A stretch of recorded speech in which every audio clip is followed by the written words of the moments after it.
1 team, tier 2 team, maybe, that breakthrough that you're really looking for.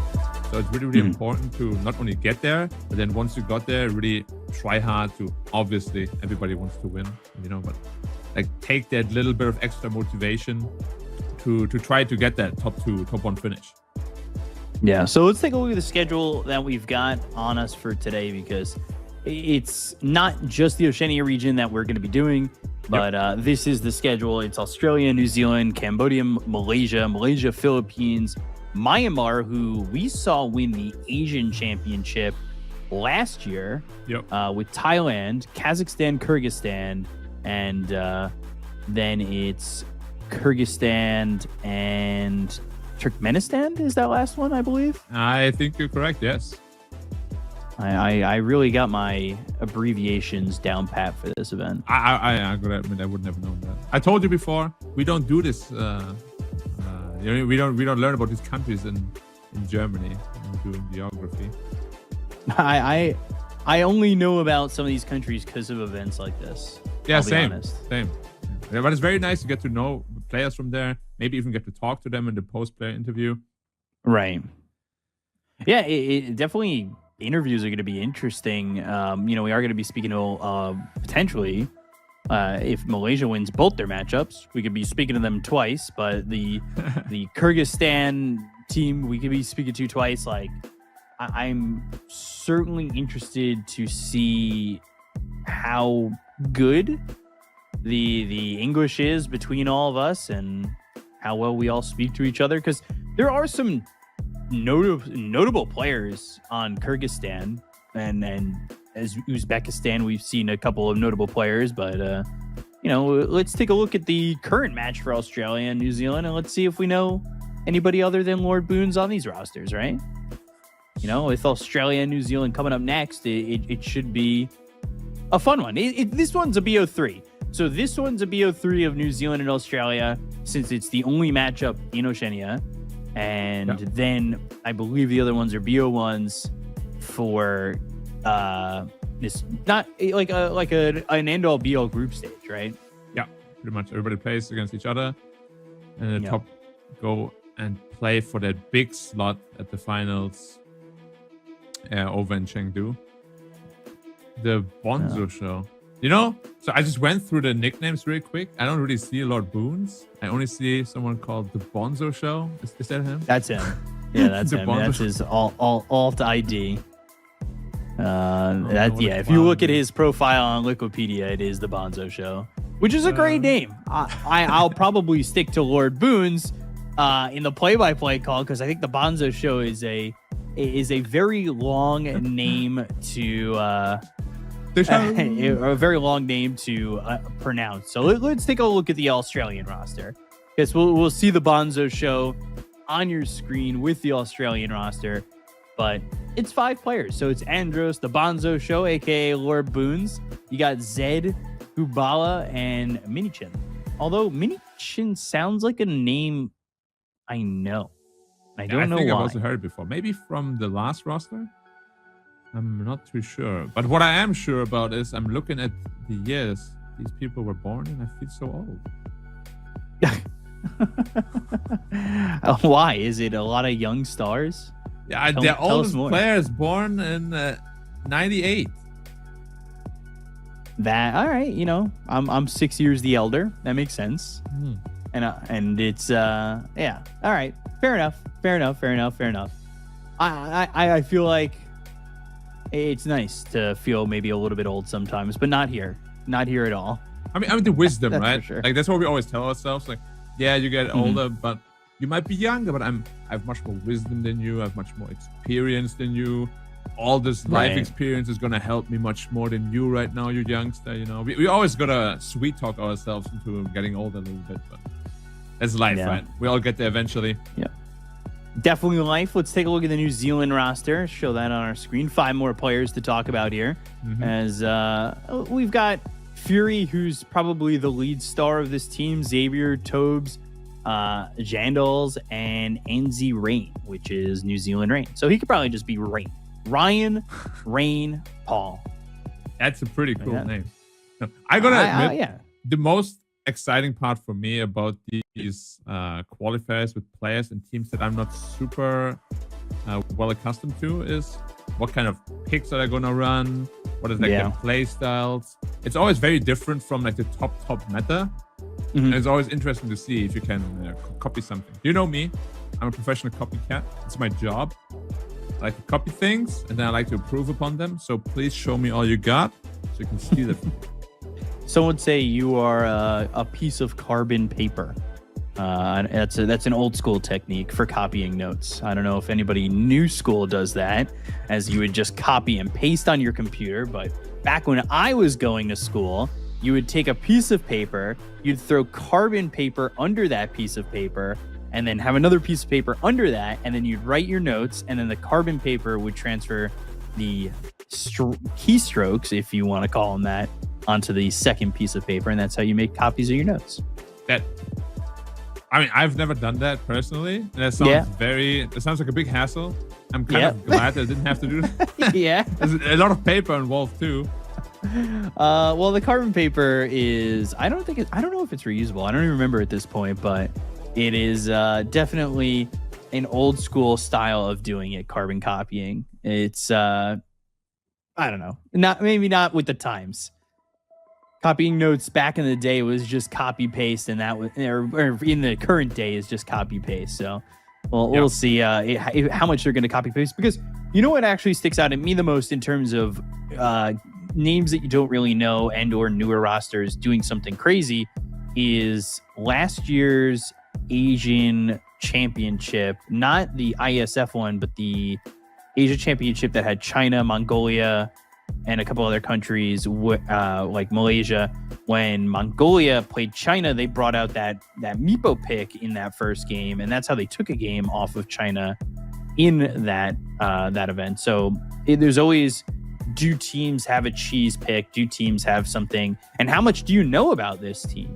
How much do you know about these players? Because, you know, when you're facing teams and players that don't have blue links on Wikipedia, and maybe you don't know their Steam ID, how much research can you do? Yeah, there's definitely a lot of people out there that are very good at certain things that we don't even know about. And most players wouldn't know about either. But that's the thing with the format as well. If it's just a BO1, you know, you can really just absolutely ruin someone's day with a Meepo pick, or maybe some brute mother tech that people found out now in this new patch. You bust out some sort of cheese pick. But in the first series that we have today with the Australia against New Zealand season, it's always very hard for the favorite to lose twice in a row. Yeah, maybe they get cheesed once, but the second and third time they're going to be much more aware. They're going to be much more focused, because truth be told, in a lot of matchups, when it's a BO3 and you're on paper the big favorite, you're going into it not 100%. You're going to be a little bit relaxed, you know, take it a little bit easy, see what they got. And then if you were ever to lose a game, 100% focus time, and then that's generally when they take it 2-1. Yeah, so we could see this be a 2-1. We could see it be a 2-0.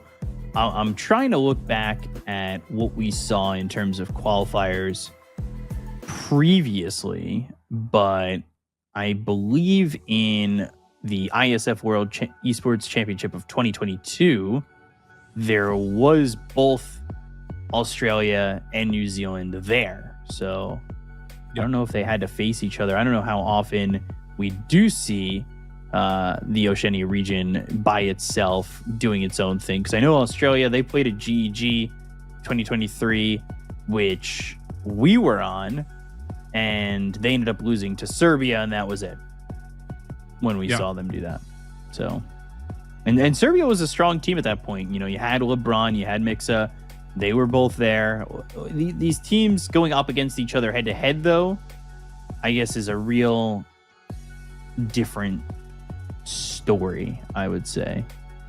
Yeah, I would imagine these two teams know each other very well. They might even be swim partners, you know. Once they both qualified, I'm sure they're very happy to just play against each other a lot. Kind of to, well, hiding strats is always a term I don't really like too much. But, you know, if it's inter-regional and it doesn't really get out there, then all your secret picks, you know, they're going to be in your back pocket for whenever you need them. Right. But yeah, it's kind of funny that you spoke about Serbia, because even in the Asia qualifier, we're going to have some really big star names pop up. But then when we go to Europe after that, there's some insane lineups there as well. So I think as these international tournaments grow bigger and become more popular, like the names, players, and teams that really participate in them will get bigger and stronger as well. And eventually, maybe we'll have the best of the best for every country. Maybe we'll have some miracles suddenly there. Yeah. Or some army. I'm actually really excited to see the China team. I don't know who's going to pay for that. Yeah, that one's going to be interesting. They get the benefits of being the host nation for the Asian finals. So they don't really have to go through a qualifier, which, we've seen that before. I think last year at GEG, we also saw the Saudi team. They're going to be coming back. We'll probably see Heyman back on the roster as I'm always hoping for Heyman and a couple of them to do well. But we've already got Mongolia there because they're last year's winners. And then coming out of North Africa was Egypt, and coming out of South Africa was South Africa. So yep. that is definitely a very interesting sentence. But it was between Namibia and South Africa, Madagascar, and Kenya. So, and then I think Kenya didn't play, but Madagascar and Namibia did, and South Africa won 3-0. So yeah, so like in those particular two qualifiers, like the favorites absolutely smashed the entire competition. It wasn't even close.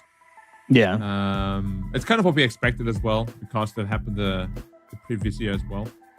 So I'm hoping that this series in particular, I don't know how close it's going to be. Australia is quite strong. But then for the rest of the Asian region after that, because as we said, this is just a two-team region, it's going to be a lot closer. Especially with Malaysia, Philippines, there should be a lot of close matches coming. Yeah, there should definitely be some close matches. I'm looking at other Team Australia rosters that used to exist in WESG 2018. The Australia roster is QO, Chemistry, Velo, Anna, and Godot. Which at that point, I mean, QO, Anna. Anna at that point was playing for OG. Velo was playing for WG Unity. Chemistry was playing for Atletico. And then you also had Godot, who was playing for Aura. Like, these are all big names on Australia. So definitely there is talent that comes from Australia. And I think it would be wrong to count either of these teams out, especially if we see them go into the Asian finals and potentially even make it to the main event. Yeah, I'd agree with that. It's just, I always feel a little bit bad for them because they don't really have great support. Like, their own server is nigh unplayable. Almost I've heard that recently. So they always have to play on super high ping, like 150 plus ping every game. It's basically being Goku with weights on, a weighted vest the entire time. And it's just, the problem is in Dota, it's not really like an effect where, like, oh, I take the vest off, boom, and suddenly everything I'm way better, It's not really how it goes. So yeah, it's kind of rough for them to really find good practice partners too, because who wants to scrim them on like high ping as well, Like, when you find scrims, you really want to have pretty regional conditions, just so you can actually practice for proper LAN tournaments. So yeah, it's always pretty tough for the two of them, I'd imagine, to find proper and good practice partners. Yeah, it's one of those reasons that it's also tough to see like Japan become a region in which we see a lot of players come from. I think Korea has kind of slowed down in terms of the talent that we used to see that used to come out from like MVP Phoenix and MVP Hot Six. Like, we don't see that anymore.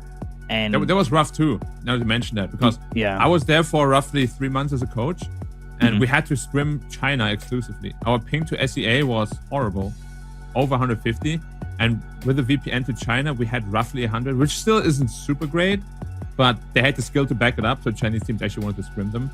And yeah, that they're kind of gone now it's a little sad. Like QO, MP, they're all gone. It's weird because I think MP was talking about coaching, right? He had tweeted recently that he wanted to coach. Yeah. And that was interesting to see, because MP was one of those guys that I would say, because I don't think it was like a quick career. When you think about the overlying Dota scenery, he was a little bit of a flash in the pan, but he was really great, MP. Yeah, especially during his time in the limelight, he was really, really good. And as you said, he recently was looking for coach opportunities. I actually feel like a lot of them were. QO was at the time as well. 4F is a coach now too. Heen is a coach. So that entire MVP Phoenix team is now coaching other teams or looking to coach other teams, which is a very interesting development. Yeah. And it's surprising to me that it doesn't draw more, I would say, of a draw from the Korean region in terms of getting into Dota, right? There's so much success coming from Korean players in terms of coaching now. And there was success back when they were playing too, like MVP Phoenix and MVP Hot Six. Yeah, they both played at TI and they both were a part of big tournaments. I guess it's just hard to get more out of the scene in terms of, like you said, with ping and everything like that. Yeah, that's just the problem when you don't really have server support locally. As I said, it just feels very uncomfortable to get started. You know, like, at the beginning of your journey, you're already kind of hindered by something, which is right. Like, it's never a good feeling, you know. Then of course, League of Legends over there with people like Faker. It's very hard to compete with names like that. Like, Faker is on like ads everywhere on shopping malls and stuff, you know. So would you rather be Faker or, you know, like a Dota player where you don't get the most of exposure when it comes to this sort of thing? Because truth be told, in Korea, you know, these league players, they're basically superstars. They're like they're K-pop bands, you know, like BTS or something. It's very similar for Faker. In fact, the entire, I don't know, we're going a bit off track here, but their entire roster just won the SEA Games, I think they're called, or the Asian Games, and the entire team has army exceptions now. Yeah. It's absolutely crazy. Because even BTS, which is like a multi-billion-dollar band, they don't have that. You know? Yeah. That was the Asian Games I was talking about for Dota when Mongolia played China in the finals. But yeah, you're right. The South Korean team did in fact win that one 2-0. So it was, you know, to get that is kind of crazy. And I will say the scenes are very different in terms of League of Legends and Dota, like where the scenes are popular. Obviously, Europe, I would say, is a big hotspot for both games. But something that I would say similar to this, IESF, something that League of Legends does is they have small regions that vie for play-in spots that, you know, I think Turkey has their own region or did have their own region. Australia had their own region in League of Legends. There's a lot of smaller countries that have regions or smaller areas that have regions that vie for play-in spots. And I kind of like that. I agree. It gives an opportunity to people that wouldn't necessarily be on people's plate, you know? You could be completely unknown, but if you make it through the qualifiers, suddenly you have your big shot at making it big yourself, which is always very nice. Like, I am not a big fan of invite-only events, tournaments, or qualifiers, just because it doesn't give any chance for people who might really deserve that chance, you know? Like, right. I myself, I only got big in Dota because of open qualifiers. If they didn't exist, I probably would have never gotten invited to anything, you know? Like, I stood in a couple of times for Navi, and then they were like, oh yeah, you're pretty cool, you're pretty good. And I joined the team. We went through open qualifiers, and that's how my Dota career basically started. If that didn't happen, where would I be? Yeah, you're not wrong. And, you know, looking at it in terms of worlds for League of Legends, like it's 4 from Korea, 4 from China, 4 from EMEA, which I don't know what that stands for, 3 from North America, 2 from PCS. Then there's 2 from Vietnam, 1 from Japan, 1 from Brazil in its own, and then you've got 1 from Latin America, and then 1 from the International Worlds qualifying. Which is very interesting, because you do have to note China and South Korea are the big behemoths in the league. Right. So the fact that they get the same amount of spots as some other regions is pretty wild. Because if there was Dota, it would probably be South Korea 6, China 6, 1. Yeah, well, you could definitely see the cut. Well, I mean, Dota, the Europe would still get a lot, but they're doing all of Europe. Like Europe, is its own complete thing. So yeah, the teams that exist in Europe, I believe, are all encompassing, whereas we have Western Europe, Eastern Europe when it comes to Dota qualifiers. Okay, Become, let me draw on your wisdom a bit, okay? I have wisdom? Have you played League before? Yes. Okay. Admittedly, yes. I'm a big supporter of the opinion that both games have a lot to learn from each other. And I think if they actually did that, we would have an absolute monster of a MOBA. What do you think about that?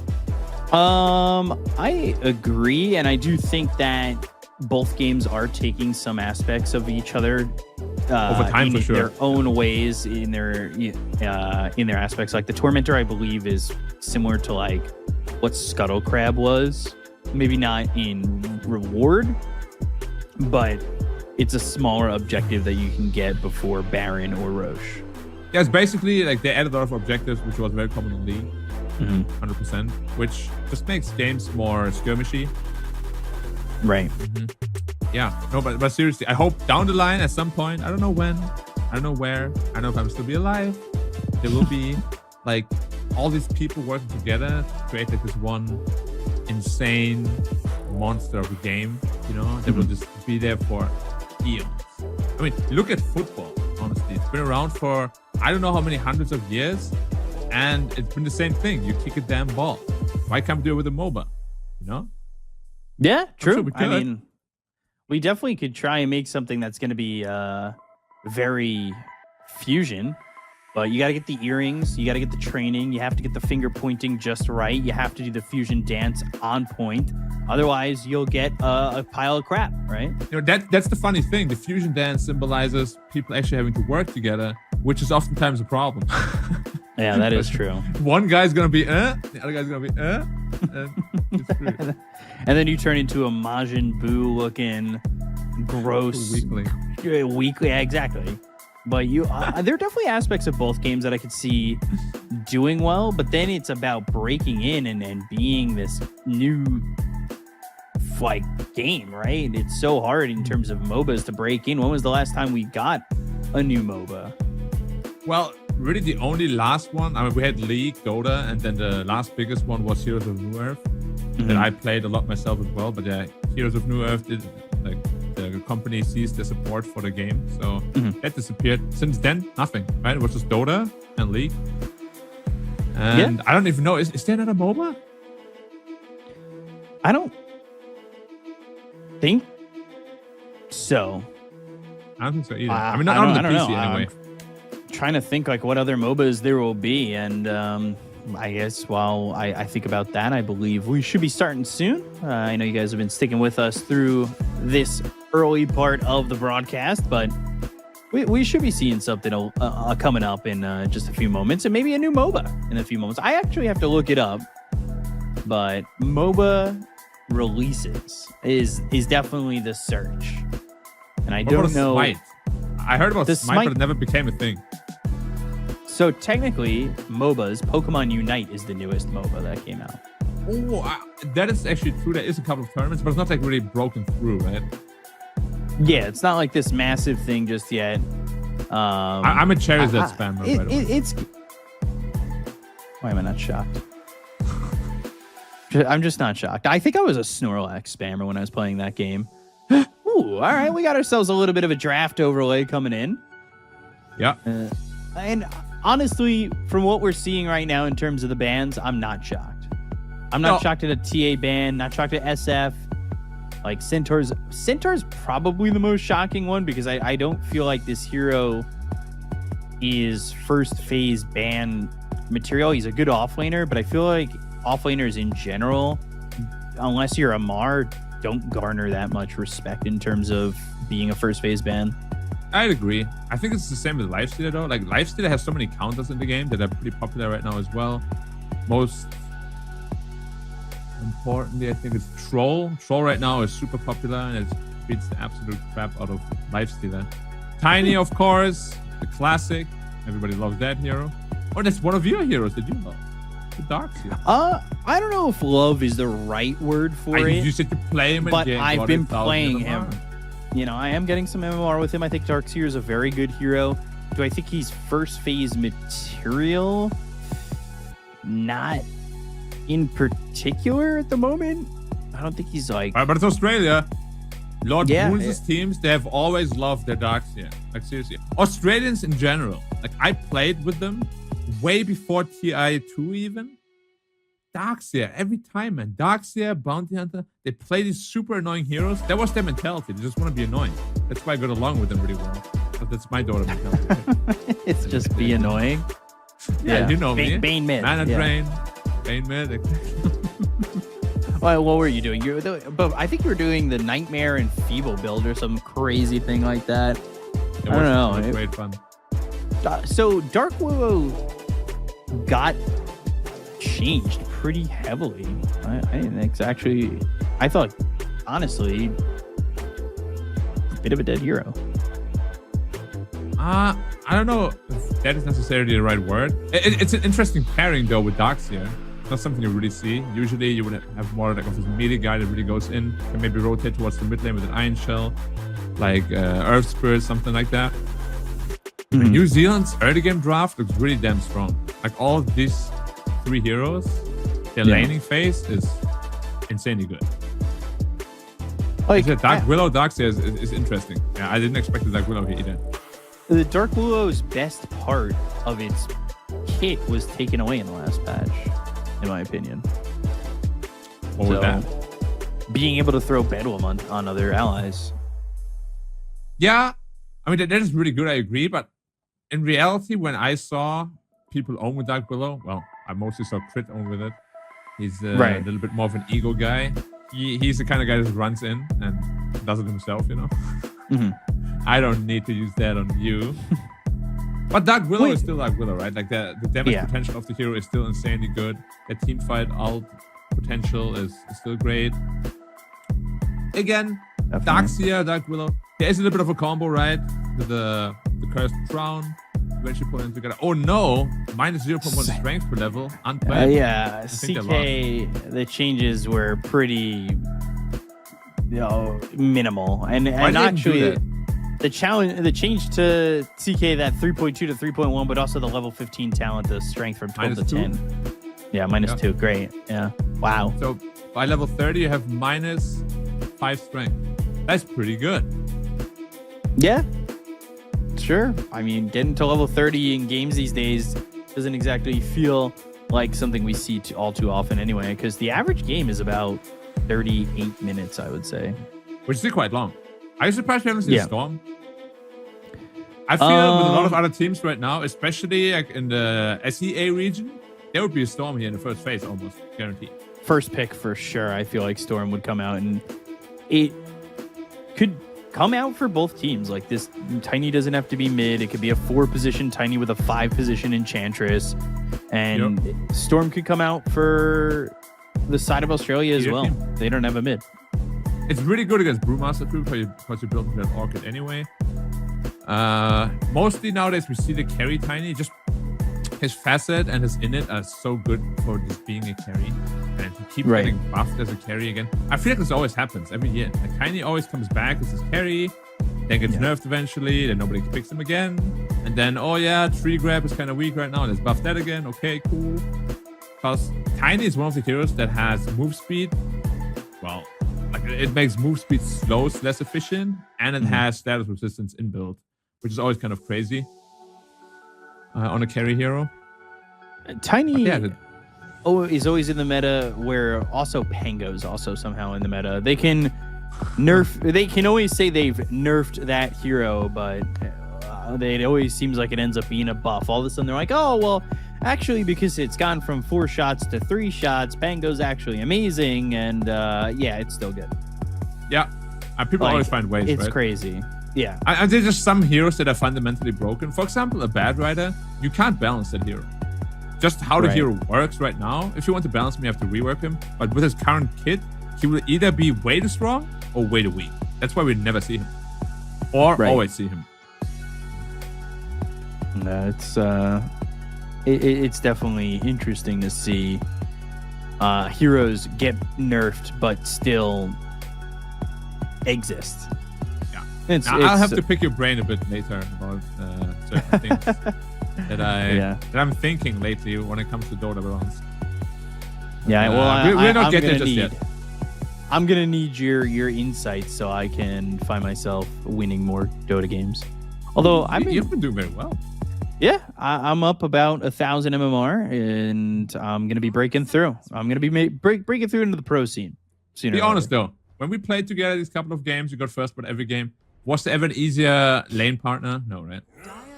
No. Oh yeah, we did. We did when we were. Where were we when we were playing together? Was that I think Romania, was it? Was it Romania when we were playing together? But we also played together the DPC. Or was it the Ukraine? Maybe yeah, because we 5-stacked.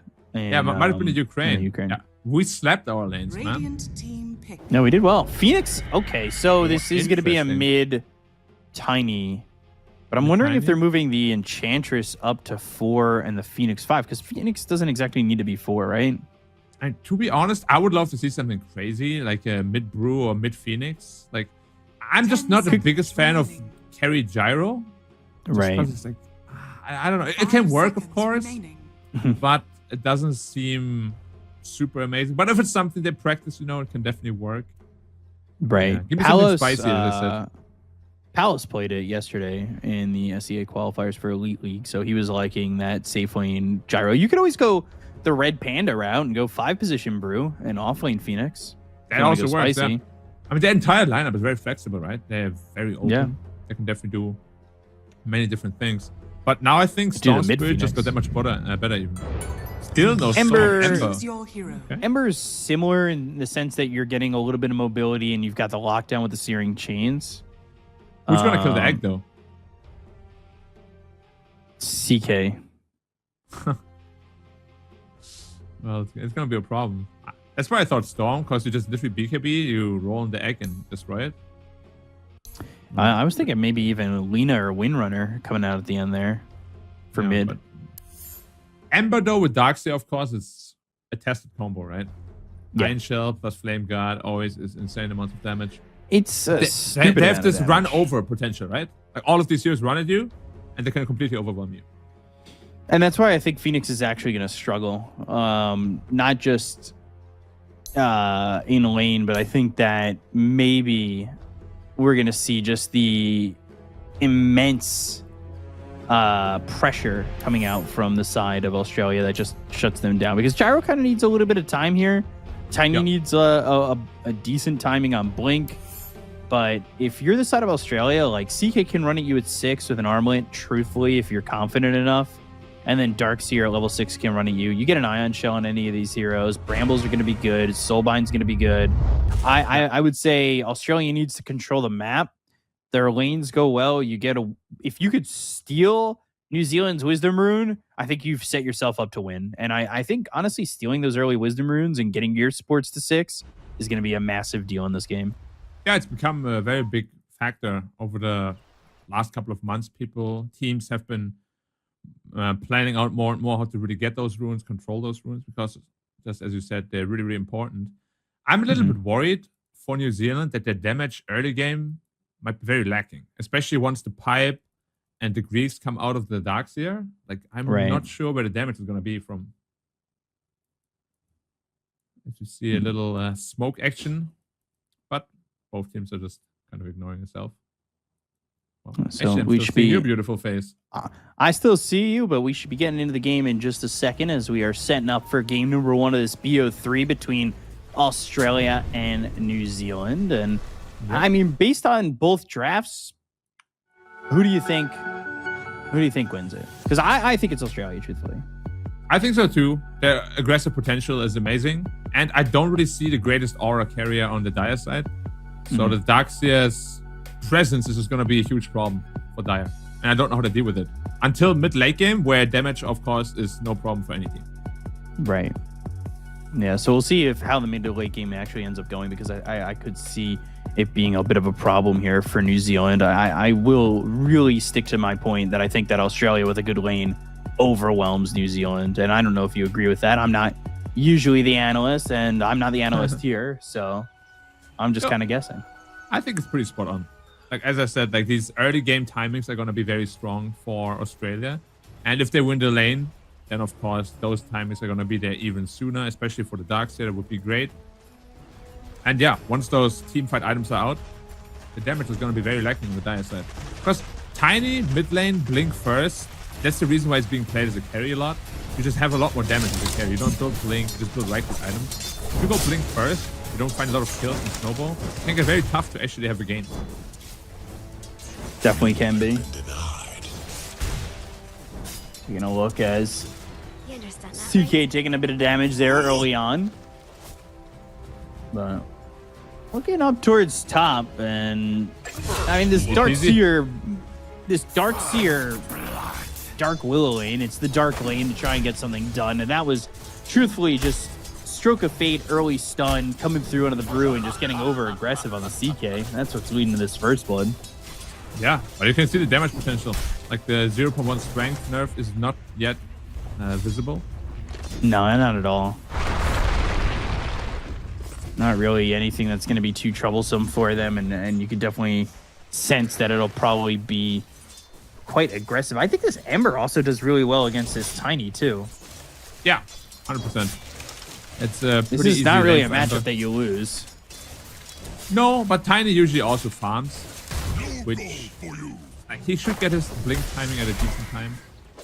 But yeah, I'm a little bit worried about the side lanes, because Gyrocopter doesn't really pressure Darkseer too much either.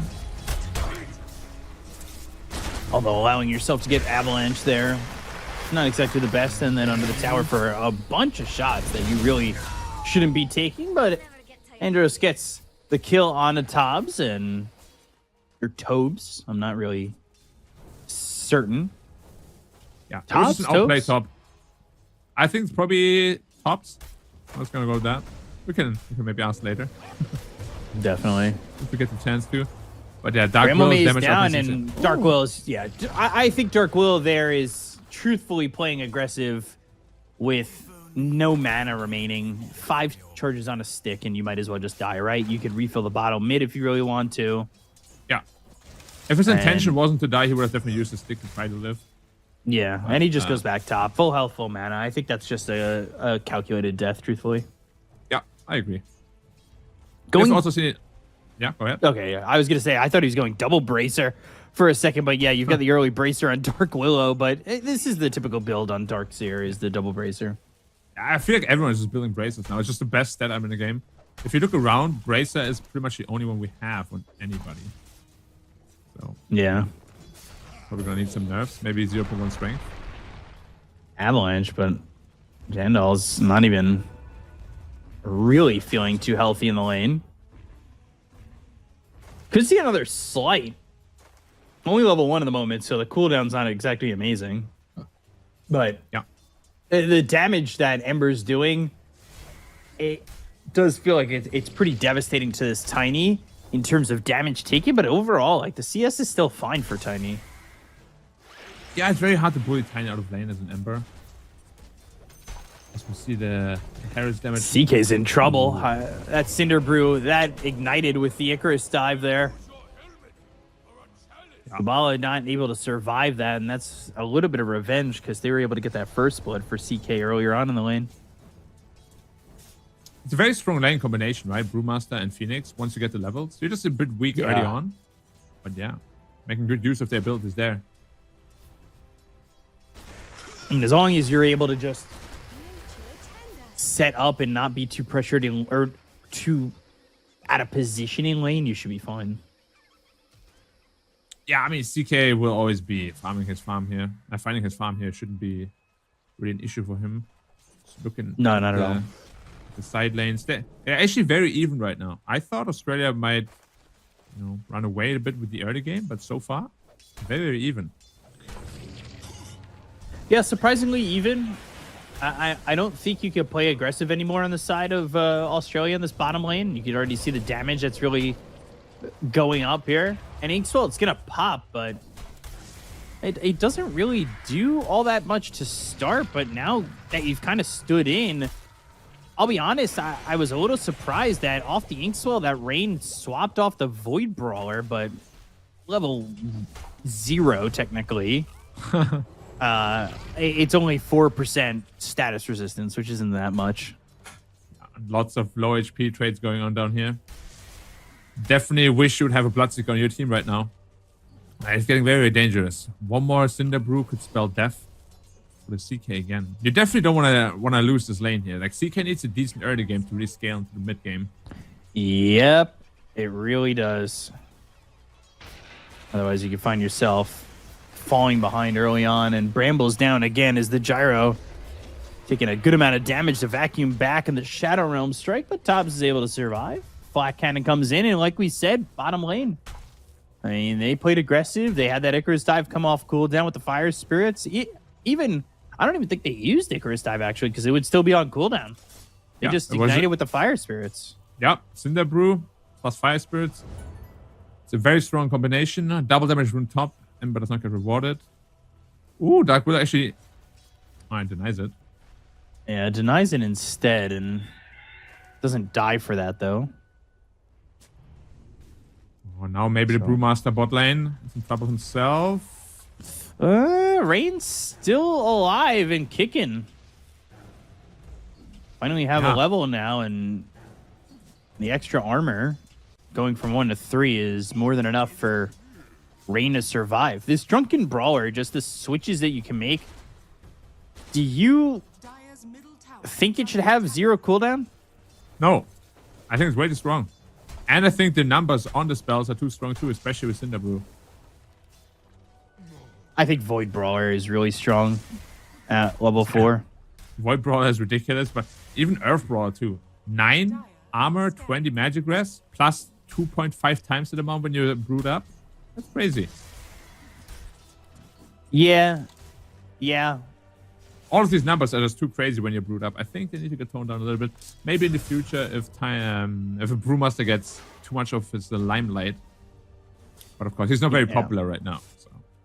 He's not, but he's definitely one of those picks that I see coming in a TI or Riyadh that's going to be 100%. Pretty...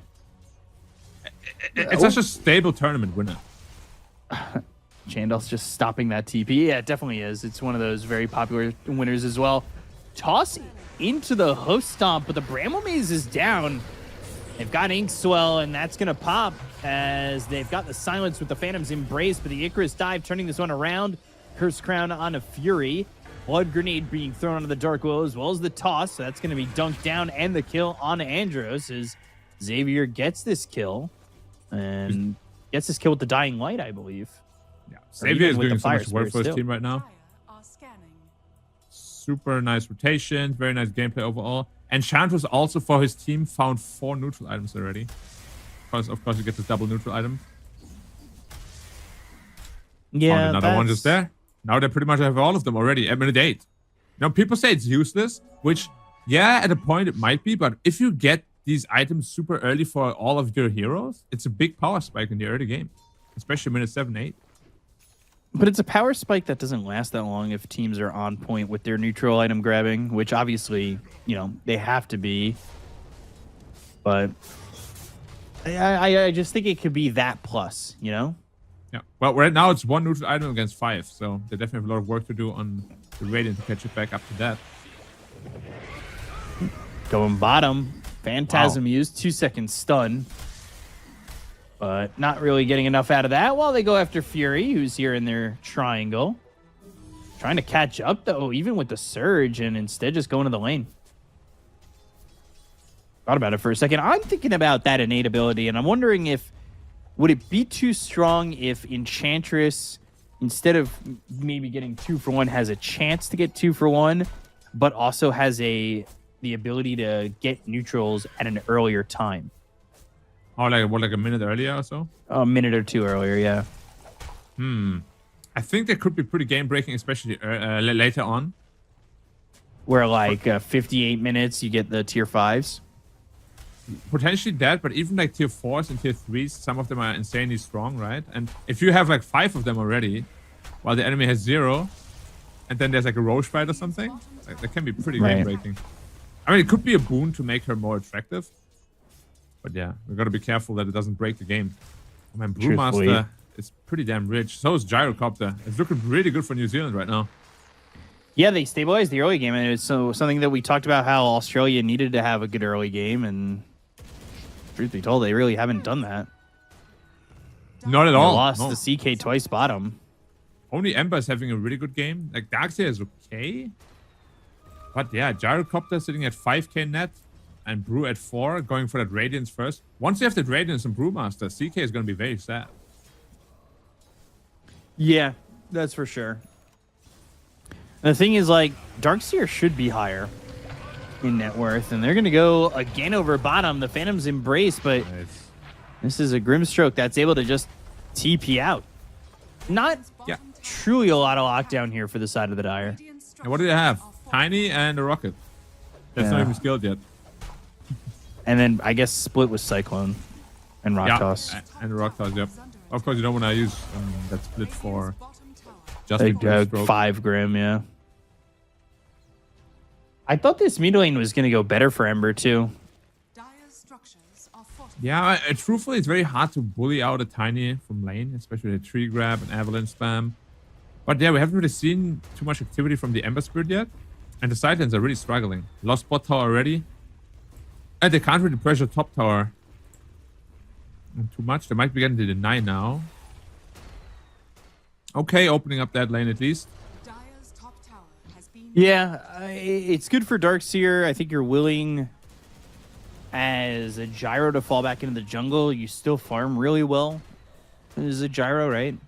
There's big smoke rotation coming, but Savior stopping that. Yeah, Sleight of Fist, Searing Chains, and they've got the Silence. The Phantom's Embrace, an easy kill there on Xavier. Yeah, but protecting his Gyrocopter. He's more than happy with that, probably. Truth be told, all Dire wants to do right now is just farm. Like, we said how important the early game is for the Radiant. If the Brewmaster just gets his Radiance, no problem, in like 4 or 5 minutes, this Radiant lineup is going to have a lot of problems. Right. Tiny almost up to his Blink already. Gyrocopter, Crystallis on a good way towards his Aghanim Scepter. And these CK illusions, they might be a non-factor. You know, once the Gyrocopter gets too strong. They have so much AoE between Tiny, Brewmaster, and the Gyrocopter. Because it Brew the spell obviously deals a lot of damage to CK illusions as well. What would you say that Radiant really need to do, though, to kind of get back in the driver's seat of this game? Is it just smoke plays coming in? Because you lose your Dark Willow like that, Andros just dying to an avalanche toss, and I don't really think you're looking at being able to fight anytime soon. Yeah, the problem is really that they weren't allowed to lose lanes because their heroes aren't the most mobile ones. Like, Ember can run around, yes, but who are you going to make plays with? You know, your supports aren't super mobile. You and Grimstroke are the killing duo, so you got to get something done. Got to kill a Gyrocopter, some high-value targets. But that Phoenix death just now, very well done by him, unsmoking for his teammate, of course. Right. Even the Brewmaster, you see how far up he is? And he's just freely farming there. Almost up to his relic. Like, this should get punished immediately. There should be a smoke that comes through. Like, you have the ability with Darkseer. I know you want Guardian Greaves, but getting a kill, coming over, vacuum back with a CK, you'd be in a decent spot to do so. Yeah. I'm very scared for the Radiant once the Radiance is actually up. Like, I don't see any counterplay other than bursting him first with like a Grimstroke silence, which is possible. Not easy though, especially if you get that Earth Brawler with the Cinder Brew up before that. Right. Or as you said, even the Void Stance. 50% status res is kind of crazy. That's so ridiculous. Considering the fact that I want to say Valve kind of tried to get rid of status resistance for a lot of things. It's surprising to give so much status resistance to a hero straight up like that. Multiple heroes, I would say. Tiny and Brew. Yeah. Well, Tiny went for the other one, since he's the mid one. Went for that toss facet, which makes sense. But yeah, Brewmaster just 1,000 gold away from his Radiance. Once that's actually up, I still do not think that they're in any sort of rush or hurry to really make any plays happen. Mm-hmm. Oh, here, look, Grim Ember. They're looking for the Gyro. But he's tanky. 2,000 health on him. Yeah, 2K is going to be hard to rip through, and he's already got the Crystallis. He probably fights back pretty well in a fight. Yep, and they're not going to find him anyway. They went the wrong way. Missing out on that smoke. Like, you're just farming as this Gyro. You've got a good stack to take. You're happy. This What do you game think is- about that change, by the way, with the brew rolling the one? barrel like that? Radiant's middle tower is under attack. It's Gragas, I believe, from League of Legends does that. Yeah, that sounds very, very right. But he like rolls his barrel out, right? Rather than Yeah, and then you shoot it for extra damage. yeah. So it's definitely similar. I can't believe with how much free farm they're getting away with. The tiny might be in problems, you know. Maybe Sunray's going to do a good job of trying to keep him alive. They've got the vacuum into the reality rift, and that pulls both of them with the soulbind. Supernova off to the side, and they've got two, at least for now. But Gyro's starting to rip apart with a flat cannon. They should kill Ooh. Ember, but survives. Had the help from the Darkseer. Now the turnaround's there. They kill off Tobbs, and they're going to look for more. Xavier forced to Icarus dive away, and surprisingly, the Guardian Greaves, they come in clutch from the Darkseer to save that Ember, and they don't lose anybody. Yep, Guardian Greaves also Lotus help from one of the teammates. But this is what New Zealand has to be wary of. Like, your big timing right now is the Radiance. You need your Brewmaster to fight with you. You're in no rush to really take this fight. I think they got a little bit overexcited, and that's perfect for Australia to get back into the game. Cutting the goal lead by 3k. That is what they needed. Now they can... Oh, for sure. There's almost Orchid up now in Chaos Knight, which is going to be the counter to Brewmaster, of course. If you see a little replay here. You just see it's very unnecessary for the Tiny to stick around there like that. He had a shield rune, he felt very confident, but he kind of baited his team into a pretty rough spot. You don't want to fight up there against the Darkseer at all. No, not at all. Then you see here the Guardian Greaves plus the Lotus. The big Lotus coming through as well. Yeah, there you go. Oh, wow, yeah. Yep. Very well played. Turning around, killing the gyrocopter as well. That's what they needed. And yeah, good job. It slows down even just for a moment, that Ag's coming through for the gyrocopter, which is huge. That slows down a little bit of his farming potential. But he'll have it short enough anyway. And I think if you're Radiant off a move like that, where you're now about to have this Orchid have this Orchid, I think that's a moment to move for the side of the Radiant. And they're going to try and get this kill into the Grimstroke as well as Ember. Remnant back end and a Remnant forward, getting the kill onto the Tiny, trading this Dark Willow at the moment. But it's a 2-for-1 with Grimstroke dying as... can they get anything more? They tried to vacuum up onto the cliff, but they won't quite get that. Now they need to surge and run away. They've got the wall down that hits the gyrocopter. Some decent damage is going to be done with that, but not really enough. Unless the CK wants to go in, and there's the Orchid. The right click's going to get the kill before he's able to get the split off. And they do. They'll take out Rain. They'll look for more. This is Ember still trying to run away from the flat cannon. The right clicks come in and get the kill there. They'll lose the Darkseer and the CK. They stood their ground with Tobbs and they lost. Yeah, big commitment on the Phoenix Egg. Everybody actually tried to hit the Phoenix Egg. Obviously, illusions don't deal damage to it. And that's what we spoke about in the post-draft. Who deals with the egg? They all tried to hit it, but Darkseer and Chaos Knight, you don't have attack speed to kill that thing. While Tobbs is just laying in the pain into you. Yeah, it's rough. I think every time Phoenix acts, you need to run. Although this fight started in a little bit of a weird way. I'm surprised Brew didn't split at all. He was very greedy with the split. Could have easily dispelled the surge as well, got the kill a bit earlier. As you can see here, a big commitment on the egg. Makes it super simple for the Gyro just laying the pain. Kind of a big yikes there, I'll be honest. And it's a big problem now, because Gyrocopter almost has a BKB now. Very close to that. We still haven't seen a Brew split, so their full power spike hasn't even been showcased yet. Yeah, this is going to be tough. Yeah, Tiny's at that point where you just kill heroes with Avalanche and Toss. That Remnant is not very far. No, they choose not to chase. Also, Mage Slayer and the Ember Spirit. I mean, it's not a bad item, of course. We all know that, but I just feel Mage Slayer after the nerfs is... It's not that not great of first an item material. Yeah, I agree.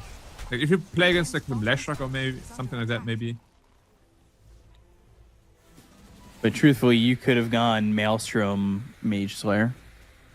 Yeah, or just no Mage Slayer, just Maelstrom BKB because you really need one. Oh, for sure. Well, top tower, well. I mean, bot tower's gone. Tormentors are up now as well if they want to look for that. Now we have a DD rule on the Ember. Maybe we can do something with that. There's a Maelstrom finish as well. So he is pretty strong in terms of the slide spam. But yeah, they're gonna get something done soon. Plus the Dire is running away with this game. Yeah, running away with it and up about 5,000. Yeah, you get this Tormentor. You've got the Shard on the Dark Will, which is going to be a good one. But I don't really see Radiant. Radiant winning this game soon. I think for them to come back into this game, they have to buy a lot of time. It's more of a late game situation for them now. That's the question, though. Is their late game actually stronger than the Dire? It's kind of hard to say. Because their lineup doesn't deal the best with Gyrocopter, Tiny, and Brewmaster. Now they got an Aegis as well. Yep. The Gyrocopter's massive. Big problem. Not sure how Radiant fights right now. Into Brew Split as well. I think they need to I don't think you can. Yeah, I really don't think you can. They're sticking around right now. Looking at the Enchanters, perhaps. I mean, it could not be an just easy to kill 3v. to get, though. Nature's Attendance, level 3. Having everybody there is certainly going to work, but it's still not an easy kill. They're gating through though, to the top lane straight away. They're looking for the Brew, but Brew, of course, knows that. They have a ward there as well.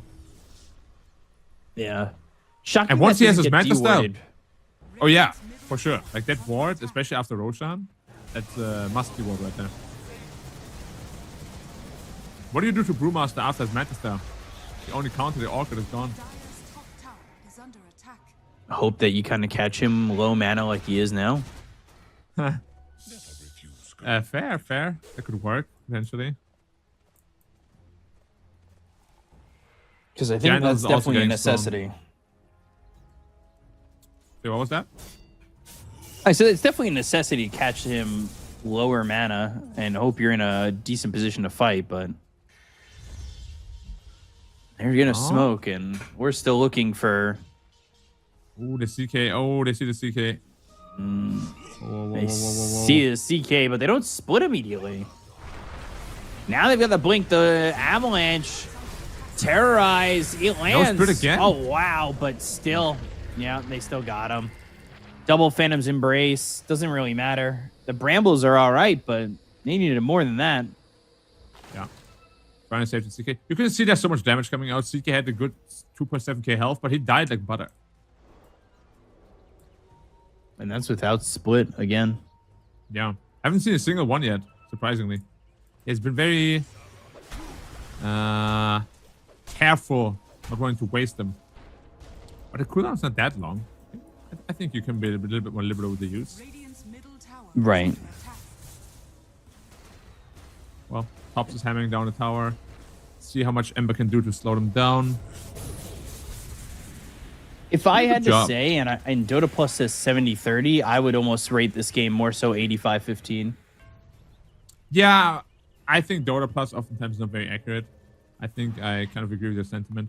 Right now, at the stage of the game where it is right at this moment, I don't see Radiant fight at all. So if Dire really pushes their advantage with that Aegis, takes out all the outer towers, the map control is going to be all theirs. They're looking for the Dark Willow next. Should be able to get it. Already have the homing missile going that way. There's, of course, that Blink Avalanche toss, so they're not afraid to go under the tower. Shadow Realm, Avalanche, and now out of the Shadow Realm, they've got the toss, throw them on the gyro, get another kill. They will lose the Enchantress, but they've lost the Enchantress before. They don't really care about that.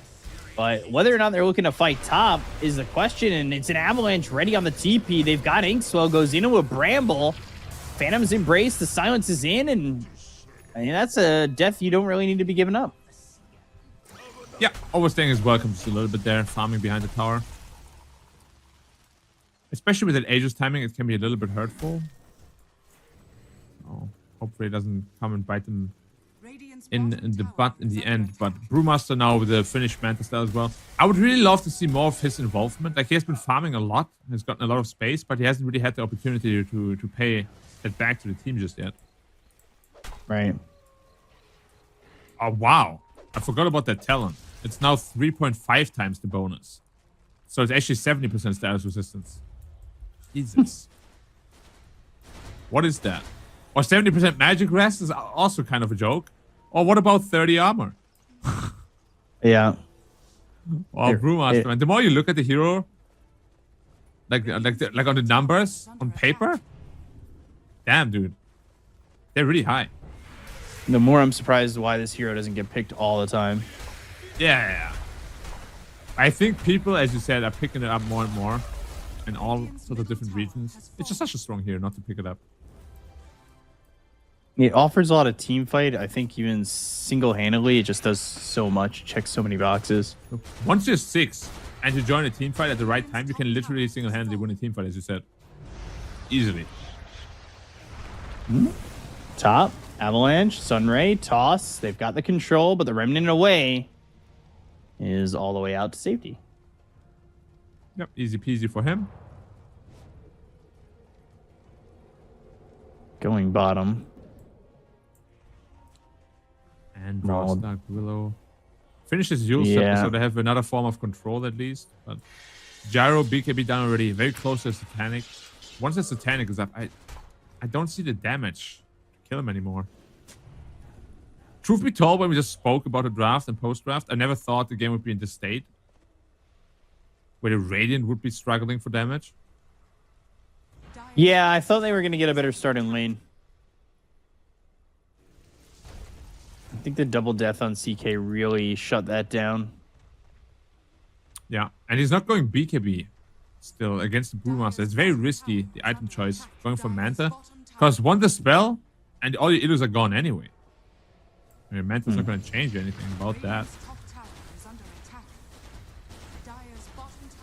Yeah, I gotta hope that you kill Brew, or somebody else is the target of their wrath. Which, for all we know, could be the Ember. Could be. Well, goodbye tower. I think Not next really on the agenda getting much. is finish Satanic. And you're pretty much good to go. Tiny finishes BKB already. Finish Satanic, get next Roche. Avalanche, though, toss on 2. They get the kill on both. Flying back on that Grimstroke, go to the Supernova, and they've got another kill. I mean, CK is dead very quickly. Wall was used. Phantasm came out. They bought back on the Grimstroke. Truth be told, I wouldn't be upset if Australia called it. Yeah, that fight looked pretty rough. And it's not really surprising, right? We said they can't fight them at all. They somehow felt like they had to take a fight because they're falling further and further back. Behind, but yeah, you can just see the damage output of the Gyrocopter tiny. There's too much spread damage. Phoenix Egg, unbelievably powerful. Rex gone, 12k lead, Satanic online. If you thought the fight was hard just now, the next one is gonna be just that much harder. Yeah, because Dire don't really need to force this. New Zealand doesn't need to force it. They can just go back and get Aegis whenever they want. Yeah, but it makes you think, like, it wouldn't have changed too much, maybe, but they would have had at least a fighting chance if that Manta style on the CK was a BKB. Because he actually has some staying power. You saw all his illusions, right? One Dispel, all the AoE, gone in an instant. Like, they didn't even hit once. Yeah, not really doing much damage there, are you? Yeah. Probably also have to go back to the draft and think about why you picked CK that early into the draft when there's still so many options open. Also, this is a quick Roche. It's going to be up in a second, which benefits New Zealand. Yeah, and it's going to be going towards the Radiant in just 30 seconds. There's no way the Radiant can actually take it in time. So yeah, they're going to set up for the bottom Roche. That's the banner that spawns down there, right? What did you say? It's the banner for Roshan, right? The second Yes. one on the Radiant Yes. side. The new banner, by the way, is insanely broken. Because you just overcome a glyph, basically. New banner is insane. They're not even waiting for Roche, though. They're just like, alright, we're super strong. Might as well Get in just there. push. Yeah. I mean, honestly, why not? I don't see them lose the fight. No chance. Yeah, I don't think so either. They don't need to risk it. They don't need to wait for Roche. I am gonna say though, if this was a super important match, which it is, just go take the Roche. There's no reason not to. Right. I was gonna say if this was China, they would do it. Oh, toss in, goodbye. Oh gosh, Grim dead immediately, and they're trying to get anything they can done. But what do? You're just watching. You're just watching. You can't really react. I think it's so tanky too. It's destroying the Rex single-handedly. You dropped wall. I mean, you'll try to hold, but it's not going to look good. I think it's time to just go for Roche for the Dire. Yeah. Maybe not. Just end the game. Let's go. They could just end the game. I say you get a kill on CK and or Ember, and you just end the game. Terrorize doesn't affect the Gyro there. He's able to stand his ground. It doesn't matter. With this BKB, you can't do anything to him, and Gyro just does too much damage. Yeah. Easy peasy. CK illusions do nothing. Like, literally nothing. Yeah, there isn't a lot of hope left for the Radiant, unfortunately. Now, if they want to, they can still fall back for that Roshan, which they know is up. You're pinging it already. Coming up for the Dire. Brewmaster almost, what's it called? Octarine done. Daedalus on the horizon for the Gyro. Yeah, that was a good old-fashioned shellacking. One which I didn't expect. I thought it was going to go the other way. But honestly, they looked like they were in control pretty much throughout the entirety of the game. From beginning to finish. Yeah, it feels like a bit of an outclass. It's an outdraft.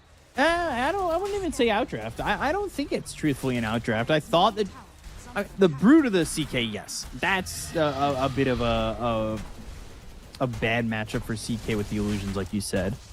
But laning wise, I want to say I still think Australia had good lanes, or at least the potential to have good lanes.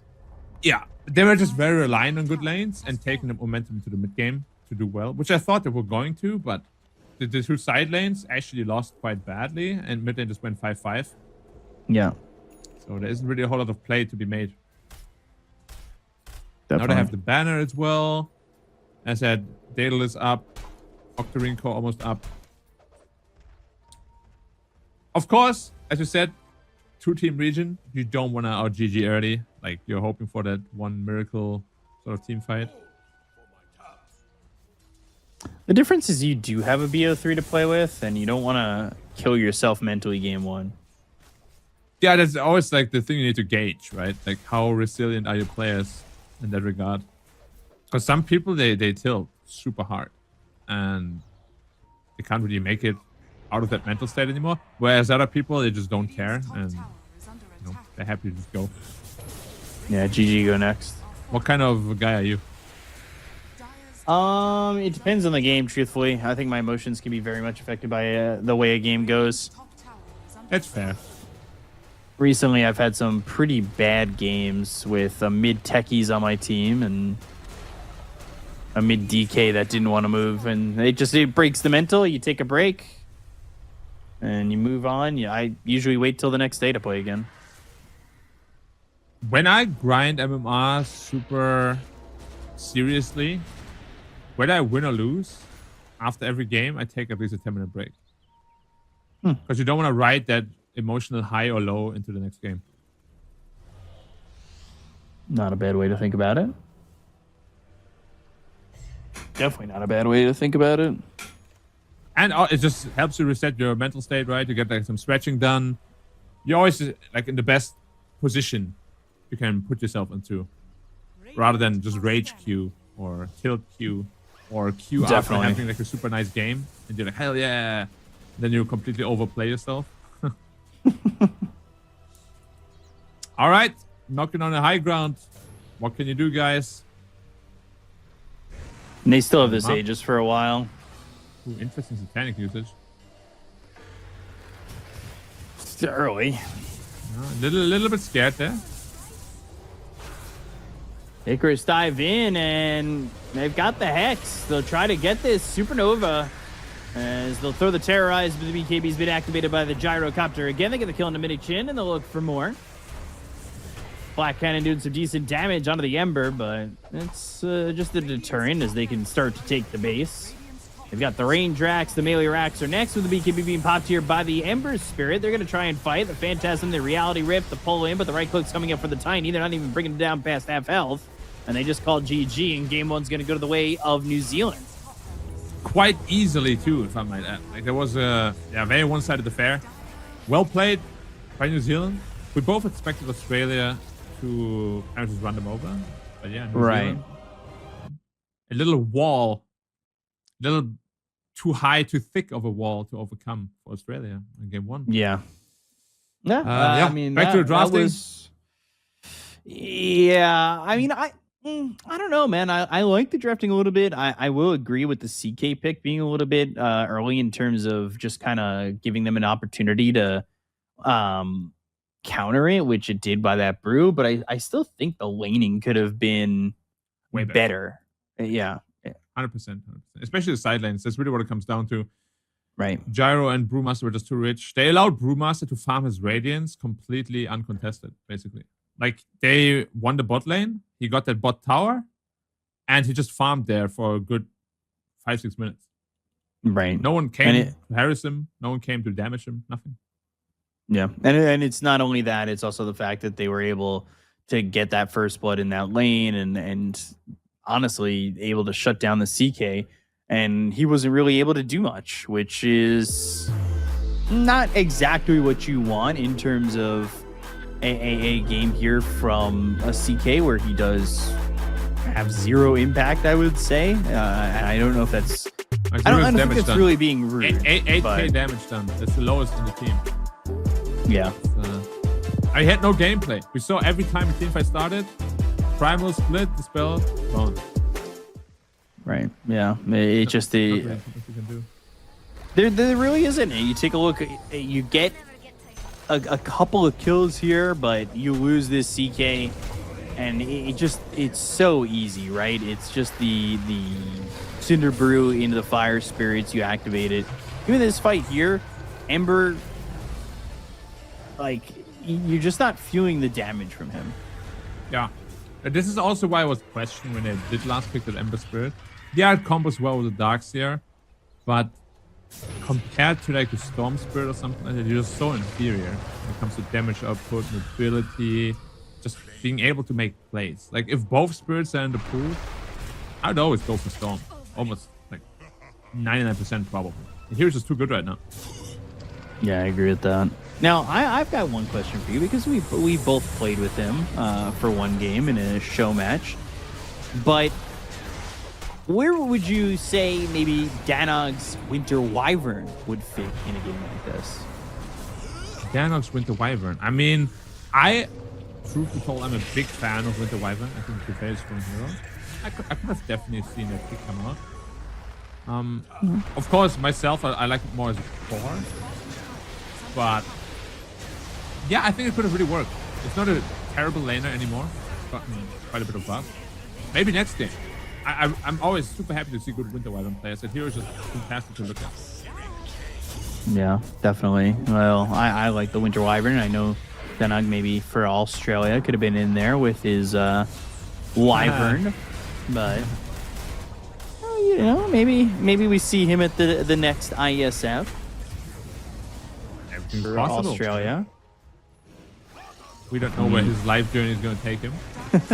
Yeah. It'll be very fun to see him doing that. Well, you look at this, like, CK just getting blown up. There's not really much there. 3-second stun, sure, but there was nothing saving that CK who took so much damage so early on. And this is just an instant kill. The Tiny had, honestly, a better lane than I thought they should have. Yeah, it's always very tough for Ember to really bully out an enemy completely. Like, you always harass them to low HP, but then after that, you know, one bottle refill and you're kind of just like, well, my entire work is green, and I hate my day. Now look at this team fight. There's nothing to look at, to be honest. It's just spread damage galore, and everyone's dead. And there's just no contest. Radiant can't fight at all. Radiant's bottom I think it's pretty much the story of the game, right? They can't fight at all. Yeah, that felt like the entirety of it for sure. Just was not something that was gonna work, and you just see how easy it is for them to take buildings and run this down. Once the BKB is activated by the gyro too, you just go in and settle up. Radiant's bottom Go in, destroy everything super easily. They also don't really have an instant stun for the gyrocopter, so you'll always get his BKB off. Like, you're not going to get stunned by a CK walking up to you. Right. So, yeah. Pretty easy game for New Zealand, as you said. Well executed by them. And yeah, I gotta admit, I personally thought Australia was gonna have a little bit of a stronger showing. Considering prior results for Australia, I agree with that. Yeah, so maybe in game 2, and we said, right, maybe they got caught with their pants down a bit. Coming out of the lanes, yeah, it definitely feels like that. So they're gonna have to certainly see what they can get done in game number 2 when and if we get to that. As I believe lobbies are already being set up, if not already joined, and it's back to the drawing board, right? Like, this could definitely be a 3-game series, but when you look at the stats for game 1, which we can throw up there for you, it does feel like an outclass, I would say, in terms of skill coming out of a game like that.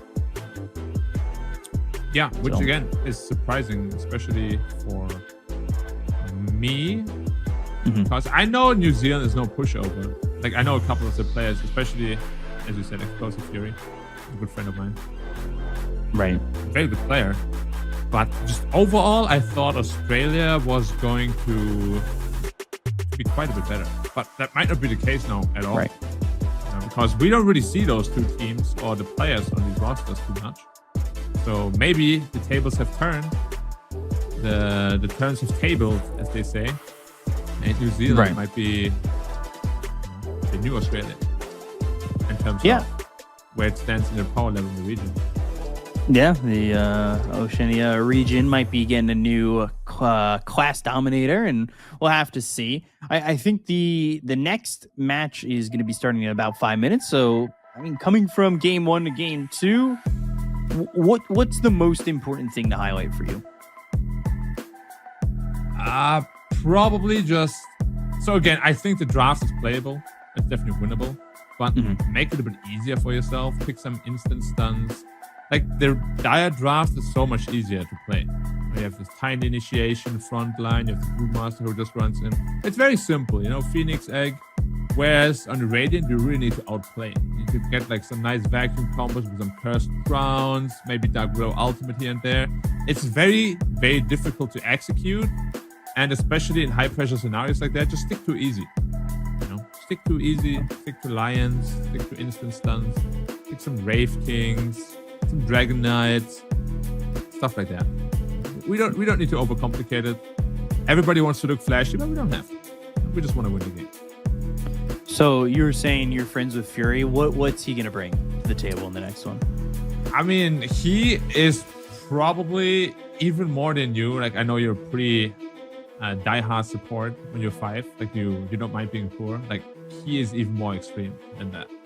Like, he's literally a support through and through. His mindset, the way he talks, his entire being as a human, he's like that.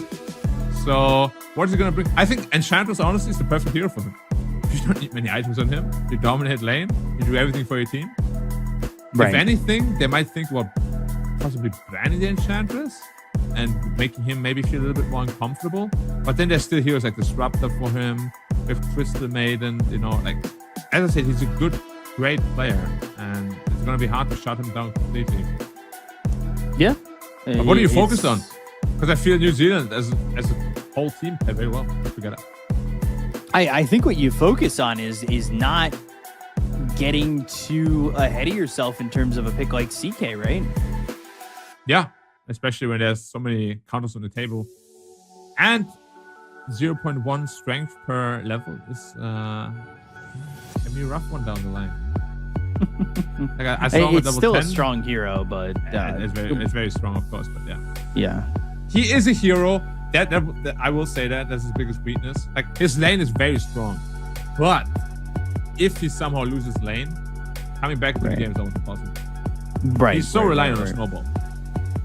Yeah, I don't disagree with that. I think he's very reliant on the good lane, getting into it, and like by the time he had the armlet, they were down about 3,000 to 4,000. He didn't really fight with damage that often, and truth be told, they had some pretty tanky heroes on the side of New Zealand as well. Like that Enchantress is going to be tanky for you. The Gyro had 2,000 health early on when they tried to go for that gank, but missed him up in the trees, and he came down towards the mid lane. You've got Tiny's a very hard hero to kill. Brew's a very hard hero to kill. You've got the status resistance on Brew. You've got all of what Drunken Brawler gives you. Tiny's got built-in status resistance as well, and he's pretty tanky.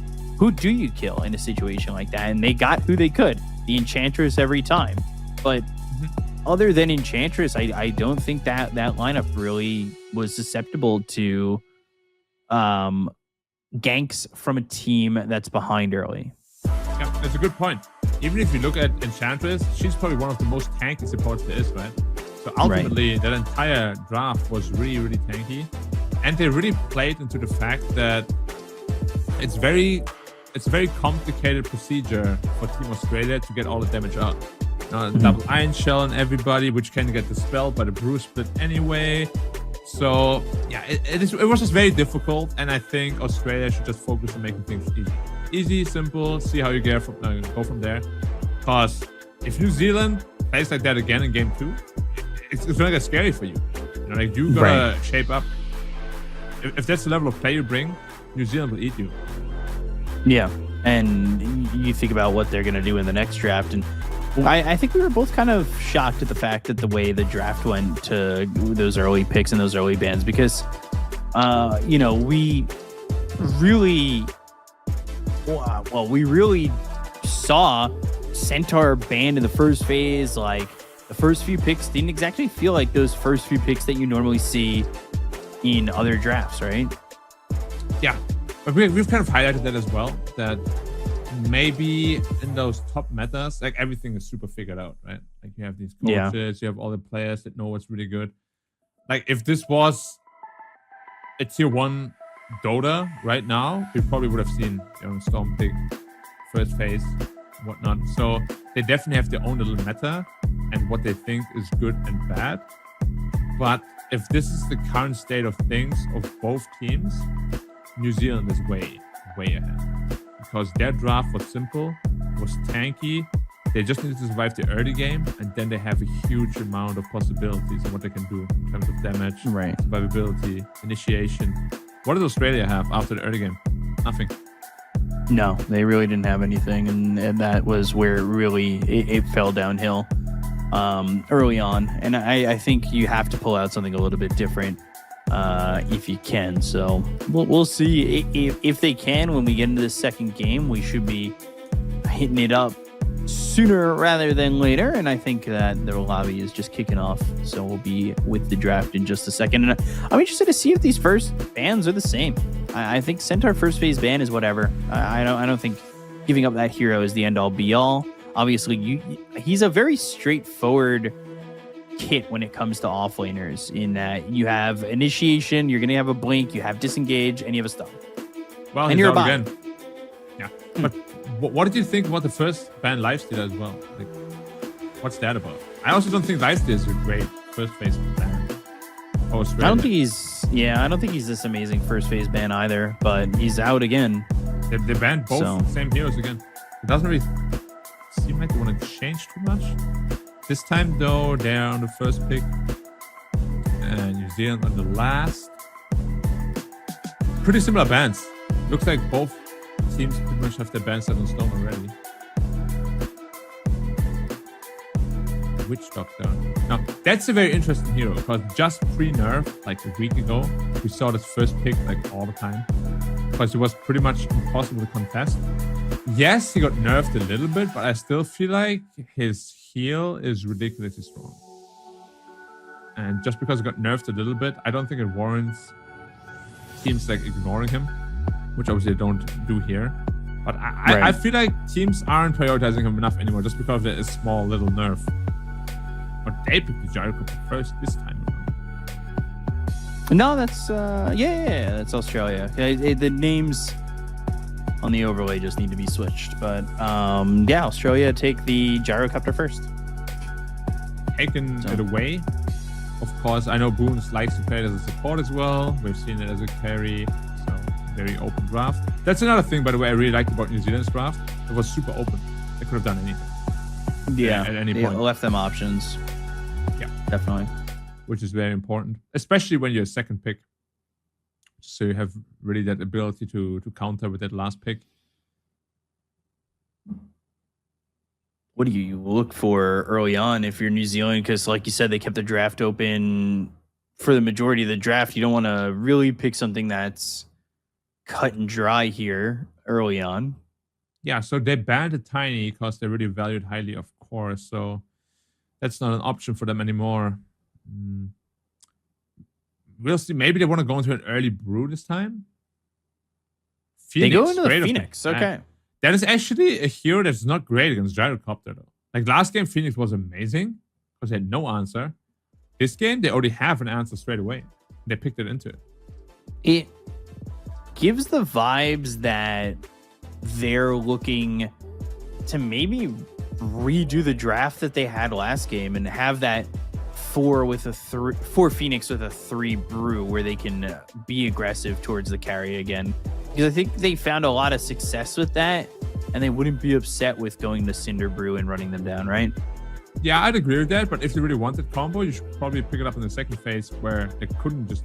If they want, they can just ban it right now. Yeah, they could. And then you have a Phoenix that doesn't really accomplish much. Yeah, go ban it right now. Like, why wouldn't you? They've already shown what they can do in game 1. Yeah. Although, it has to be said, Gyrocopter is really good against both Phoenix and Brew come mid-game. Right? You pop that BKB, destroy the Brew split, destroy the egg, scramble bamble.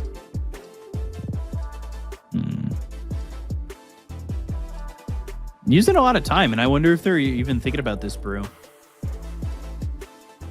They got it. I got not. That's really not what That's- I thought was going to be coming here.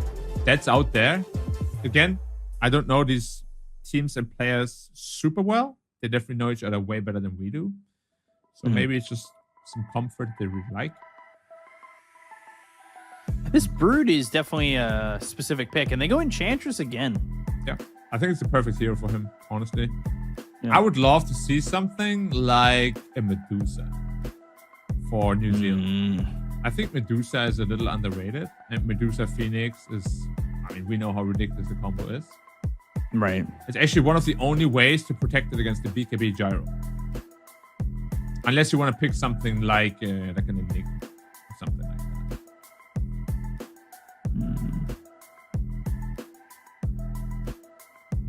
There we go. Back up as we do see Australia on the right side again. Now they've got the gyro, which is true. They're picking now, and you can see the draft back on your screen. Brood's definitely a specific ban because we don't see a lot of Brood right now at all. Yeah, from my own pub experience, the hero is pretty much the same as before. It's very hit or miss depending on the player that plays it. It can be very potent, though. It can be very potent. Oh, Marana. Marana Gyrocopter. That's a very interesting. Okay. I mean, I guess that's what you want there. You want arrow in the hook. But we saw this a little bit in the China qualifiers, the Pudge. I saw it yesterday in the Southeast Asia qualifiers as well. But Pudge is very beatable. And I think that these lockdown attempts, these skill shots aren't going to be great. Oh, they went Ursa and Brew immediately. I mean, the Brew is pretty easy to call. I'm so surprised that Ursa right now looks so free. And he destroys all these 3 heroes. And the fact that you get Brewmaster away like this. It's damn scary. Like, I like New Zealand's drafts a lot. Their Storm. Okay, that's good. That's good. Okay, hear me out. Yeah. You could still go anti-mage in this lineup for New Zealand. You can if you were me. I think you could still do it because out of Ursa, anti-mage, and Brew, who would match up best against the Storm? You mean mid lane? Yeah. Probably. I mean, Storm is a menace right now in mid lane. I would probably have to say Brewmaster. I would have to go mid. Right. Yeah. But, which you don't really want because you want that aggression with the Cinder Brew Fire. But as Spirits. I said, if it was me, I would just do mid AM and not give a crap. I just beat him anyway. Because that's me. That's my superpower. Yeah. I think a level in Blink, you're fine as anti-mage mid. Obviously, this is like, for me, a bit of a meme here because Storm and anti-mage definitely. Yeah. I mean, you have followed my career. I've had my Storm anti-mage moments too. Yeah. I love those. Blowing up a Storm never gets old with AM. Yeah. What I would like to see, perhaps, is now that Puck is out. Man, Storm is so annoying to play against because he lanes so well against most heroes. You can put like a DK middle, but he lanes super well against DK. I think DK is so boring, but I wouldn't mind, like, what about Razor? Boring. Yeah, I think DK is so boring, man. He is 100%. He is, and I've spent 9 years covering China Dota. The amount of times I've seen last pick DK, like, just get that out of the system. Oh, that's great. Stop hating on the hero. Right. I love DK. It's my go-to hero when I want to have a chill game. Yeah, exactly. I want to see not chill. There isn't a whole lot of reliable control from the mid lane anymore. It's time to bring out the mid lion, maybe. Right. Mid lion, or dude, if they want to be super toxic, they just go mid Husker right here. Storm can't do anything against Husker. This entire draft is pretty bad against Husker, and they have an amazing push draft then with the Ursa, Brewmaster, Husker, Ancient Phoenix. I think Husker would be the game-winning last pick here, potentially. I can see that. Husker does feel pretty strong. Yeah, and once he builds Axe, Storm actually can't dodge that thing. Like, you just jump at him, and you jump... Like, you follow him everywhere. You just go. You can't do anything about it. Thoughts on a Viper? For New Zealand? Yeah. Yeah. The problem is just all these heroes, they can do very well against Storm, but it's just the post laning phase is so annoying against Storm, right? All his mobility. I like Huskar. I'm always a big fan. Yeah, I think Huskar is amazing. If they don't want Huskar, there's so many heroes who don't want to play against Storm is the problem. Invoker could work. Some good old Invoker. What's your lockdown here for New Zealand? Well, that's the thing. They don't have much. That's why they need some reliable lockdown. Right. Unless they really want to go all in. As I said, then I think Huskar is amazing for that. Earth Spirit. That's a very interesting... I mean, it gives them the silence and lockdown against Storm Spirit, of course, but... Yeah. It's a very hit or miss hero. I thought... Like, remember what I just said with make the game easy for yourself? This New Zealand draft doesn't look super easy. I actually think Australia's draft... it's also not that easy, actually. And both drafts are pretty hard to execute. Right. Huh, what do we like better then? I still like the New Zealand draft, in my opinion. Like a bit better? I think that the Putch Mirana support combo is very odd.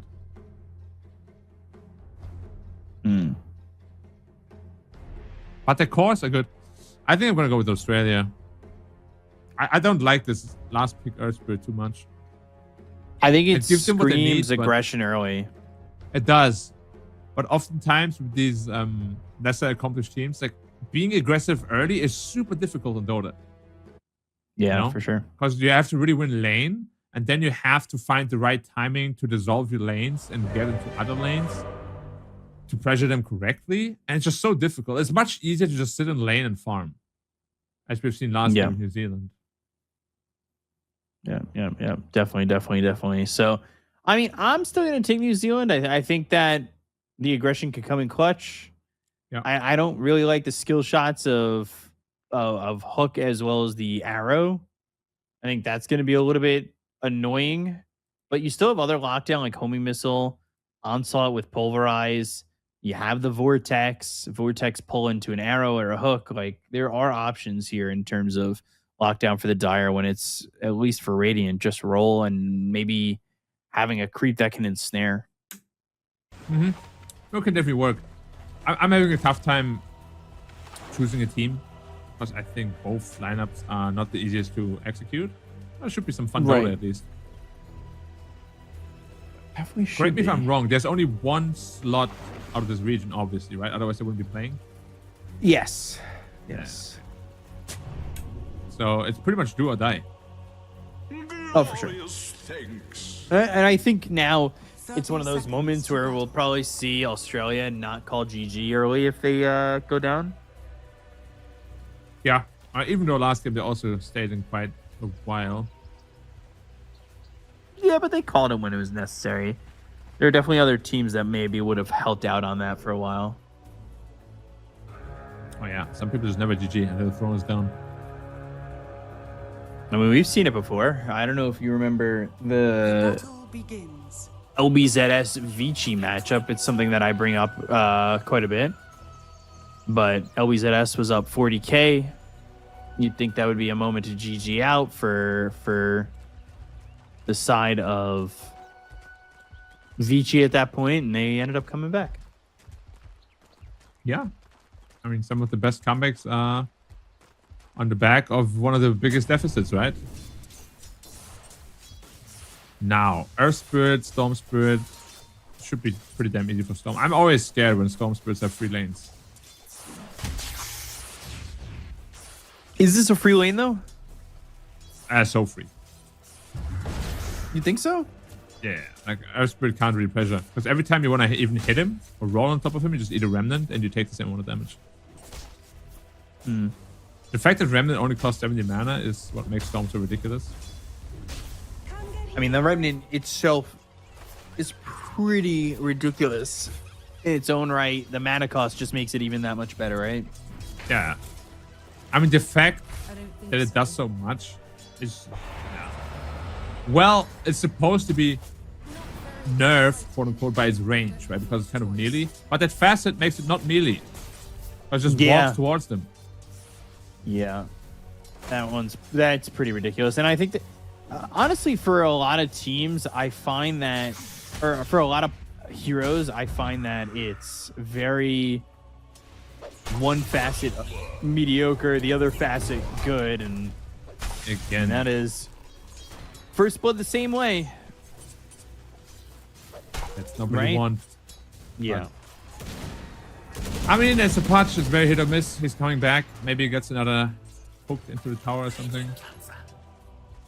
And yeah. The supports, as we said, are very, very volatile.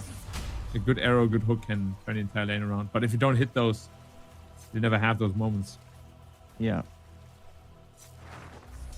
So you're gonna need to eat that hook or have that hook hit somewhere. And for Pudge, he's got that meat hook, that flares hook, but I don't know, if you're not hitting heroes with it, then what are you doing? Radiant's courier has been killed. I guess creep farming's not bad for it, right? Yeah. Instant killing those creeps. Both supports can do that. It's pretty funny. It's one of the things that Nyx Assassin can do these days. What with the Mind Flare? Yeah. Which is very interesting. Because basically it just says You know, like a brainless dumb creature gets instantly killed by it. Arrow in. Ooh, It's nice on the arrow Enchantress, and Fury is dead. Getting that kill easily bottom, but it's the onslaught trample. Gotta be careful here. Again, another hook that's gonna miss on this Phoenix, but when hook is down, the opportunity to just run in and go for it in terms of Cinder Brew and Fire Spirits goes up. Always got to be on the lookout there. Ursa's not exactly going to be jumping and getting kills here, right? Not yet, at least. Nah. As Gyro, you can see the damage already. Like, yeah, you're rotting on the Lord Boone's Pudge, but Gyro now has to be careful, and I believe that was just a hook from Lord Boone's. That makes him so susceptible. There's no save anymore. The Cinder Brew activates, and now they go for another kill. Like, this is exactly what they did to the CK. Yeah, it's pretty much copy paste. Another hook slightly off the mark. But that's just Pudge, right? It's such a hit or miss sort of scenario. That's why I'm a big fan of 4 Pudge, because you're also relying on hitting those hooks.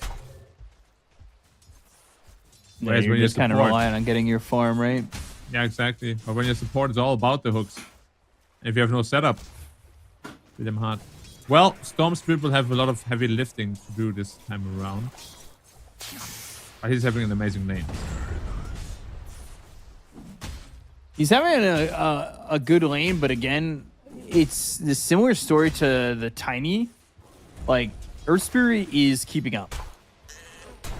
Yeah. And that's where I find that a lot of issue is going to come from. Because Earth Spirit, if you shut him down, I think he's a non-factor. I agree. Obviously, okay, so that's a stupid sentence. If you shut him down, he's a non-factor. Let me explain on that a little bit more. If you shut him down early, he's not a hero that does well from behind. Yeah, he's very similar That's to more so what I mean. Ooh, and he almost dropped actually. We are 20 health. Barely made it out alive there. Probably got hit by an arrow. Must have missed the connection. But yeah, Gyrocopter is mightily struggling again this time around. Oh, yeah. And Gyro comes back. He obviously farms. He gets that black cannon. He's got ways to get back into it. But this is also pretty similar, where they get Toms, and now on the TP, they almost got the turnaround, but not enough. Very good. Also a wasted rotation from the Earth Spirit, which gives Storm even more time. Bottoms up an Invis. Now it's time for him to rotate potentially. TP stops straight away. Yeah, this is going to be a good way to get those galvanized stacks. And Bruin's some trouble. The homing missile's there. They've got this Storm. They should be able to get the kill on a Rain. The Remnant's down, and they've got that. So they get that kill, and you've got Storm Spirit, who's already got 4 in the galvanize. He's galvanized, yeah. I can't believe actually they gave that to Storm. Just like a... What, just the old Bloodstone? Yeah, for free. As an innate ability. Yeah, the innates are kind of interesting. Yeah, some are so useless though. Yep. That's actually what I wanted to bring up before, when I said I needed to ask you something. How do you think is it possible to balance Dota nowadays? Oh, bot lane. Never mind. No way to stop the charge. How do you think it's possible to balance Dota now with all the facets and innate abilities? I think before it was already almost impossible. I think now it is impossible. I think you have to do it a singular part at a time. Yeah, but that will always lead to imbalance, right? Icarus dive, and the Fire Spirits, the damage, the hook misses again, but the survival is there, at least for this Gyro, and Lord Boone surviving, popping that wand. Very low health both, though. Gotta be very careful. Last game he stuck around a couple of times with that low health, and paid the price for it. What about this time around?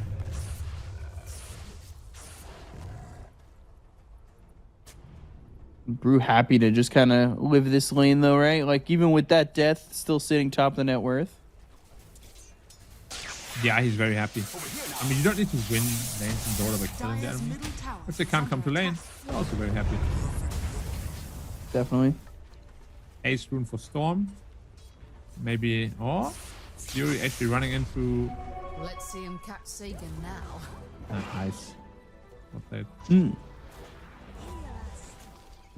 So, Chase is on, looking for Fury. Easy kill there. Yeah, now they have Pulverize as well. Pulverize arrow combo. Very potent, of course. Yeah, Pulverize Arrow feels very strong. It's definitely set up, but also, are we gonna see maybe the Pulverize Arrow and then after Pulverize Hook? Also possible. There's lots of Oh. nice little combos they have at their disposal. Storm. Yep, going straight into the Orchid. I like that. It's gonna take a while, of course. Turrets are scanning. If he can get to it, at a decent timing. It's nice. Yeah. But- And hard counters Ursa as well as Brewmaster.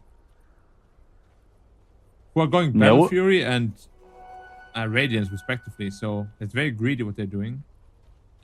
Looking for a Gyrocopter. I think they caught him pretty much. They'll be, yeah, perfectly intercepting him.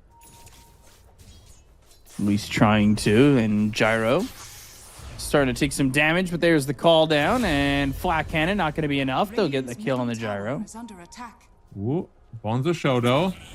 Yeah, well, they're trying to make a rotation, but immediately is Supernova. They need to protect this. Damage in. There's the roll. Xavier dies, but they do get lore boons, and they're going to try and get more. Starstorm and a leap away. Not a lot of mana left on this Storm. That could have been way worse for the Dire. Dire's Yeah, top perhaps a tower little is under premature the attack. egg. Cause level 1 egg is really weak, right? When you do like extra 3 heals like that. Right. But yeah, I think overall still a decent trade to get the Gyrocopter. Pretty happy with that. Who's the ping top to Pudge? Do they have to They wanna resources go defend again? this? Dire's Brewmaster has top ult. tower is under attack.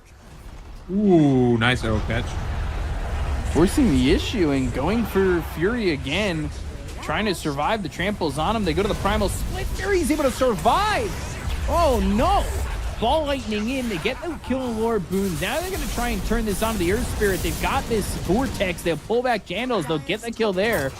That works out so far for the Dire. And now Brewmaster's back to form. So you've got the chase. You have the damage. You'll get another kill. And Andros is on a killing spree as they get the kill in a rain. And they'll find themselves this Enchantress and get themselves the third. It would Just be a 8 matter of galvanized time. if he gets it. Nature attacked Yeah. us. Oh, it's such an Another annoying galvanized hero. stack, but it is a very annoying hero. It's going to be a space created for your Ursa. Hey, Hero galvanized thing. stack, my friend. And he doesn't want it. Is under attack. He says, I don't need you. Dire's bottom tower is under attack. You should have taken it. I think so. I think galvanized is just makes your life so comfortable. Man, Battle Fury feels so greedy. Yeah, and Radiant in the same team. Radiant's top tower Crazy, is under crazy attack. greedy. Dire's middle tower is under attack. So yeah, that is an insane level of greed we have not seen in a while. And it'll be a while till he gets that Battle Fury. But it's all about Earth Spirit now. The problem is he doesn't really have any partners to make plays with. Maybe the brew with like Cinder Brew and rolling in. Yeah, but he doesn't really want to fight because he wants to get his Radiance, right?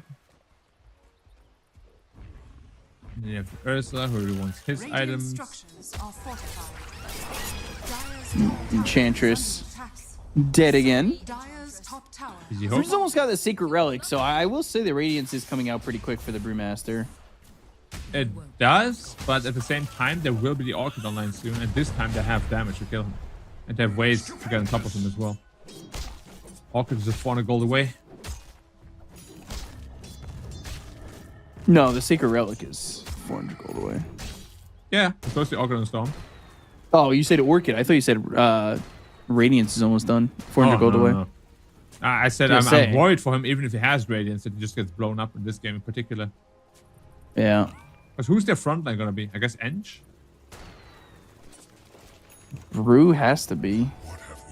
I think you have to start with Split. It's a tough game for Blue this time around. That being said, though, Gyrocopter is still might be poor. Yeah, I was thinking the same thing. He's really low on net worth. Need to see this Earth Spirit move more. But you said they don't really have a combo for him at the moment. Yeah.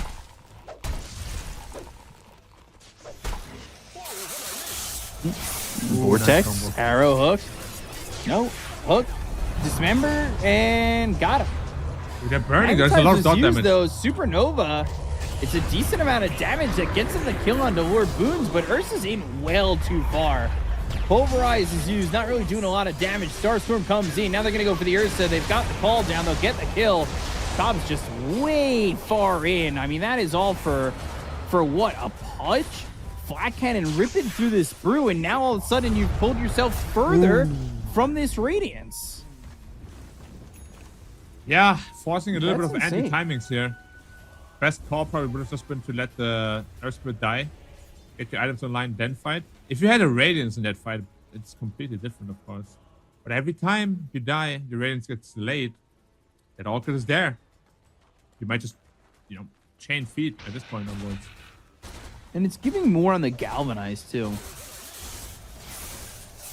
You're just making... Yeah, quick replay here. Nice combo with the Vortex into hook. And then I think the Radiant team should just disengage. There's no need to really go in that deep. Like, even after the kill, just out. He keeps chasing more. It's a little bit too far, a little bit too trigger happy. And they pay the price, the blood price. Something that we saw Australia kind of do in the last game, right? Just go for 2 more. Yeah. Too much, 2 more, too much more. That's right. So, getting those kills, cleaning it up. Radiant's bottom tower is under Now all of a sudden, Gyro's back. fallen.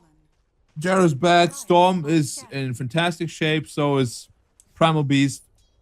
Who's going Blink Dagger to set up for his team. Game is looking amazing for Australia. We're really turning into the caster's curse on this one. Praise one team in the draft, the other team wins. Storm power, man. This hero is so good. Right.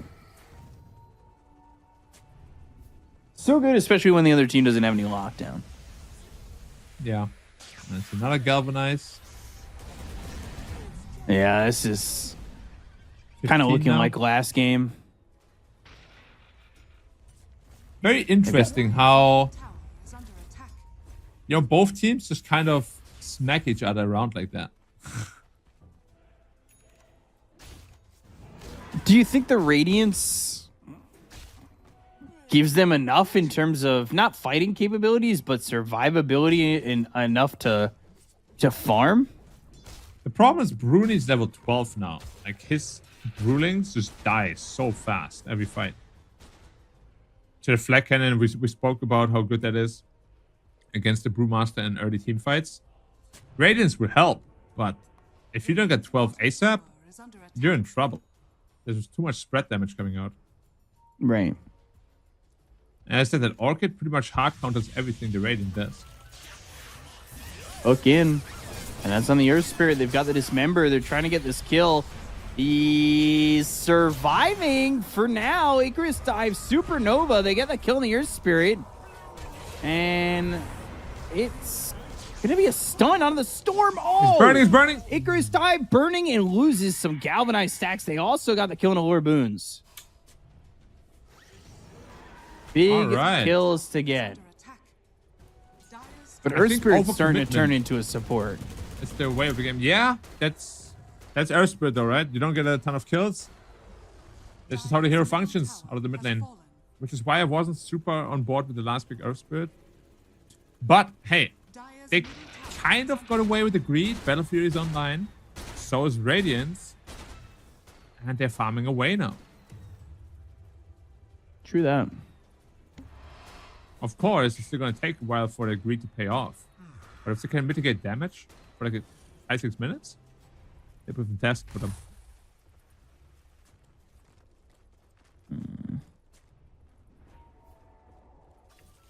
So you need to be able to kill the storm, I would say, 1 or 2 more times.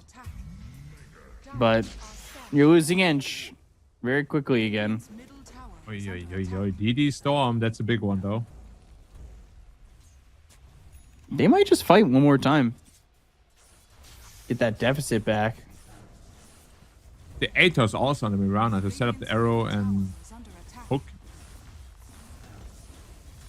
Very interesting. Radiant's middle tower has fallen. Mirana's so rich. Yeah, that'll Actually, happen. the whole difference in net worth is basically Mirana. Yeah. Pudge doesn't really have a lot of farm, at least for the moment. And the supports are getting some decent farm, though, on the Radiant. At least Phoenix almost has Yules. That's a little bit more survivability. And if you want to call it catch, it's also catch. Enchantress. Gonna die here. Can they get anything more? They've got this Spirit Vessel onto the Pudge, and that will be at least a trade. Yeah, just barely missed the silence on the Storm Spirit. He would have been dead otherwise as well. Also was... I think he had up to 4 or 5 Fury Swipes. Yeah, he would have definitely been dead. But that's the thing, right? It's not those cookie cutter spells to hit. It's all skill shots. It's not easy. And as I said before, I like easy. I think easy is good. Now, I will never do it myself. You know me. I love to do very hard stuff. Unnecessarily hard stuff, like Elden Ring level 1 runs. But if you want to win a tournament, easy is good. It's the KISS method, right? Keep What it is the KISS simple, method? stupid. Keep it simple, stupid. That's a KISS Yep. method. Yes. Yeah, I completely agree with that. Let's be honest. The easiest solutions to a lot of problems is usually the simplest, like the least funky one, right? Right. Just cookie cutter, easy peasy. Fury. All right, shot gone. Very nice. I Yeah. think I would love the Dire to also prioritize their shot a little bit more. Their shots are pretty good, especially the Pudge one. With that nice save in. Definitely. This is the Pudge one, and he's the lowest net worth, so there's definitely a shot. It's more Mirana. Mirana's one is not the best. Yeah, not really. I'm still surprised that they haven't changed that like to a proper shot. I don't even know what I would want as a Mirana shot, to be entirely honest.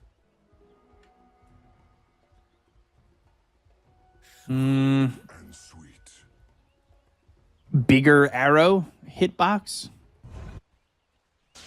Yeah, you see that could be kind of game breaking though, because all your calculations that you've done previously, you know, suddenly instead of going around a creep, you just hit it in the face. Under attack.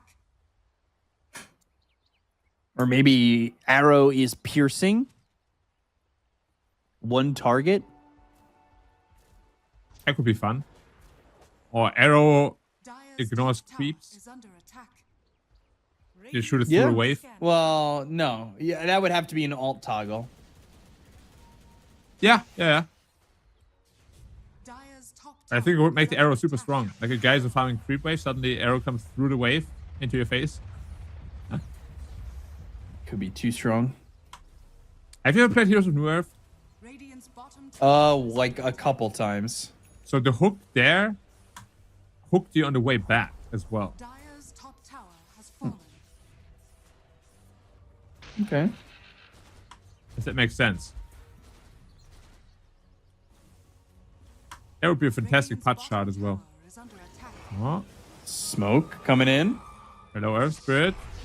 Might be able to fight. Runaway just going to be on the Brew. And now they've got the hook into the Dismember. Pulverize the damage onto the Brewmaster. They get the kill on Xavier. They've taken out the 2 big team fight heroes on the side of the Radiant. They need to back. It's all she wrote. Radiant's bottom tower is under attack. Radiant structures Make it Ooh, easy. up the Phoenix. Yeah, I think he actually... I don't know if he dove in to egg and just got caught in the pulverized stun, or if he got hooked in, but he was right next to the Brewmaster, and they both got completely cleaved down. I will say the benefits of that are you didn't lose Ursa. Yeah, he's still having a decent game. BKB almost up. I mean, he's definitely here that can turn the game around, right? With that burst damage, but that window is tightening. BKB almost up on Earth Spirit too. So their core fight items are coming online slowly. I'm just very worried about his Brewmaster now. Nowhere near as effective as it was in game 1. Right. I will say this Ag's pickup on Primal feels a bit quick. And like quick as in unneeded this early. Oh, Brew Orchid, again. Brew, pulverize, and can't get anything off. Oh, he dove in. Try and help. Yeah, that's a problem. Hook misses, ball lightning. They've got the follow-up if need be, but Magnetize was used. The silence is there. They've got the onslaught. They're trying to do the damage here onto the Ursa, but they'll end up losing the Earth Spirit. Can he get the right clicks in? No. He looks like he is in no man's land. They are going to get this kill onto the Ursa. The Supernova is going to pop eventually, but they've got the call down. They'll have the damage to go onto the Enchantress. Even with Nature's Attendance, it's not looking likely that you get a lot out of it, but you lose the Phoenix. They go with the Gleipnir. They've got the control onto the Ench. The arrow misses, but still a good fight overall for the side of the Dire. Yeah, and the game is slowly from the slipping out of Radiant. the hands of the Radiant. Like their fighting power in these fights is just not there. They fought just before finishing BKB on Earth Spirit 2. He needed like 50 gold. Same with Ursa, he's 300 gold away. Like they've had, I think this is the third anti-timing now in this game. The first one was in mid lane with the Radiance just around the corner. Now the BKBs. Like you really have to make sure you actually hit your timings. Because now I think it might actually be too late to hit those timings. Because all the important items are online on the Dire. Yeah, they really to get their farm. I guess Ursa could get if the BKB is there. You got a +1 item quickly. A Basher Ursa can always turn something around, I guess. But wow, we already have a Bloodthorn now on Storm. So that damage is insane. Radiance evasion doesn't really matter anymore. And it's not Naked Bloodthorn, but I like this move here, at least from the Radiant. Yeah, getting a good Roche. Very nice. And it's very easy too. Now, will that help them team fight? Yes. But is it going to win them the team fight? Probably not. Should be a farming Aegis. They need to get back into the game somehow. Yeah, but who's farming their way back into the game and making a difference? They need that bash on the Ursa badly. So important. They also need the Manta style up, which is still going to take a while in itself as well. Yeah, he's got 2 components, but here's another catch, and they already took the Aegis out of the hands of the Ursa. I mean, that is the opposite of what you like there. Yeah. Well, Radiant's top tower has fallen. that's life, I suppose. 24 galvanized stacks as well. Look at Storm's Yeah, mana region, man. 33. You're getting to that point where the galvanized stacks are too high for you to really make a difference, and he's got that meteor hammer there too. Dire's bottom tower. It's so funny that everybody just builds Meteor Hammer for the mana region. Radiant's top tower is under attack. It's looking like 3 games so far, but Earth Spirit going in, Spirit Vessel again. They've got the Geomagnetic Grip with the onslaught, the BKB, the attempt to turn it around, BKB, but stunned up with the Dismember. The damage is out. They've got themselves one, but the Enchantress on the other side is dead, so it ends up being a trade, and they go for this egg and blow it up immediately once there's no protection. Attack. Radiant's Yeah, I really like this Bloodthorn pickup for this reason as well. Oh, Brewmaster again. Bloodthorn just around the corner, and he's dead. Rain had the Bloodthorn just gives timings, so much and attack now he speed doesn't. for the egg as well. Oh, just completely blow that up. Yeah, like he had his timings exactly. But that's the thing. Like if you go Radiance, usually it's a very sharp timing, and then with the first Radiance, you want to crush that team fight. Gotta be a bit careful down there. Okay, he almost killed himself in a Tormentor. But yeah, if you miss that timing, Radiance is not that potent anymore. And they had that timing, as you said. They just chose to fight at the wrong time. Similar to what Australia did in the last game, right? Yes, sir. Kind of like a similar story, but as you said, reverse roles.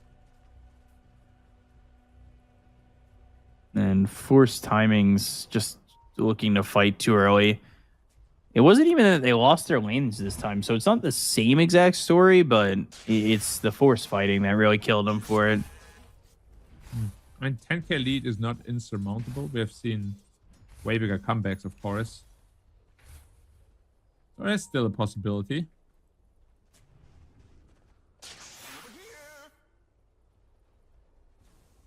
Possibility, but probability is probably quite low. You're probably That's right for there. sure. Yeah.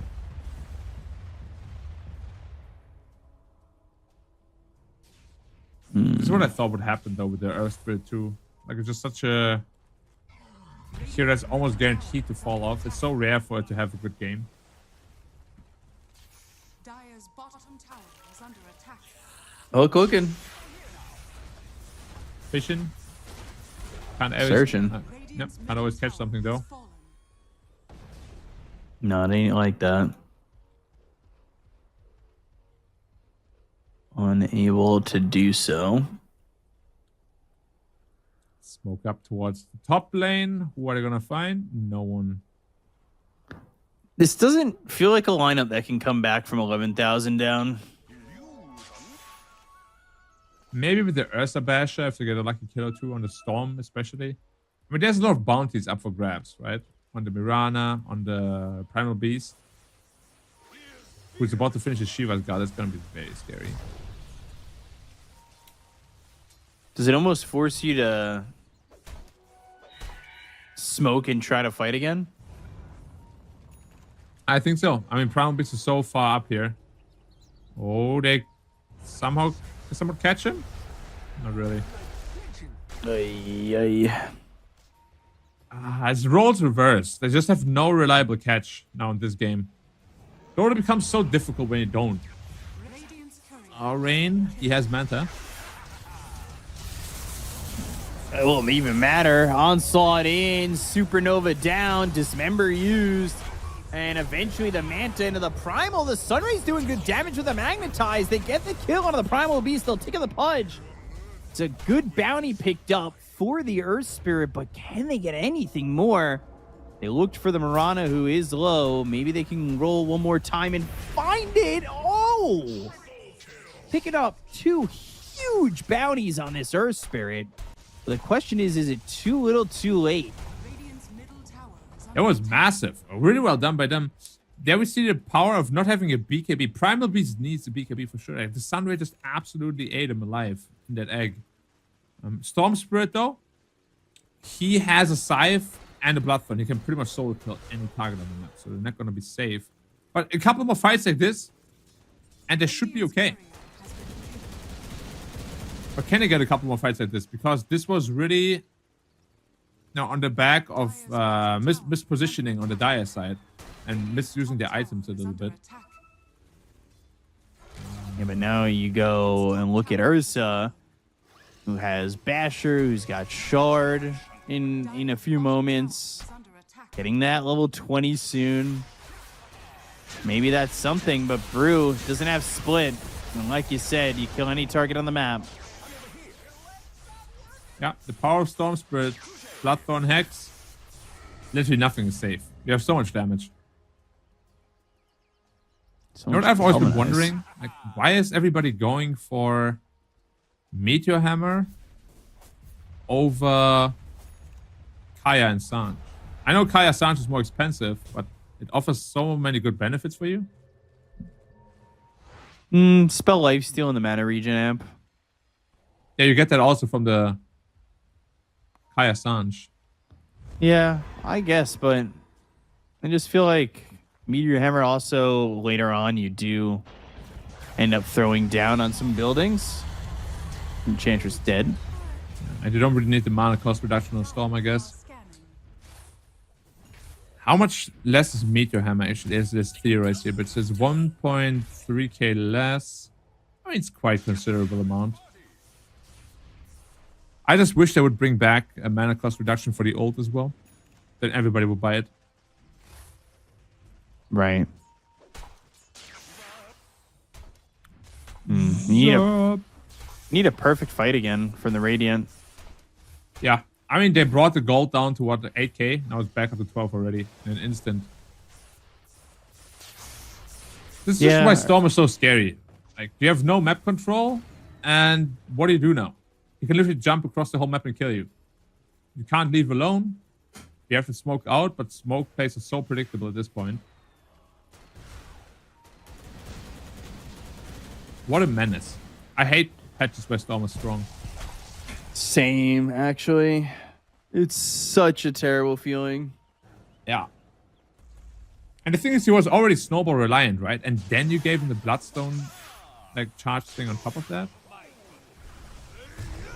Now it feels even worse when he's snowballing. When it already felt terrible before, you know? Dire are scanning. I almost want to say Ursa needs an Abyssal Blade. He does, but he also needs, like... Is he survivable enough? Because he just goes down in 1 hex. I have so many problems for him to deal with now. He could be now up on Storm as well. They're going to need that extra Aegis again, too. But I don't think they get it this time around. I don't think that's possible for him. Yeah, this might be the last fight of the Radiant. No BKB on him. All right. Well, Moonlight Shadow and an early BKB from Ursa, so now you disengage and you have to leave.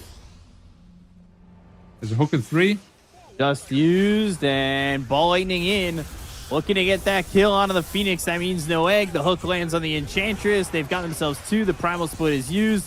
But there's no egg. There's no Sunray. There's no survivability fear for these heroes. Goes back to form, but the homing missile connects and just gets popped. That's not what you really want to have if you're the Brewmaster anyway. And it does get him out, but just not really accomplishing much. Don't worry. Just get 100% evasion and 50% movement speed. All good. Why is Ashley getting 100% evasion with that, or what? Dire structures are fortified. No. 30% times 3.5? Yeah? I don't know. That sounds like more. Brewmaster doesn't have split. They'll get the kill there. Rain's gonna die. Supernova with the Magnetize. There's potential here. They've got the kill to the Gyro, taking out the Storm as died. well. And Marana gets away. Wow. I'm shocked that they got that. Those bounties were insane once again. Was it like a 15k lead? And Roshan is up. They didn't do Roshan. Yeah, they got 1,700 for the Gyro. They got 1,400 for the Primal. They got 800 for the Pudge, and they got 2,000 basically for the Storm. And they didn't do Roche. Now Ursa gets Aegis Cheese on top of what he already had. Wow. And the damage is there. And if you're going to overstay your welcome, well, that'll happen. And all of a sudden, you're thinking Abyssal. No, you've got Aegis, you've got Cheese, and maybe MKB is the answer for this Ursa. MKB against the Butterfly. Yeah, he just wants to stick on top of the Gyrocopter. But still, yeah, it was another misstep. Game control, I would think, is still very much in the Dire's side. Dire's favor. Like, Storm Spirit is still the menace he is. They need an answer to him. They still don't have any. They have no Hex. They have no reliable lockdown. The team fight is good, but only until the BKB is up on the Primal Beast, I'd imagine.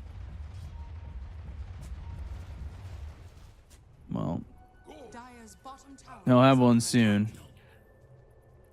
Yeah. Man, the Earth Spirit picked up so many bounties throughout these last 2 fights. He's really rich now. I don't even know what item he should go for, to be honest. Hex is very much needed, but Hex Earth Spirit doesn't feel great. Octarine Core could be nice. Honestly, I feel like the Hex is just such a necessity, though. It is, it is. That's what feels bad about it, too. But Ange is actually thinking of building towards a Hex. But of course, she's nowhere near. They're 3k gold lead now only, by the way. Game is pretty much back to even. They're smoked up now. Radiance should reveal it if he doesn't turn it off. Okay. So they're just looking to get a what tier 2? Potentially? Radiant's middle tower is under attack. Hmm. The rest got MKB done. Oh, you gotta be careful with the gyrocopter. If they jump you, you're dead. The real carry has been the Storm, but Gyro is at that kind of gold. And they are starting to shift down here. Maybe they find the Brew. There's the Bloodthorn, and they've got the Hex, the Aeon Disc, but there's the Pulverize. Still looking for the Primal Split. Finally gets it off. They go to the Moonlight Shadow. They're going to need some vision here. They get the kill on this Pudge. Call down is used. The BKB is early from Tobbs, and now they're going to Ball Lightning back in. They've got the Hex, but the Lotus Orb doesn't reflect with the BKB being used here, and now he's got no mana. Storm's in. He may galvanize, but that's not going to be worth it.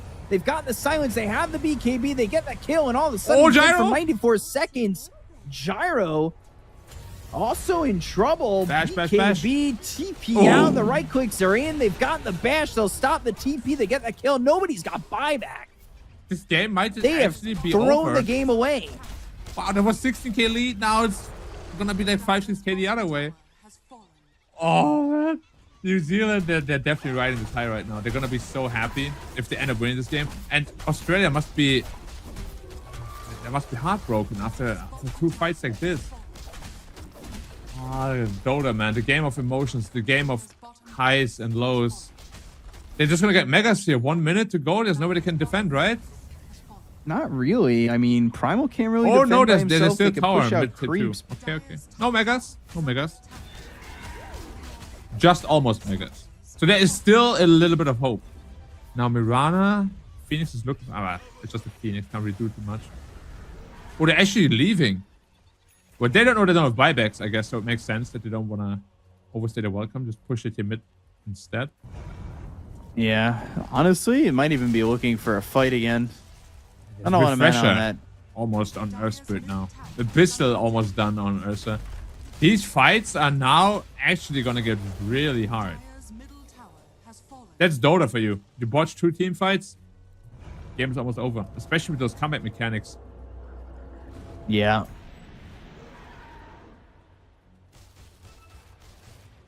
Man, Jeez.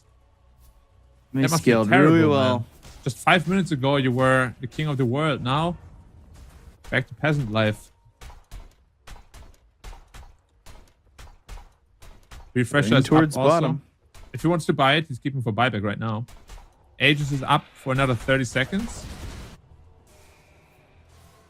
Probably can't really take a fight in that time. Can see the Tormentor though. Yeah. Heal us. Get the Tormentor shard there for Earth Spirit. Can now grab allies. That's always nice. Yeah. Not the most ridiculous shard, but not the worst. It only becomes ridiculous once you get Axe as well. Yeah. Which of course he's not really going for right now. Aegis reclaimed. Abyssal Blade online. He purchases it out straight away. I have to say though, he is still very squishy. Like if he gets Hexed, Bloodthorned, and Focused, he will die. Well, they've I been like trying to do that to decisiveness. the Brewmaster, though. Mm-hmm. And that's been a rough situation for them. Storm top. He has no buyback, man. If they catch him with this new Abyssal. Scanning. Okay, looking for Prime Beast. Scan hit. They're actually just going towards mid anyway. Pudge. Alive for now, but not alive anymore. Vortex, BKBs, right clicks in. They get the kill on the Earth Spirit. He's a big part of their damage, but they got the Magnetize off. And now, Radiant, they're starting to retreat a little bit. Ball Lightning in. They've got themselves the Bloodthorn, but they've got the Glimmer Cape, so they've made him invisible. Invisible late in the game sometimes spells invincibility. Late near again. Sproink, arrow missing. Time to disengage. How much do you want to chase? Okay, so now that all is said and done, one call for one support. Probably a trade that you're kind of happy with in the position you're in right now. Yeah, definitely. But yeah, if you're Earth Spirit, you gotta preemptively BKB that. Because you're rolling into basically 5 heroes trying to be very aggressive. Like if he runs in there with a BKB activated and gets cheese off, maybe the fight goes the other way. But that's just the power of Storm. Instant Hex. They have no way to stop it. Do you think there should be a strong dispel item? That you can put on teammates. That would be kind of broken. Like imagine like a strong dispel Lotus Orb or something. But instead of reflecting it, it just strong dispels you. That sounds really broken. Right. Never mind. Let's not put that in the game. Yeah, stop giving strong suggestions as we are unpaused and gonna get back into this one. And pause again. So quick 2 pauses from Primal Beast. You've got level 25 here for the Gyrocopter. He ends up taking the -5 second flak cannon cooldown. And he's got Trickster's Cloak, so they're trying to use that invincibility rule. But if you click on Gyro right now, his flak cannon is on 60 seconds cooldown, but it says 15. How is that possible? Yeah, well, using it and then getting 25, that is how that's possible. Yes. That's right. Good job, Bcom. You passed the math test. The logic test, sorry. I always do. I know, you're very logical. Okay. I'll take it. Good that you did the laughing, not me. All right. Relax. Now, stage of the game. Brew working up towards his Acceptor. You pretty much can't kill the Brewlings anymore. Well, they have 4.5k health. It's pretty darn hard. Cinder Brew applies fear when ignited. Yeah, that one's pretty strong. Yeah, but gain Drunken Brawler passive also sounds pretty damn strong. Yeah. That's also pretty strong. Good. Arsene is 25 though. That's the real game changer.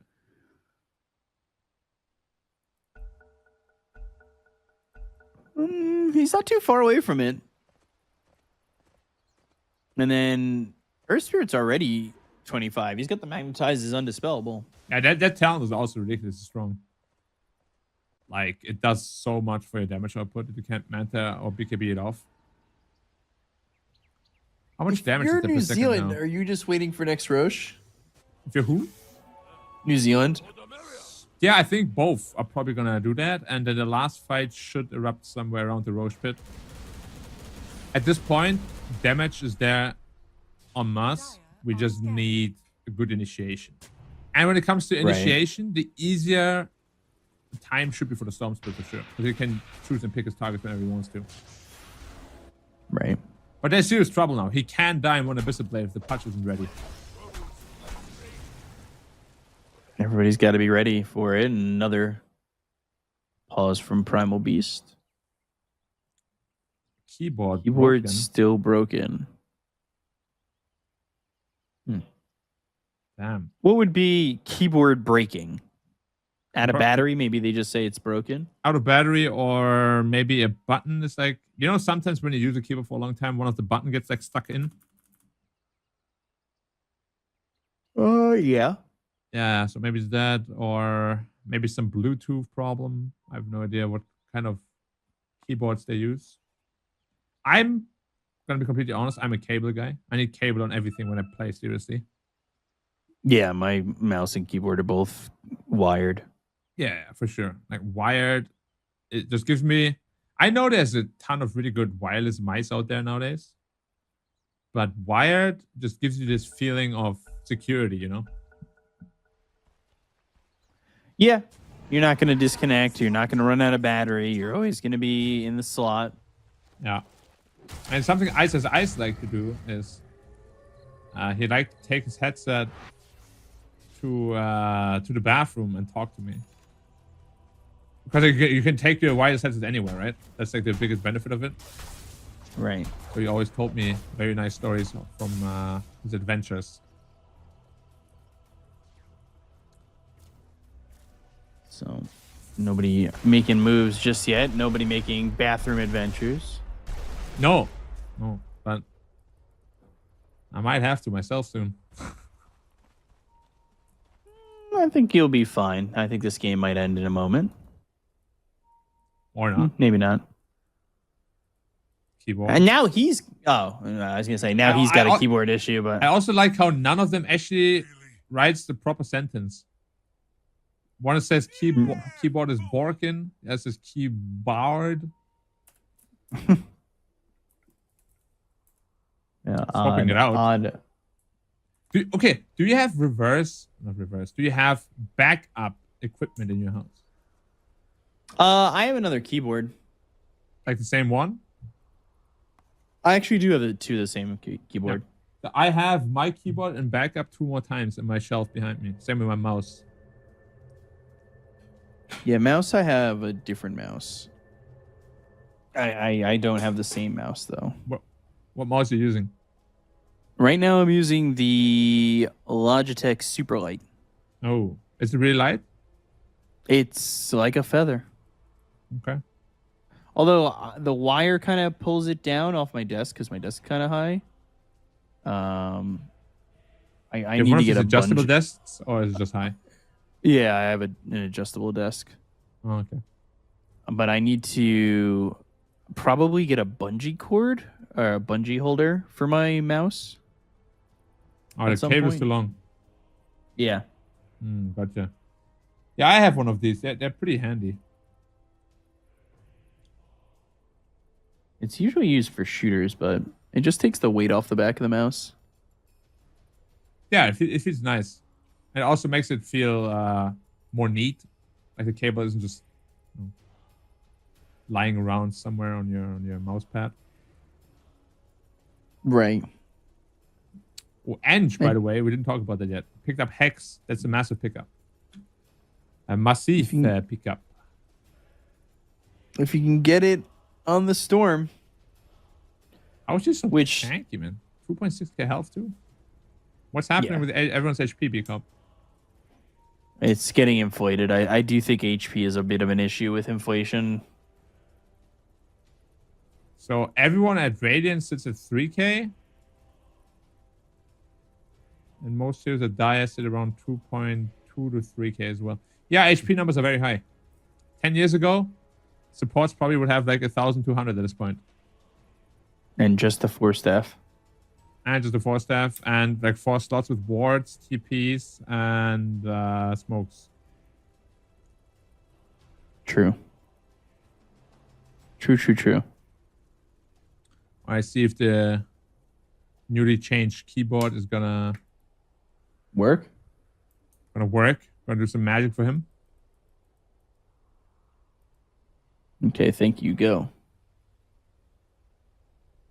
And G there as well. So they'll unpause. Here we go. By the way, why do you think Fury named himself Fury? He's like one of the nicest guys you'll ever see. Yeah. Maybe that's why. I'm not sure. He wants to be angry, but he can't.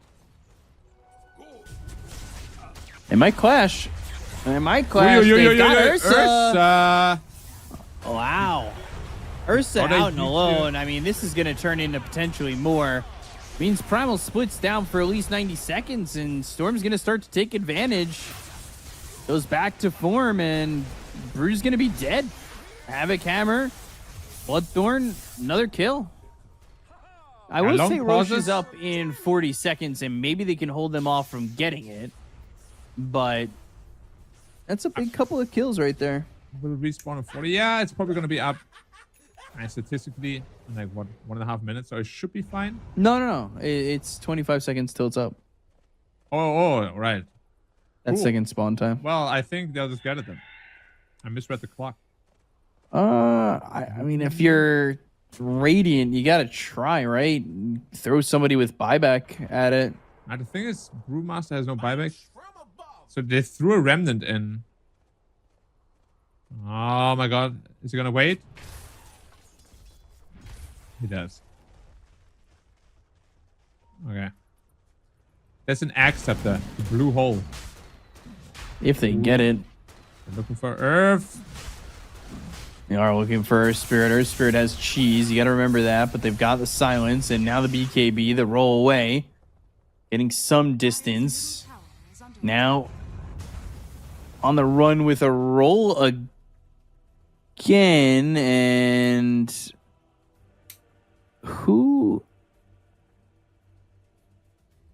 Oh, it was Storm who hit the BKB. Yeah. How is it keyboard again? I don't know. I did see him though. He canceled his own charge really weirdly. So it seems likely to be a keyboard issue. Roshan is half HP though, right? A little less than that. They're up in 14. But I think Gyro just has a little bit too much damage probably. Now, if they get their hands onto an axe onto this for the storm, that is massive. That axe upgrade is insane. Where is he TPing to? Just back to base? Yeah. I wonder if this Ench gets in there and is able to spot some vision. Yeah, the creep. And slow this down a little bit. Creep is kind of chillaxing on lane.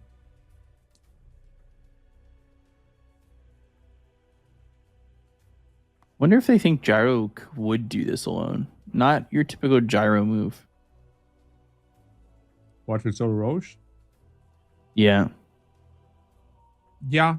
It's usually not the easiest, but he's very rich. So. This must be very taxing to lose 2 heroes like that and then have the enemy team pause repeatedly. Yeah, it's kind of frustrating, I would say. Happy.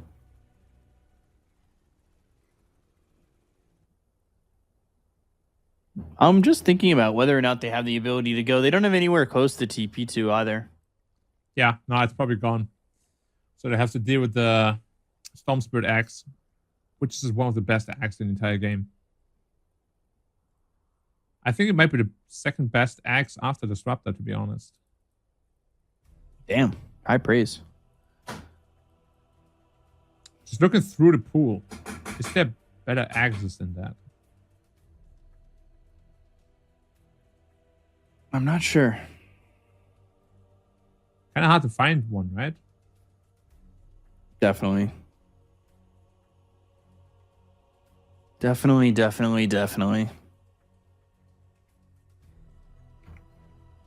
See how long this keyboard takes. As If you change his keyboard, but it's still the same issue, doesn't sound like a it could keyboard be, anymore, does it? it sounds like a USB slot issue or something. Yeah.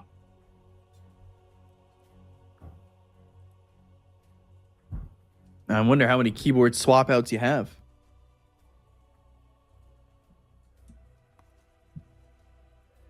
Reconnect. See if this one Honey? works. What works? If it works, this keyboard. Or has it Go on. another keyboard yet again? I don't know if there's another keyboard swap or anything like this. And Earth Spirit is out. Still taking a look at Roche. Should be falling momentarily. Sending a creep in there. Oh, creep's dead. Oh, Gyro left. Gyro left enough because they go for the Ursu who just came back. Oh my god. Well, what? that is- He came back and Inch is dead now too. That is heartbreaking, is what you call that. 2 back-to-back deaths like that. They're gonna find a way to calm them down because, like, that can be rough. They got the bottom set of racks. I will say that. They had that for a while though. Like, yeah, but maybe it stops them from pushing all out and getting a lot out of this for the moment. Yeah, 1 minute left. I mean, he has buyback. What if he buys back? That's such a big timing for the enemy team. Yeah. Bruce trying to take buildings, I think. He's going bottom. Radiant's top barracks are under attack. Because look at mid. Look at the double mid wave. Radiant's He might just split. Yeah. He's gonna try and make him pay for this. Look at how much building damage he does. Yeah, if there's a hero that can do it, it's definitely Brewmaster. Yeah. Radiant's They have a glyph though. is under attack. Oh my gosh, dude, he's destroying it. Hey, glyph! Yeah, you might didn't glyph it. need to glyph. You might need to glyph, but this is a full set of racks mid. Middle barracks. So the racks Gone. stay even overall. Radiant's middle barracks are under Did he get anything Yeah. on the way out? Radiant's structure. Oh, they're actually initiating and glyphing as well. Ooh. He's coming with the BKB. Yeah, he has it gets refresher. him He to has go away. refresher. They don't Okay, have so primal split though. yeah, they need to stall for 40. What we call this a win? No, not really a win, but I guess they made the best out of the situation for the Radiant. I think so. They didn't lose their racks mid. They Yeah, have the they got the- advantage. You think they didn't glyph because they were afraid that Brewmaster would just start rattling the throne? Oh, that damage was ridiculous. I don't know. Yeah, the think it- brewing damage is ridiculous on buildings. This Ob sees them. If it's just the Ench dying, I think they're okay with that. No buyback though for 90. It's an important hero. Got the hex and a lot of support abilities. Short 3 gold though. Ah, So has it now. got it. Bruce And pushing top. Bruce up in top, yeah. Bruce pushing top. Oh, he just And he's straight going for the split. split. I mean, they have glyph, but now they got the racks. Backdoor is gone. They're TPing back 1, 2. They've got the dismember on the Cyclone, but he got the tier 3 tower. It's rat time for Dude, the- Brewmaster, and melee racks. They're low. He might die for this. He's got buyback. And now they've glyphed. So now he's got buyback, and all of a sudden, Brewmaster, he can make you pay for this. Aeon catapults. dismember. They got the kill in the Earth Spirit, though. This is off and away from the fight. I already feel like the Brewmaster is trying so hard to get his team back into the game, and his team is just not cooperating. No. They're dying right, left, and center. Now, my question is, do you go refresher on this brew right now? And they glyphed. They do not have another glyph. You go tier 4s. You don't go for the racks. It's Or possible, do you go but for the mega the creeps? enemy tier 4 is also very strong, right? Like, you should not be able to outpace them all by yourself. Because they still have ways to deal with their brew split as well, like the Gyrocopter to piece back or something. If they can somehow stall and not need buybacks, they probably need buybacks though.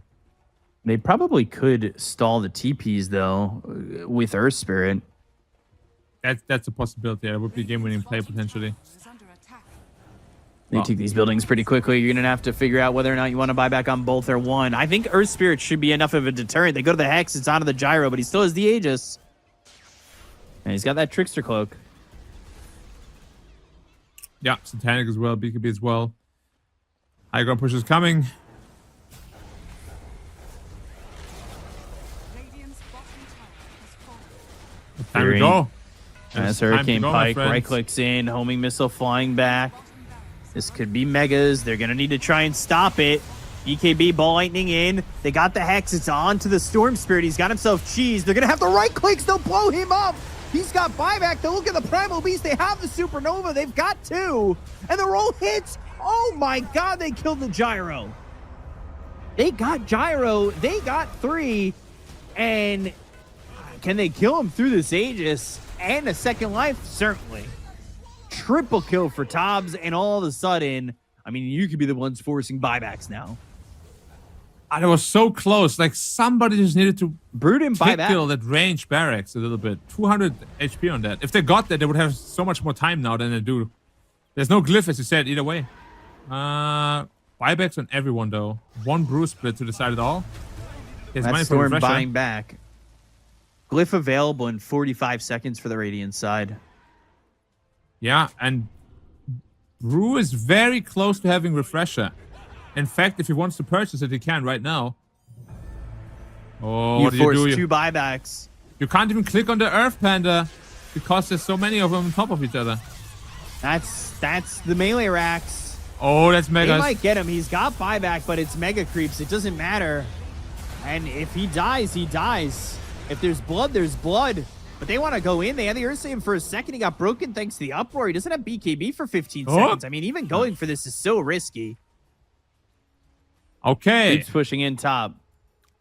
Well, the thing is, Dire basically also has megas. Like, there's no way to really defend that range barrier. Yeah, but basically, horseshoes, hand grenades, and all that stuff, you know, almost doesn't matter. And we'll see, though. Like, Storm could literally just ball lightning in, hit it, like, twice, and they also have megas. But he has no buyback. Is he balls enough to do that? That would be very risky. Very, very risky.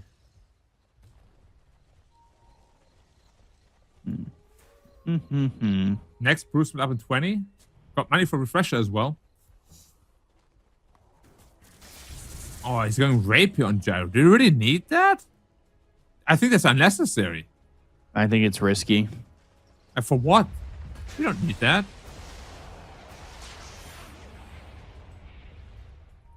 I think it's risky when you're about to just get ratted instead, you know? I think you just buy like a Swift Blink or something like that. Something to actually get in position where you need to be.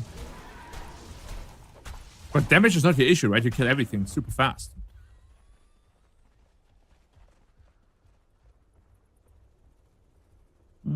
I guess so. Oh, it's a smoke play. If they catch the Gyro just as he buys Rapier, man, it could be massive. Oh, he's doing it. He's doing it. I mean, he wouldn't have buyback if he does it.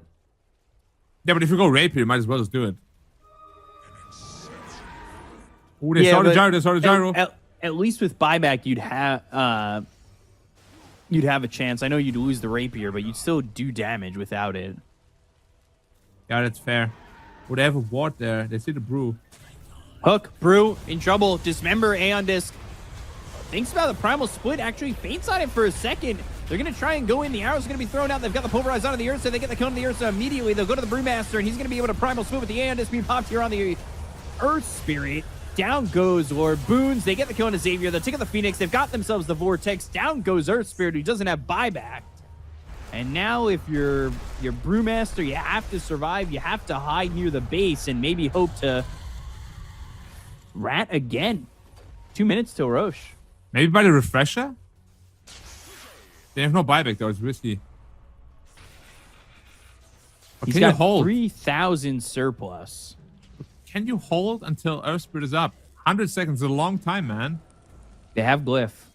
I know it's not everything, but they do have Glyph.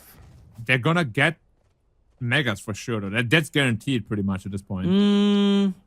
I don't know about that because they bought back on so many heroes that I wonder if they're willing to push up. They might just wait for Roche.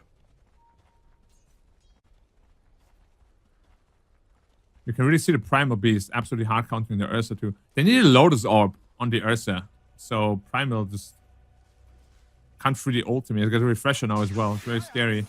They're looking for that big Rex on the bot. Yeah, they want it. They want the Mega Creeps. It's a minute till Roche. Like, it takes 2 shots for them to kill it. But they might... You don't glyph this, right? No. You just go Megas v Megas. Yeah. 40 seconds to go, though. A lot of time. I'm looking for where Brewmaster is, and he's in their face. It's a very early split, though, and you won't have it for the team fight now. It's a big problem. My only thought is that he knows he's going to buy out on the refresher. He doesn't quite have the money for that yet, unless he sells something. What would you be selling, though? Nothing. You kind of need everything. Oh, no. Ench. Oh, Phoenix showing. Now Hex. Lotus, though. Storm, fine. Enchantress has buyback. A minute till tier 5s. Mm-hmm. Any small mistake can now cost you the game or win you the game. Any small play. Rapier 30 bought seconds out so they have on the gyro, by the split. way. Roshan up. Now do you force them to glyph while they go for Roche?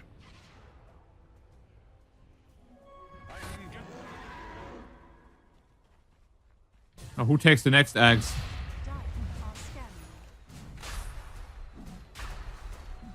Pudge? It's kind of not good on anyone. Rot damage would be nice.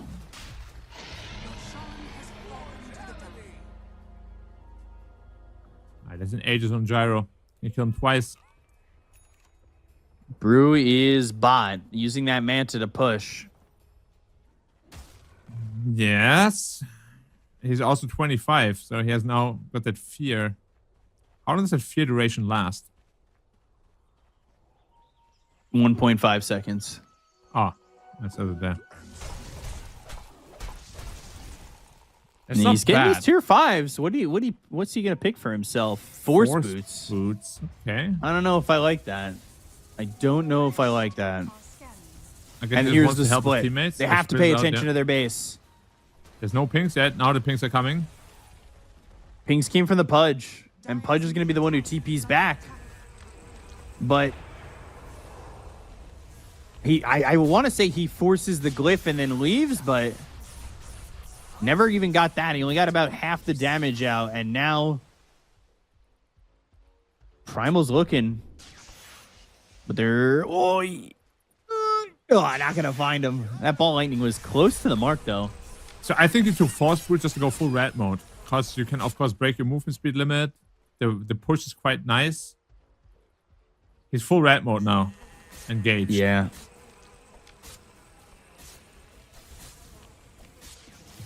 He doesn't have Primal Split for 40 seconds, but he's pushing top. That's very dangerous. He's got buyback if need be, but I don't think you really want to be spending buyback like this. And truth be told, Storm could just jump you, and At any that time? would be a massive issue. Yeah. Punch Oh, gotta actually, see a Storm. whoa. He TP'd bot by Storm. That was close. Interesting TP.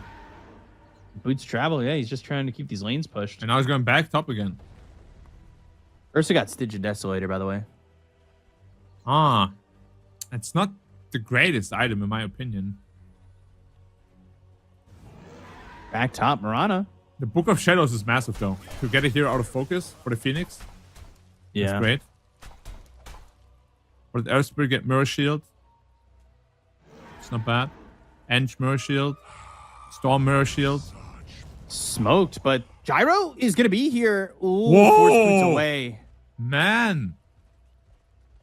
You're going to rape He me, knows my the friend. smoke is there.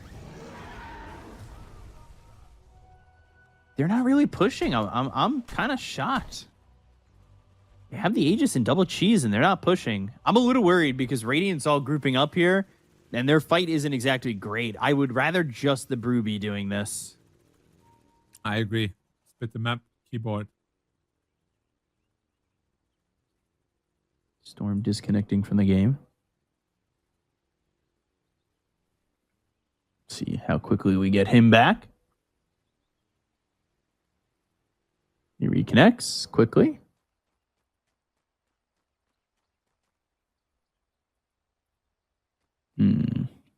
Go and ready. Ready right now. Here we go.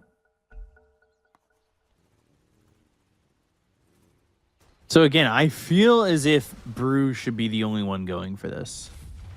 But now they're kind of positioning themselves bottom. Creeps pushing in bot. TP's starting to come back at least from the Phoenix. Not from everybody, truthfully. Enchantress is farming, looking for a Bloodthorn. I don't think that's really ever going to happen. Lincoln's is a big pickup from Earth Spirit if he can get it, but now he's got buyback. Call down used, force boots away, and Brew gets to leave. What is that movement speed? That was without being brewed up, by the way. If he's brewed up, probably like 700. Gyro, the timing on Gyro's Aegis is a minute 15 still. Yeah, and You're no by lane the is really Cinder pushed Brew. in, so they're safe right now. Top is kind of pushed in. But Primal Split already used. They've got the stun. They have the Abyssal Blade. And now they've got the hook into the Dismember, so the Swallow is there. He on could the be Primal Ursa. Beast. And Ursa, early BKB. And oh, whoa, Brew just died from the damage of the Divine Rapier. Your tier 4s, you guys have Glyph. I hope you remember that. Glyph's going to come out late. They go to the buyback. They're not going to have Primal Split. It was already used. The Force Boots. They've got themselves the kill on Lord Boots. He's going to be dead for 2 minutes. The damage onto the Gyro counter. They've got themselves the Hex. Uproar. Force Boots. That's some damage from the Impetus shots. Brew's going in. He's got the Aeon Disc. They go for this Earth Spirit. They get that kill on the Tops. He's gone. He's going to be forced to buyback with a BKB being popped here by the Marauder. Trying to stand their ground. Primal Beast doing a lot with the Onslaught. They've got this trample, roll in, magnetize, replace onto these heroes. Silence on the 2. They start to back away, but they got the buybacks out. Roll once again, and this is a kick. Goes on. They buy back on Lord Boons. They find the kill onto this Brewmaster. He's the real problem for their base, but the right clicks are through. That's the Rapier. The Aegis just expired. He buys back. The Rapier's on the deck. It's on the deck. Somebody's got to pick it up. Finally, this Ursa picks it up, but is he going to be able to survive with it? The Sun Rays on him, and he blows up. They got the Divine Rapier back. Oh, this is GG. Oh, my. Ursa went from... What was that last pop of damage? Bloodthorn. 800 magical damage from Bloodthorn at the end. That was a huge chunk. Yep. Now he took so much damage under Enrage that the stacks really just killed him absolutely. I mean, they can't really defend the base anymore. Drones should be going down momentarily. Nice pull on 2. Yeah. Good I mean, night, they have nothing to baby. stop it. We're going to a game 3.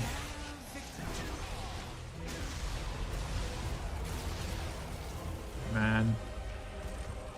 That's a roller coaster game for both teams. Yeah, that is definitely a roller coaster game for both teams. It never stopped. And I think Like, I know the flow was kind of cut off a couple times. I will say that. yeah. And it is kind of stink, but that is, that's the way the cookie crumbles. And I mean, it's a 60-minute game that feels like an hour and a half. And it's a long drawn out one where you're trying to secure that slot. Now we're down to a BO1. That's it. Yeah. It's a I mean, BO1 you to saw see it, right? who accomplishes Dia it, had massive right? lead. Yeah, that's Yep. correct. Dia massive lead. Throw it away. Radiant massive lead. Mass pauses. Ursa dies twice in like 2 minutes. I don't know. Yeah. It's like written in a script, Like you guys do this, and then you have to go here and do this to make it really dramatic, and then you have to do it again. Yeah. And It's so tough. Yeah, I really hope they have a way to calm them down, because mistakes like that for an individual player, because let's be real, like the Ursa was probably the main reason they lost there at the end. Right. Like you gotta swallow that somehow, like not dwell on it. It's very hard to not dwell on it, but that's the mark of a champion. You gotta be able to overcome that, and hopefully be in tip-top shape for game 3. I think they have roughly a 5-minute break now. So plenty of opportunity to really talk things out. Truthfully, probably a little bit more, but we do have highlights ready for you, so we should be able to take a look at those. And this was a long game, so it's going to be quite a bit of highlights.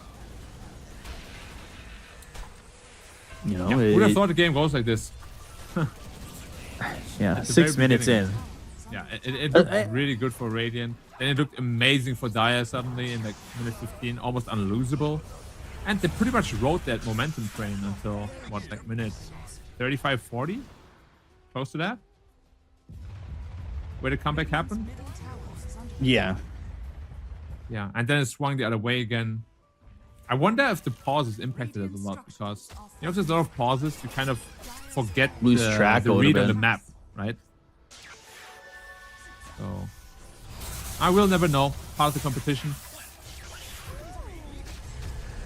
Yeah, it's definitely always part of Dota is the breaks and potential problems, but it's I mean, at least from my point of view as well, you kind of think about how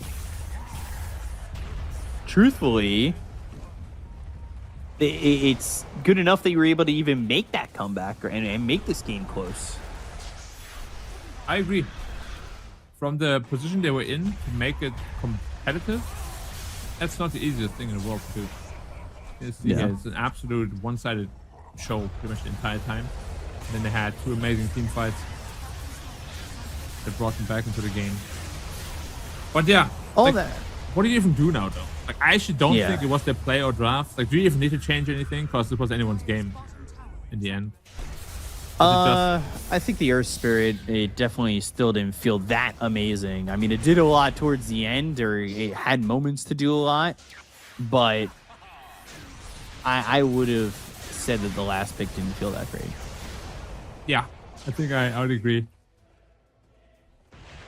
Like But for they both felt teams, like really, they were in that position. like, I didn't like the punch Mirana combo that much either. Yeah. The punch did a lot though when it comes to saving. So maybe it did a lot more than we actually give it credit for. And again, when a game goes like this, you can't really criticize too many things, right? Because it was very even To get to that point, yeah. to get to that point. Yeah, could be anybody's game. And we saw, like, first game completely one-sided in New Zealand's favor. Second game, well, for the most part, very one-sided in Australia's favor. So that means the teams are very evenly matched, and it really just comes down to like, minuscule things. This way the This favor fight more was confusing. crazy. I will say I think there were a couple points where like you had a bit of misplays from both teams, and that'll happen. But you know, like Ursa's BKB in that last fight being used early in the exchange felt like it threw them for a loop. And getting caught a bunch on Earth Spirit and Enchantress felt problematic as well. But you know, the same could be said on the other side. Like Gyro got caught out a couple times. You got a little bit overzealous moving in too far, and all of a sudden you lose a team fight and get completely wiped. But also, both teams just not realizing that they are sticking around too long. Yeah, that pretty much happened in game 1 as well. I think that's actually one of the things a lot of amateur teams struggle with. Just having this precise movement of when to go in and out. You know, usually it's either one or a couple of people that are really in charge of that, where as soon as that person says out, it's an instant disengage. You know? And a lot of times, as I said, amateur teams, they don't really have that person, or that person doesn't do it quickly enough because of a lack of experience. And they can't lead what we saw here. Many times for both teams this game. Stick around too long, get punished, then try to stick around to help that person that got punished, then you also die, and it's just like a snowball from there. And it can be a very, very detrimental thing, obviously, if you lose many heroes for no reason. Right. I'm just taking a look at this. I mean, even to get to this point, you have this comeback potential. You're down 30,000 here, but the Ursa dies so quick both times. Yeah. I mean, he deals a lot of damage, but he's very squishy himself. Yeah, late game Ursa, you somehow gotta... The reason why he's so strong on late game is you have the ability to juggle between jumping in with Enrage, then BKBing, then Enrage is off cooldown again, and throughout that entire time you have like mini Enrages with your Earth Shock. And mastering, using all of these at the right time is not easy. Ursa's not an easy hero in late game scenario at all. No, not at all. Ursa holds that Divine Rapier there, and I think this game is changed. Not sure it's over, even if he holds it, but definitely would have been pretty huge there to be in a situation like that. And unfortunately, I think that for New Zealand, they were close, and I don't know if they'll get another opportunity like that. A win like this can be super detrimental to your own morale, but it can also hype up Australia like mad. Yes, you had this you had this big stumble where you kind of gave the way the other way, gave the game the other way, but coming out on top of close games like this, especially long games like this, is very adrenaline inducing, and that can lead to two things, right? Either you're super pumped and you do really well, or it can be overconfidence, and something similar to game one happens where you just keep running in and feeding bodies where you really don't have to. Honestly, it could lead to a third situation where you just have an adrenaline dump. Like True. You can be put in a situation where now you feel a little bit tired. You were hyped up, but like, adrenaline dumps do happen, and all of a sudden you're just feeling maybe a little bit sluggish, a little bit tired. So let's take a look at the scoreboard real quick. As it was a long game. We got to give you a bit of a reminder of what we saw in that game, and let's break it down a little bit. It doesn't feel like it, but not a lot of positive KDA here for New Zealand, even though that game was close. Yeah. I mean, even if you look at the kill score, 29-49, it was really...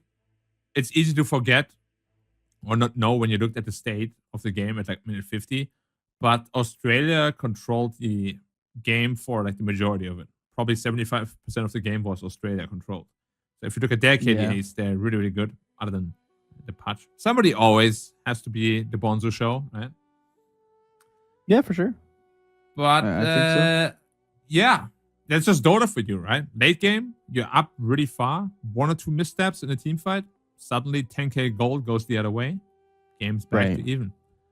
I was never the biggest fan of that huge amount of comeback gold that you get and experience too. But it does make games more exciting, nicer for the viewers, right? But very stressful for the competitors, let me tell you that. It definitely is. I mean, you have games like that and you really just, I don't know, losing a game like that is I'm not playing another game of Dota for me. Yeah, that's pretty much probably how New Zealand feels right now as well. I don't think they want to be playing this game, but they have to. Part of the agenda, man. Gotta tough it out. Someone make it. At least you only have one more. Well, if it's another one like this. Yeah, one more game before bed. Yes. That's really all you can ask for, right? And then you lose, and then nope, it turns to one more win before bed, and then you're up until 5-6 a.m. Go to work. Your boss says, well, sorry, we have to lay you off. Go home. You're tired. You're not doing enough. Yeah, you're always tired at work. We can't have you work like this anymore. Here's your replacement. Here's your papers. Goodbye. You go back home. Farewell. Play another game of Dota. Lose that one miserably. Question your life. Oh, definitely. Where do you go from there? Sounds like me to a T. Yeah, of course. Every Dota player ever, I think. Yeah, that's true. That's very true. So we'll have to see. I mean, how both teams kind of bounce back. I think we're starting in a couple minutes here, and teams need a break off a game like that for sure. What is like let's say you have a long day, a long series, whatever, your competitor. I mean, you play like a lot of these casual for fun competitions, right? And dodgeball, and I mean, I don't know, I'm just following your social media, and What is like I the play thing you softball, do when you're, let's say you're not having the best day or you're lacking a bit of energy? Like, what's your go-to drink or food that really gets you into the moment? I don't is know. any? I feel like when I'm playing softball, when I play tournaments, it's just water. It's just staying hydrated. I feel like it's such a simple answer, but Nothing before, or like let's say you have a game at 10 a.m. You wake up, you have something nice for breakfast that really gets you going, or yogurt with a little granola over it has been the go-to recently. Been I like keeping that a lot. I also have to admit, I like think you're it, very yeah. right. Like, if you eat healthy, you just feel insane. Like, you go to one of those competitions where it's really about physicality, and you haven't eaten anything heavy. Dude, you feel so light and fast and athletic. It's crazy. Absolutely agree. Yeah, definitely. Yeah, I keep it clean.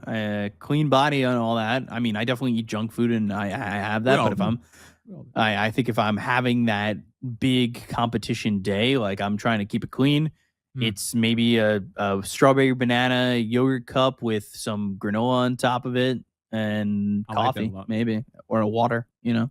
Yeah, I really liked it a lot. Because I spoke to a couple of other people, and they're like, yeah, I love to have like some really heavy breakfast, you know, some nice cereal with some heavy milk, stuff like that. Or maybe even a McDonald's breakfast.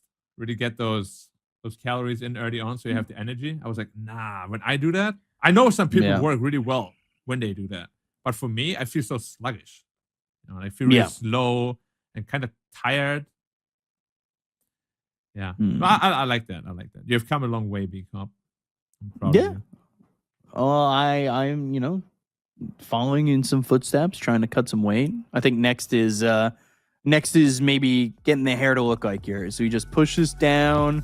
I got a lot of hair going on over here. It's been about a year and a half of growth right now. It kind of it gets out there. It gets down, you know. It gets. So what's like the end goal? Do you have an end goal with the thing? I don't know. Maybe being able to pull it back. I can pull it back. It's got to be wet first, and so like a little knot, or like a little. Oh yeah, I'm thinking knot. You know, get the look going, and then maybe get the muscles going like yours. I mean, I'm definitely getting the protein intake now with the yogurt edition. Yeah. So I think it'll lead to me playing a better game of Dota as well. Well, you know, it's funny, but people really don't know or emphasize enough how important nutrition actually is for everything. You know, whether you're a Dota competitor or just an office worker or whatever, getting good food into your body is so underrated. It makes your whole day better. Your daily life becomes better. Even just going grocery shopping, you have more energy, you feel better. I don't know if you also noticed that, but for me, when I eat better, I don't get annoyed so easily. People don't frustrate me as easily. I'm just a happier individual. You know? I feel that, yeah. No doubt. Good. I mean, that's what you want. Exactly. And that's not what I want, but it's what other people want. I want to be an annoying prick. You know me. I mean, I don't know if I would say annoying prick. I feel like that's not... when we play games, of course. Not in real life. Yeah, I feel like you want to be energetic and aware. Okay, I just want to tell you one story real quick before we go into the draft that's coming up right now. Sure, okay. So, I had an overcooked... Do you know Overcooked? Yeah. Yeah. So, I had an Overcooked multiplayer session with 3 of my friends. And you know, you'll probably never meet a bigger tryhard than me. You probably know. Yeah, I do know that. All right, so the versus mode is you cook dishes, just like the real game, and you put them in, you get points, right? So what I did is, and disclaimer, they never play with me again. What I did is, it's open, like the entire field is open, basically. So one guy cooked and put it on a tray, or like on the band, on the belt. I went, grabbed their completed dish, and put it on our belt so we get the points, right? Then they obviously were like, I'm going to do the same thing. But I was a step ahead. I knew they were going to do that. So I prepared the wrong dish. They took the wrong dish and they got minus points. They ended the game with like minus 2,000 points. So we had like 6,000 points. This guy min-max is Overcooked over here. It was so epic, dude. They never played the game with me again. They were so mad. Well, what would you say is the more maddening experience? That or when we played One Night Werewolf? Oh, dude, One Night Werewolf was horrible. I don't remember.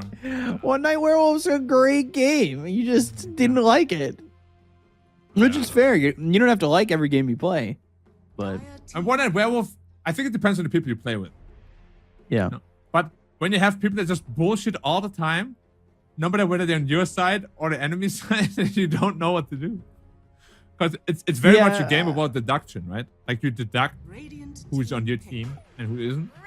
But if people act like they're on both teams, so what do you do? I mean, it was just you, and it was also, you know, Neff. Neff as well. It was him mostly. Yeah. Everybody was just mad at him the entire time. Yeah, I mean, it was pretty ridiculous, but now we finally have our first pick, and it's Hoodwink. Hoodwink, that's out there from New Zealand. Yeah. Now, when you're in this kind of situation, as I said, it can be kind of tough to recover.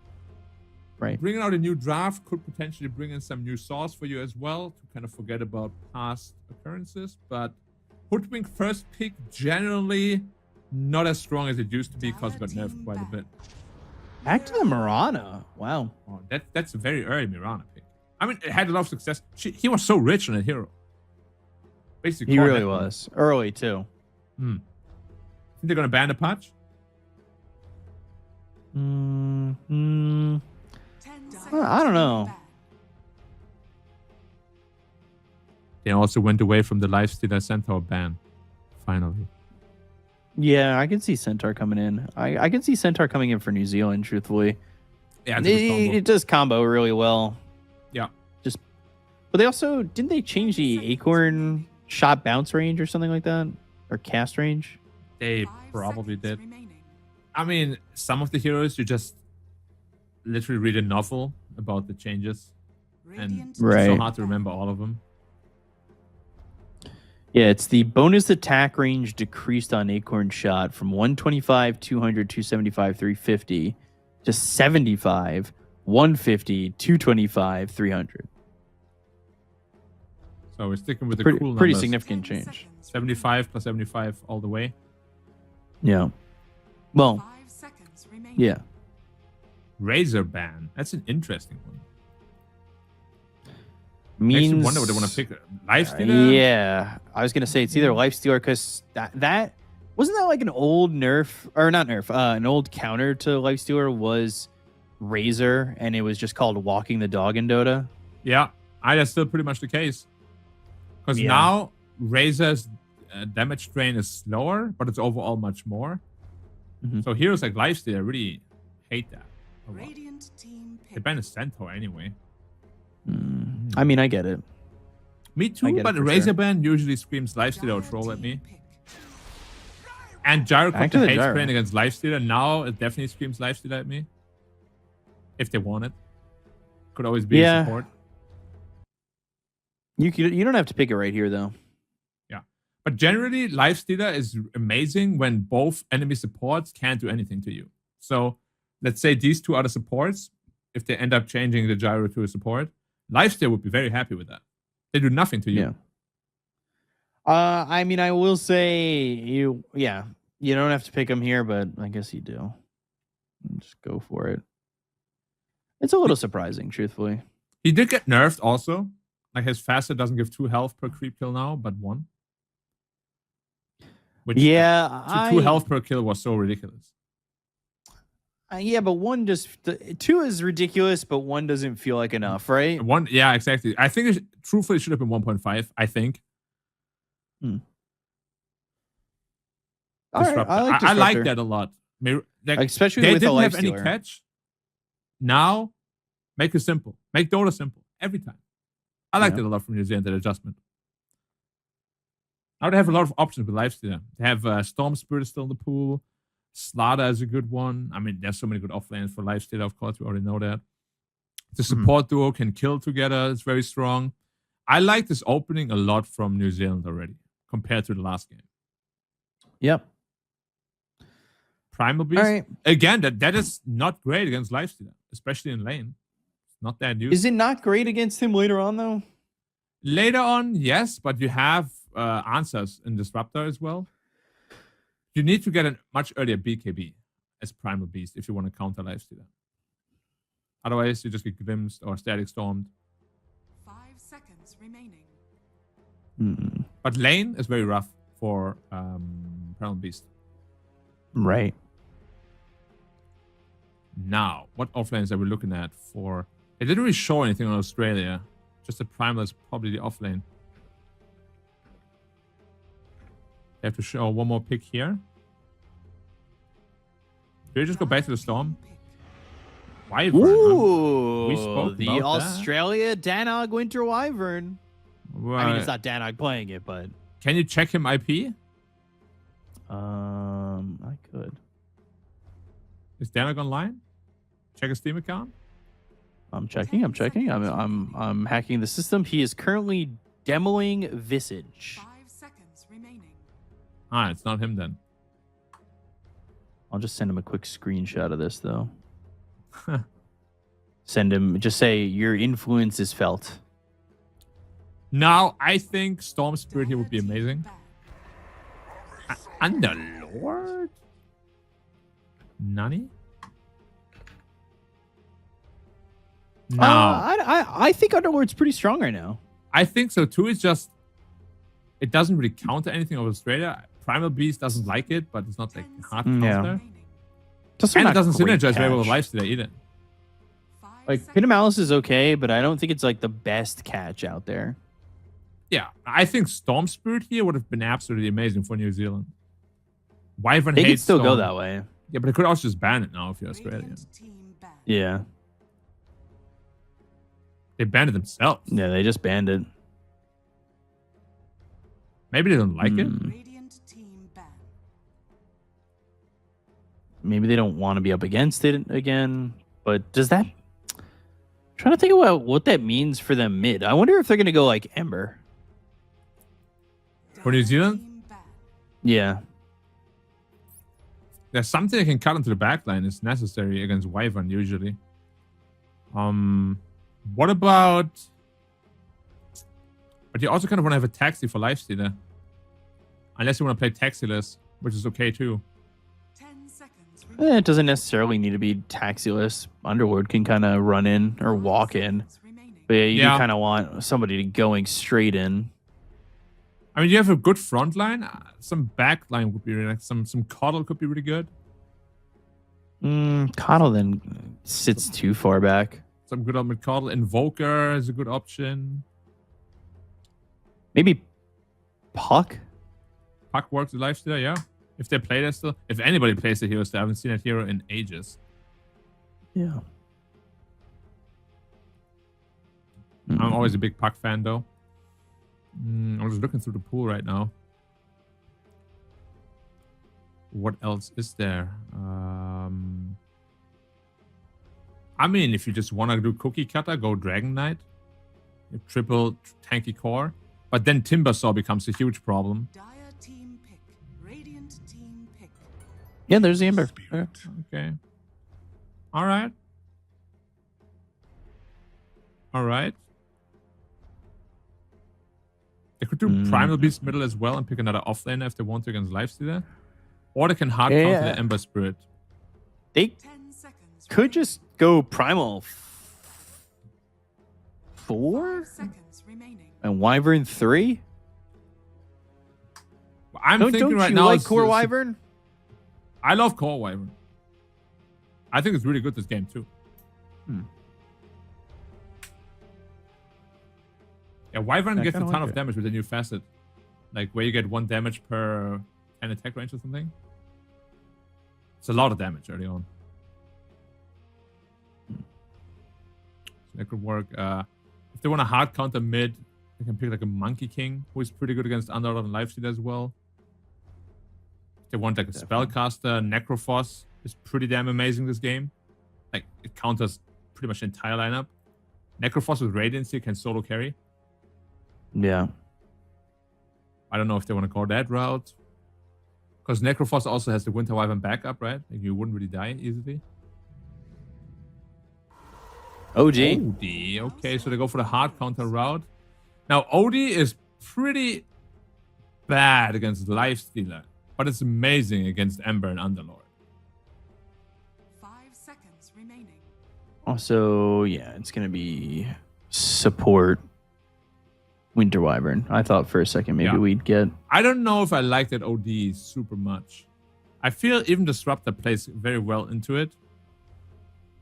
Yeah, you drop Static Storm. I think with Pit of Malice, Static Storm, I think you're fine. Or Searing Chain Static Storm, truthfully. And it's not the easiest to play for you either, right? Because you get like Searing Chain, as you said, and you can't really move anymore. You have no mobility. Yeah. I like the New Zealand draft better, I think. Is it just auras here for Underlord? Is it just like Guardian Greaves, Pipe? I think so. I think you just want to keep your team alive. Potentially, you already have Catch with Disruptor. I don't think you need Atos. Right. I think auras is the way to go. Maybe even Heaven's Halberd, the classic OD counter.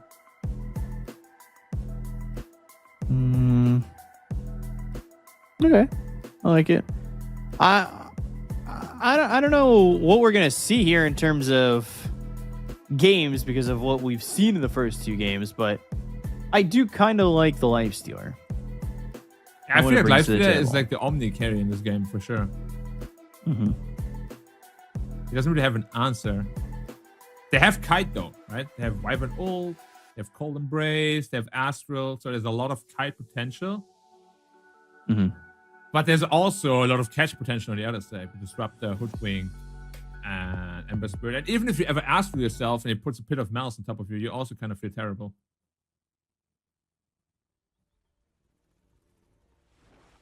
I'm not sure which way to go, to be honest. I don't know. I'm gonna trust.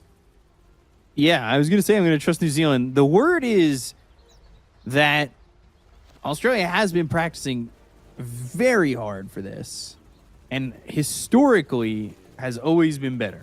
30 seconds to battle.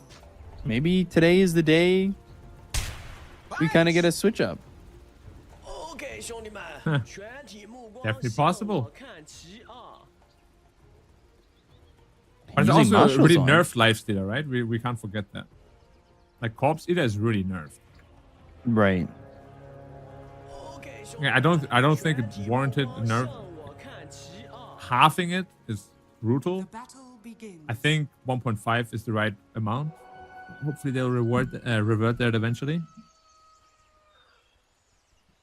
And for anybody looking for the Cambodia versus Malaysia matchup that was slated to start 6 minutes ago, because this series has gone overtime, that game will not have a live broadcast, but we will be continuing after this at 1:30 p.m. CET with Malaysia versus the Philippines. Which is, it might be one of the highlights of the entire group, to be honest. I was just about to say the same thing.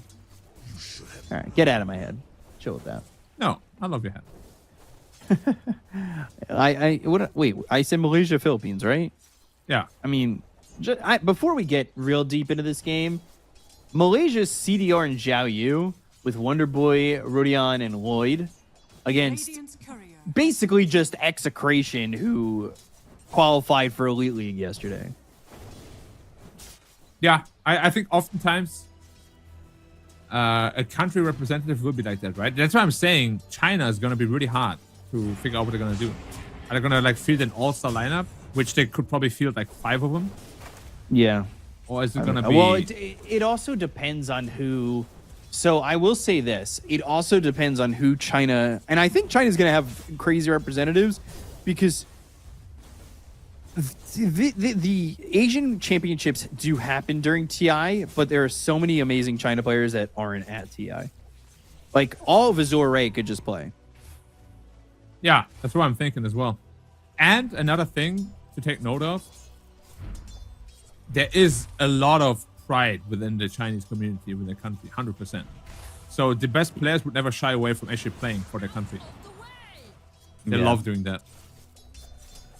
And then speaking about the other teams in that Asian region in the SEA, Southeast Asia region of the Asian qualifiers. Myanmar, I think, I truthfully, if I had to guess two teams that were going to make it, I would think maybe Thailand and the Philippines with Fearless and Masaros. But Myanmar also was playing really well last time around for IESF. I don't know if you remember when we saw them at the Asian Championship. Yeah, they were really good too at the final. They definitely have what it takes. Wait, let me just take a quick look at the lineup. Actually. It's the same exact lineup for Myanmar. Same exact lineup? Yeah, the YG, yeah. Yangon Galactics. Oh, well, in that case, they're definitely a top contender. Malaysia, not as much because they just couldn't field the best they have, I think. But I mean, they Kyrgyzstan didn't have also, nothing to say. No, they don't have nothing to say and all that. Yeah, it's not Because just like Malaysia- the all-star lineup. Theoretically, Malaysia lineup could have been what they had for the Asian Games, right? Yeah.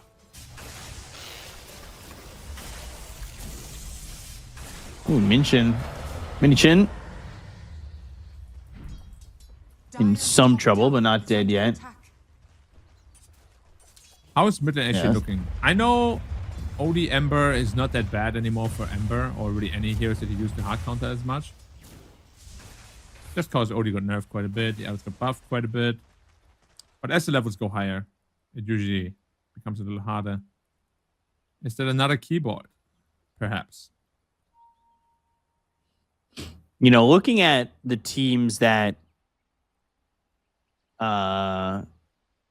played in the Asian Games and looking at the other regions and their qualifiers, like I am certainly interested to see what we get from these teams. Like Myanmar, I believe was Shoti in the offlane, but it's Ha now, so it's not him. But the rest of the team is the same. And for the Asian Games, Thailand was KMP, Fearless, Masaros, Boombui, Leonix as the 5 players. And their sub was TNT, but for this one, it's 2 players that Fresh. we don't really know, but it is Fearless, Masaros, and TNT for them. Oh, you're right. I actually completely forgot about Thailand. They're also a very strong contender.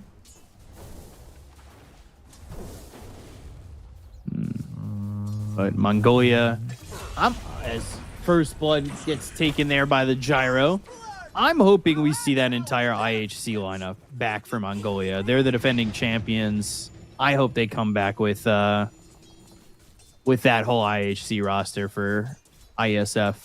That would be great, yeah. Although they did kind of split up individually. If they could Yes, all make but- it, that would be great. Sanctity's playing for Na'Vi at this point. Like, Yeah. right? He's really hitting a stride, and I think it'll make them that much better, and they're already defending champions. But I do want to say, though, like that's kind of what we were hinting at, right? Like, if you can perform well at these big stages, people will notice you. It's just inevitable. Definitely.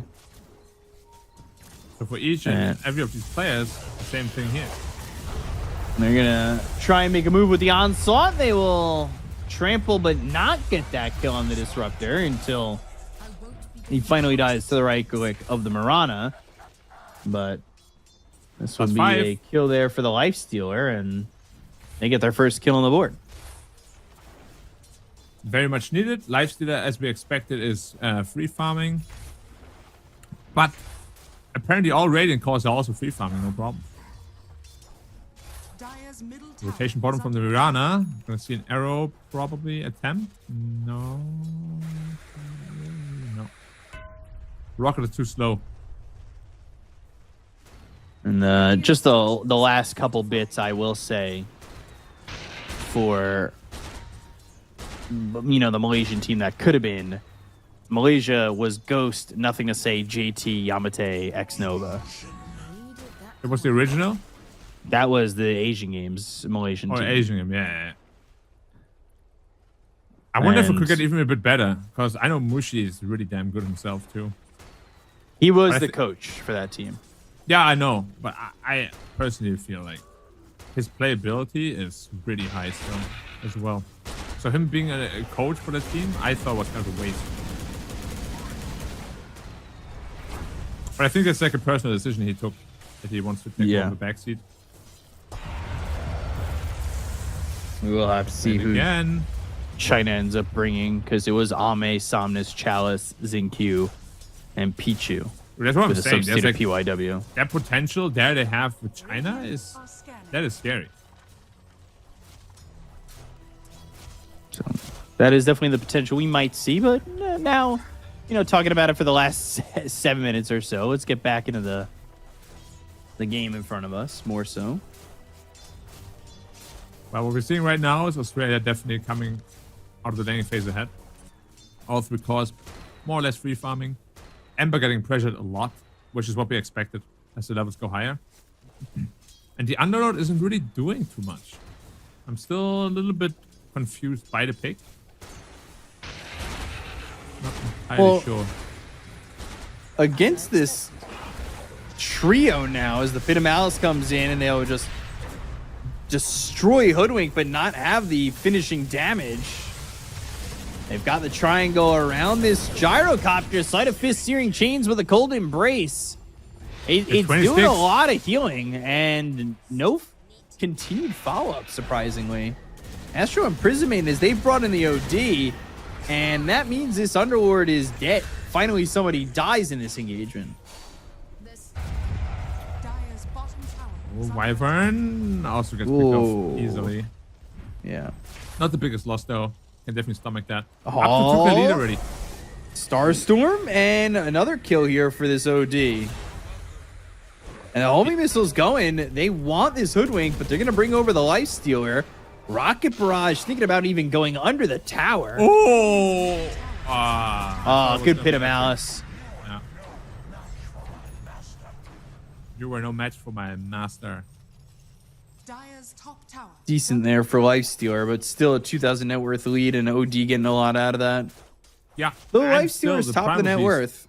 Yeah, probably is completely free farming as well. That's the problem, that the other two cores, namely Ember and Underlord, aren't keeping up right now in terms of farm.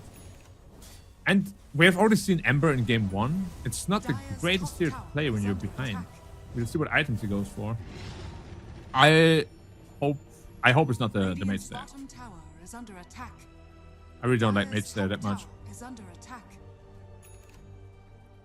Yeah, Mage Slayer felt He's got mage stair queued underwhelming. up. No.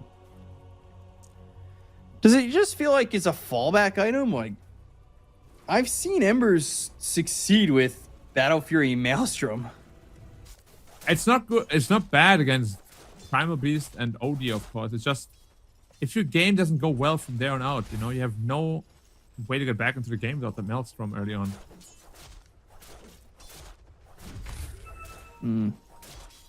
Yeah, Mage Slayer doesn't feel that great. And I'm not a huge fan of it, and you're not going to get it that quickly now. As, well, they get 2 kills here, losing the Ember and the Disruptor. That's a 3K lead in 10 minutes. A lot more one-sided than the last 2 games that we've seen. Hopefully, New Zealand can find it in them to kind of start a mini comeback here. Yeah. They'll have to try really hard. But So it ain't Underlord's going to be going easy. ATOS first. So looking for a bit more catch on him. I don't hate that. I think it's quite good. It was not your fate. I am a little worried, though, that the 3 cores are pulling away so far, and Ember is struggling hard. They're pulling away pretty easily, which is dangerous as hell when it comes for this comeback potential of this lineup, because Lifestealer doesn't exactly do amazing for, a comeback game. You get what, Armlet, and you're still not back in the game. He isn't even going on. He's going for the greedier Radiance route. Oh, yeah. Yeah, I don't know about that. Which means he's not going to be a factor for a long time. I mean, this has been the build for quite a couple of months now. Just because it accelerates the farm so much. But Right. can you get there without the game being in a spot where it's a non-factor? That's the real question. It's going to be tough to find out, right? We'll have to Ember see. Spirit somehow needs to get back into the game. Yeah. Mid not exactly having the best performances out of all 3 lanes for either team at times. Yeah, that sounds about right. But I say that and Storm kind of popped off last game, so I take that back. Comforting wound. Also But fair enough, mids but- have not had for good performances from both sides, both games. Yeah, There's been one or the other. that's right. That sounds about right. Jared already finished up with Crystallis, so he's very decently farmed.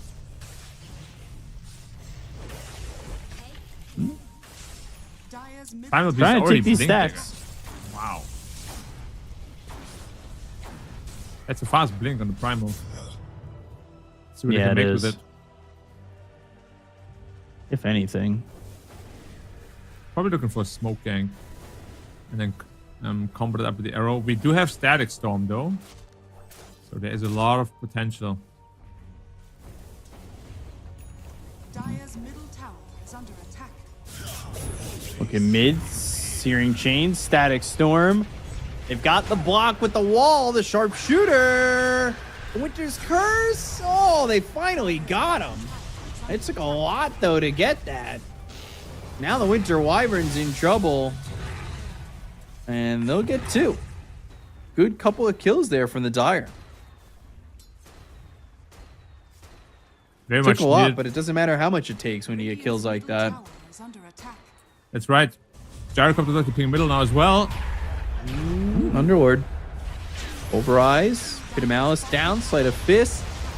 Call down use. Homing missile with the wall block again. Yeah, and the entire cooldown just barely off the mark. Like literally a millimeter.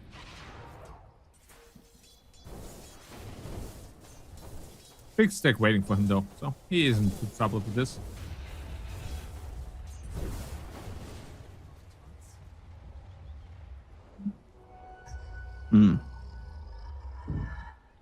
So There's no better What's- feeling as a carry. You go to the triangle and there's just a couple of stacks waiting. You're like, yeah. this is exactly what I wanted my supports to do for me. Yeah, but then in the back of your mind, you're like, why is it only 1 stack? No, you're not. Come on. Yeah, of course. That's rude. I'm sorry. I said in the back of my mind. I'm not saying it out loud. You're pinging your supports. I know Oh, you. What? I never pinged you. I even gave you first blood. Gave me? Yeah. Do you think you would get first blood if we didn't want you to? Yes. No. Be real. I did what I be wanted. real, B cop. Come on. That's not fair. I held my own in those games. You did. You know. Now another pause is we've got the reconnect. See how long this works. We have to stop for a little bit again.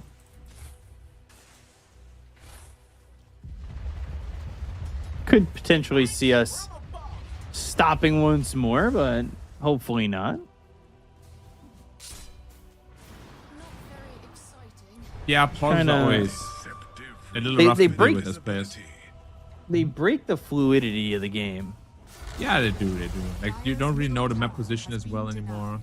So they're looking for a potential Ember kill, but they need an Astral Arrow combo to even do that. Oh, hello, Disruptor. Arrow. Ooh. Polarize, arrow, well, late. Nice Granted, cancellation. it stopped though. after 1 second, yeah. So, I mean, at least there's that. Radiant's bottom See if we tower see is under anything attack. more coming through. But it's just Lifestealer farming away. Radiance is almost up. He's definitely He getting kinda to a got away point with it. where... Yeah, exactly. We spoke about the Core-to-Core matchup, right? Gyrocopter is not that good. Ooh, open wounds potentially. He's dead. All right, they're going to go for the gyro. They've got the bushwhack sharpshooter combo, and they get the kill. Arrow lands, but it's not going to get them anything. They're going to try and move forward for this. Maybe they're looking for a Winter's Curse, but the Static Storm is down. I said it's not going to get them anything, and all of a sudden they killed Toms and Fury. I really thought without the gyro, they didn't quite have it, but OD's starting to hit away. Had the help from the Mirana, and they've got themselves 3. It looked so good at first. Nice clean pickup on the gyro, but they couldn't disengage fast enough. Just a second or two too slow. And yeah, get paid with the life for it. The problem now with Ember is he's still working on his mage there, and there's just no... Where does he go from there? You know, like he can't really farm well with it. It's... I don't like it. I really don't like it. I'm a bit I worried for feel you them. on that. Tower They're is 5k under down. attack. His net worth is the same as the Mirana again. He always finds so much farm on the Mirana. It's actually ridiculous. Andros.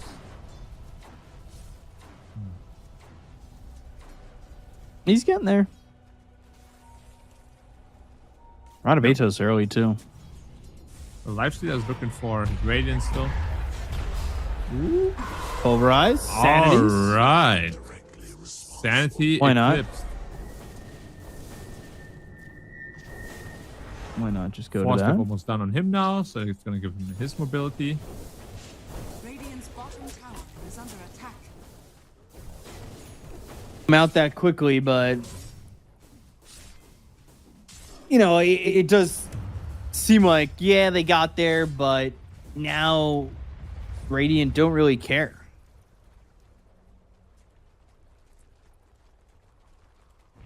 Yeah. The question is, even once the Radiance is up, Dire's right? bottom tower is under attack. How much does it matter at that point? Right. It's still gonna be annoying. It always is. The mischance and whatnot. But damage-wise, it's not gonna be that great. It's still gonna be good, and I hope they can take a team fight on the back of it. But we'll have to see. It's there in 80 gold. They're smoking before it's up again. They've had a couple of anti-timers in game 1 and 2 already. We know that. Ooh. Easy one. Why I say that? Blink is up too long. Who's that? Yeah. I don't know why I'm making it sound anything more than it is. This is also, I mean, a big kill to get. What? Okay, all right. Curse, pulverize. Okay, I mean, they tried. Radiant's bottom Interesting. tower is under I attack. tried a couple of different ways. None of them worked out. No. Now Radiance is there. Now Lifestealer is strong. He needs to join those fights though. Radiant's bottom tower has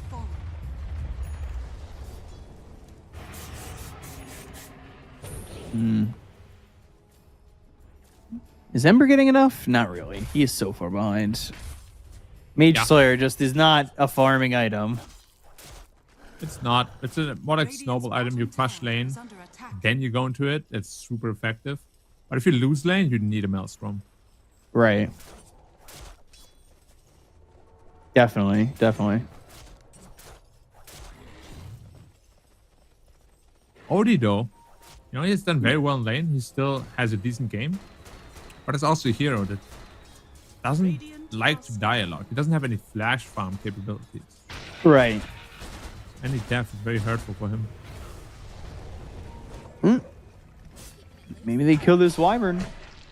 Sharpshooter. There is curse available, but nobody really too near if curse was used. But I thought they would just kill that winter wyvern. Anything pushing into it's a little bit rough though.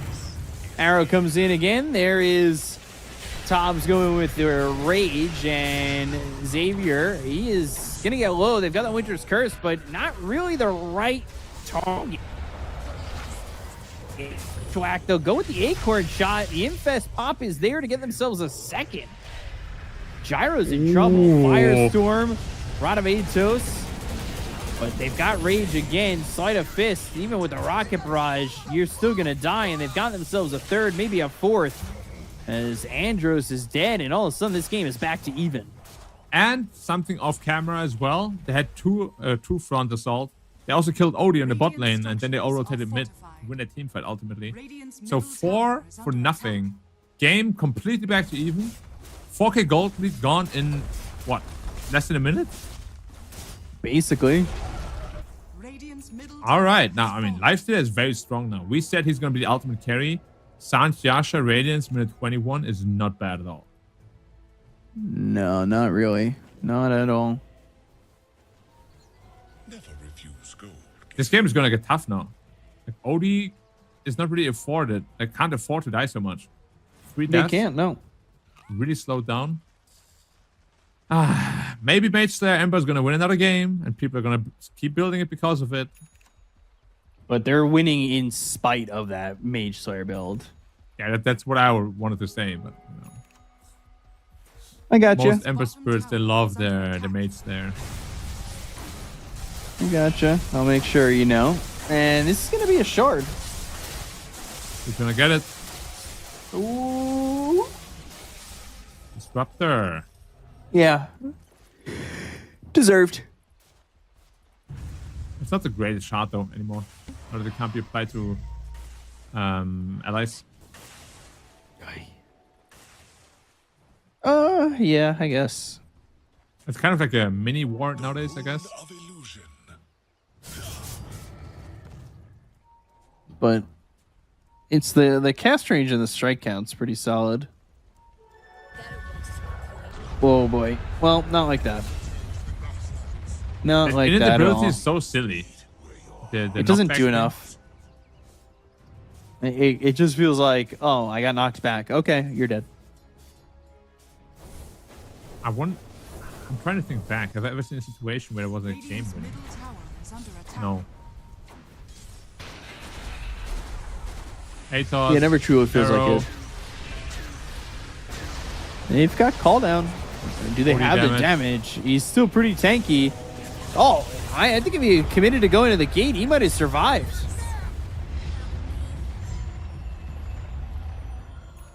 It almost looked like a case of his dad going to the other guy, and he almost lived because of it.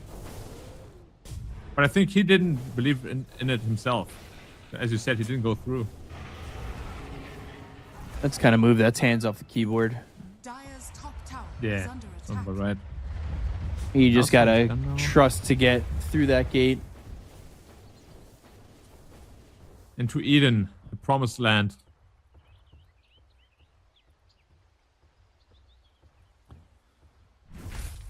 I don't know if it's exactly the promised land, but it's definitely an escape. So Lifesteal is looking for Axe next. Just to infest Gyro or OD to disarm them. It's a pretty potent Axe. Also gives them free damage. I like it.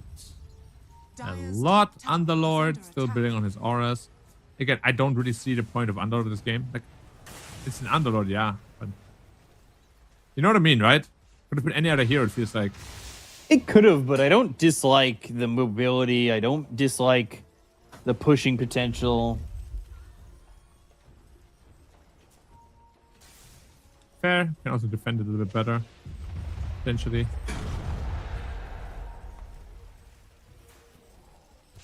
Smoke up. Well, like you said, not infest bombing, so you're just walking up as this Lifestealer. Yeah, you don't really have another option, right? Maybe once Ember is really farmed, has a BKB can go in. Or an Ags. You just throw a bunch of remnants, pop infest, go for it. But there goes the Underlord again. Curse is still available. Pushback connects, but Whee! oh, healed up That a was lot. a big Lotus. Yep.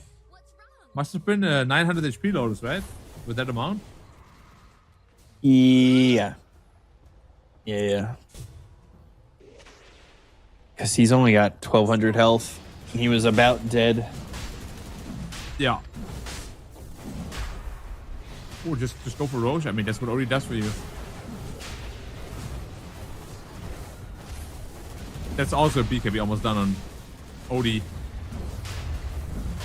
Only a Jacob is going for 1,000 pure net damage. worth lead, though. Aegis, someone? Okay. Immortality. Nobody wanted it. No, Gyro always wanted it, but somebody asked if they could have it. Me, please. Hey, you mind if I take this? No, you're an ancient apparition. Oh, okay. Sorry. Makes sense. I'm out there. Bye.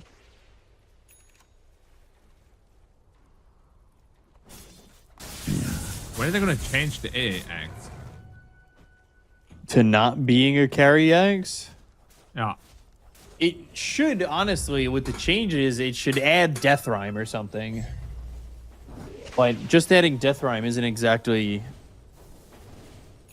enough of a Nice change that's defensive. worth 4,200. That I may not falter in my flight. Yeah. It's very hard to afford that kind of item on AA.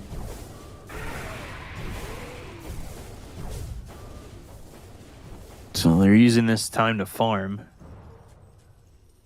Yeah, they still have roughly 4 minutes on the Aegis. No rush.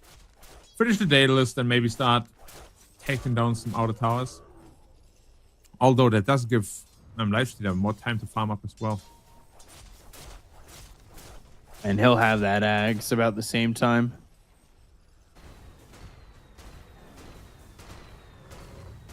Just about, right? Yeah, looks about right. 600 away for the Daedalus. The big issue is going to be once Primal Beast has BKB, because they can't stop the Pulverize on the Lifestealer. They just be disabled and has to deal with it.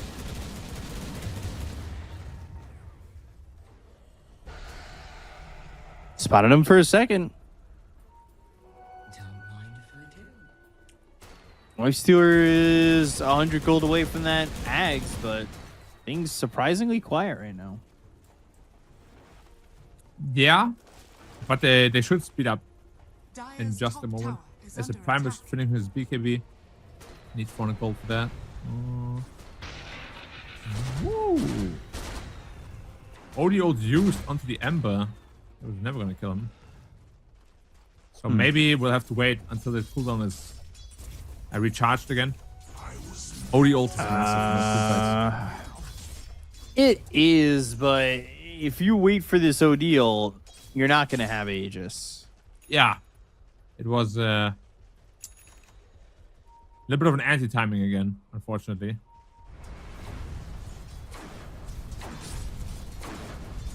Now you have to choose, right? Do you want to fight with Odiol or with Aegis? Kind of Right. both. Gyrocopter disconnects from the game.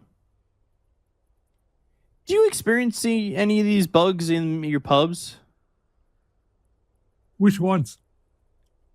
Like when there's bug or alt bug or packet loss? Oh yeah, all the time.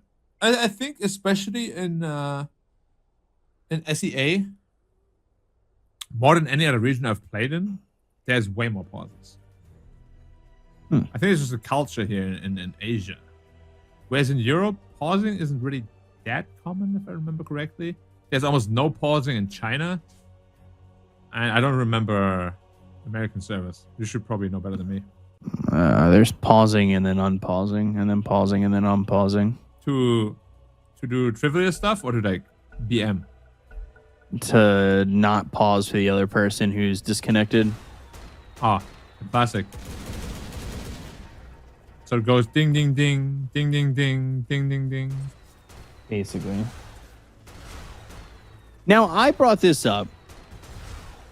I was thinking that That's a problem. Oh, go ahead. it always is. I think if a hero in a ranked game, if somebody abandons your game, I think you should be able to win the max MMR, but I think you should only lose half. Jump in, blink, pulverize, and they've got the damage. He's dead. Very He's far away from killing his the team. Lifestealer. Yeah, all alone. But to quickly, I think I agree with that. Truth be told, I hate losing MMR to begin with when somebody abandons. I think it's dumb. I think, truthfully, that person that abandons should just tank all the MMR loss of everybody. I don't know if I agree with that just because if it's an emergency. Unless it's like a internet disconnect or something. I mean, if you have an emergency, like you don't really care about MMR. Yeah. Gyro is gonna lose his Aegis. That was a very quick one. Hit. He has no B. He has B. Light. He's gonna be back in the pit again. Really? Yeah, he's like, I'm done with that. I was about to say, he was really risking that. He was like, I'm done with this. They are porting just 2 feet over with that Fiend's Gate. Try to catch him. But you also have to remember, my view on MMR is very biased. Because I always hated it to lose MMR because I'm not a guy that abandons myself. So as I said, it's very, it's a very biased view for like a pro gamer. Right. If somebody abandons and I lose MMR, I'd be like, why am I losing MMR? If you're a more casual player, I could definitely understand that. If you have to leave and you lose 150, that's rough. It's like a whole star on your rank. Yeah, there's one medal down.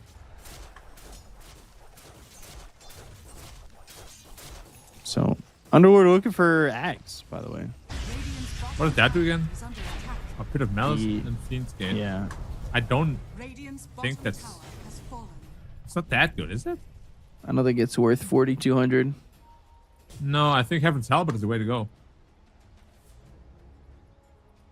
For the Gyro or OD. Yeah.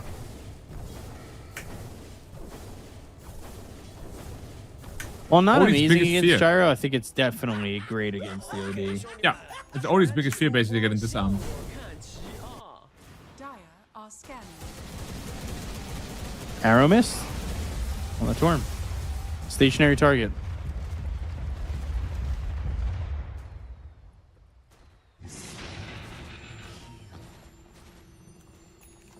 Could see them just waiting for the next Aegis. They really did give away the last one for free.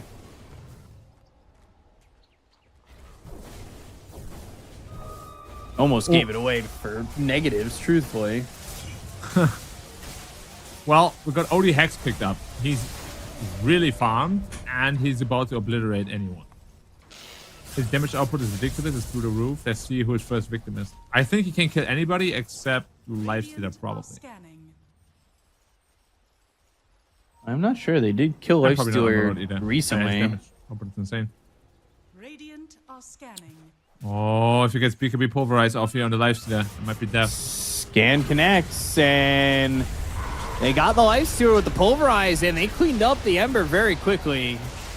Infest into Fury, but they can't pull him back. Why is everybody huddled around the tree there? I get the Underlord too. Oh, popping out of the Infest. Maybe looking for a way in. Acorn shot bouncing around, but they have the heal. It's onto the Winter Wyvern. They gave him They're big not gonna lotus lose again. anything. They love the big lotus. Yeah. At this point, it's just so incredibly hard to fight against all these BKBs, right? How many do they have? 3? Winter Wyvern to heal. Yeah. This looks like a real top game, though. Look at the items. Wyvern, Blink, Witchblade, Axe from a +5, Mirana, Blade near Dragonlance.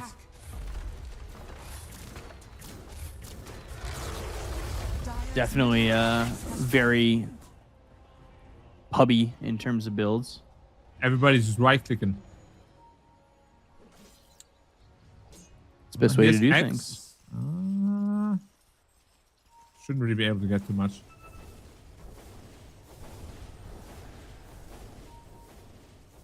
Roche in 55 seconds. I was meant to have this. That Roche could be the nail in the coffin for him.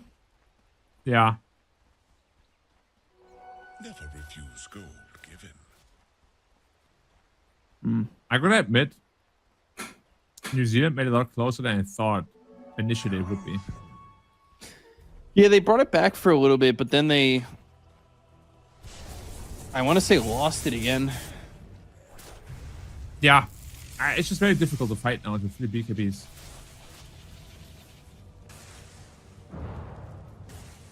Yeah, The definitely not Disruptor easy. And Underlord basically do nothing against BKBs. Same with Hoodwink, really. Oh, Wink's got okay damage. Yeah, but I guess he has a great mid too. Man, he supports a farm. Jesus. Well, the game is pretty slowed down in terms of like aggression. Everybody's really had a good amount of time to farm.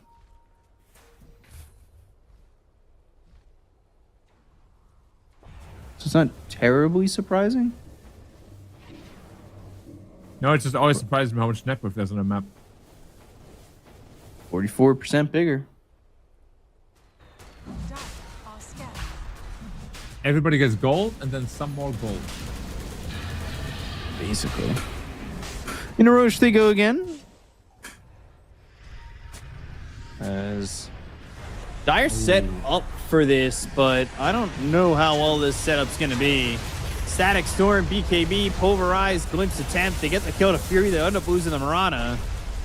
He infested the gyro. Ooh, this is where you want to be. Put him in a bad spot. They ran away from the rest of the team. The Sanities has dropped. Down goes the Lifestealer. Winter's Curse might save the OD there, who will Astral himself. And Disruptor glimpsing all the way back. The damage, with the Thunderstrike is enough. They get the kill in the Winter Wyvern. They bought back on the Lifestealer. And it's an ages for them, probably. And cheese. Definitely worth the buybacks. And that might be their ticket back into the game somewhat. Radiant's middle tower is under attack. Game is good from a point of view, that's for sure. I really like how these games show how incredibly close these teams are in terms of skill. Right. It's really just a back and forth the entire time. It's very rare to see that in the series nowadays.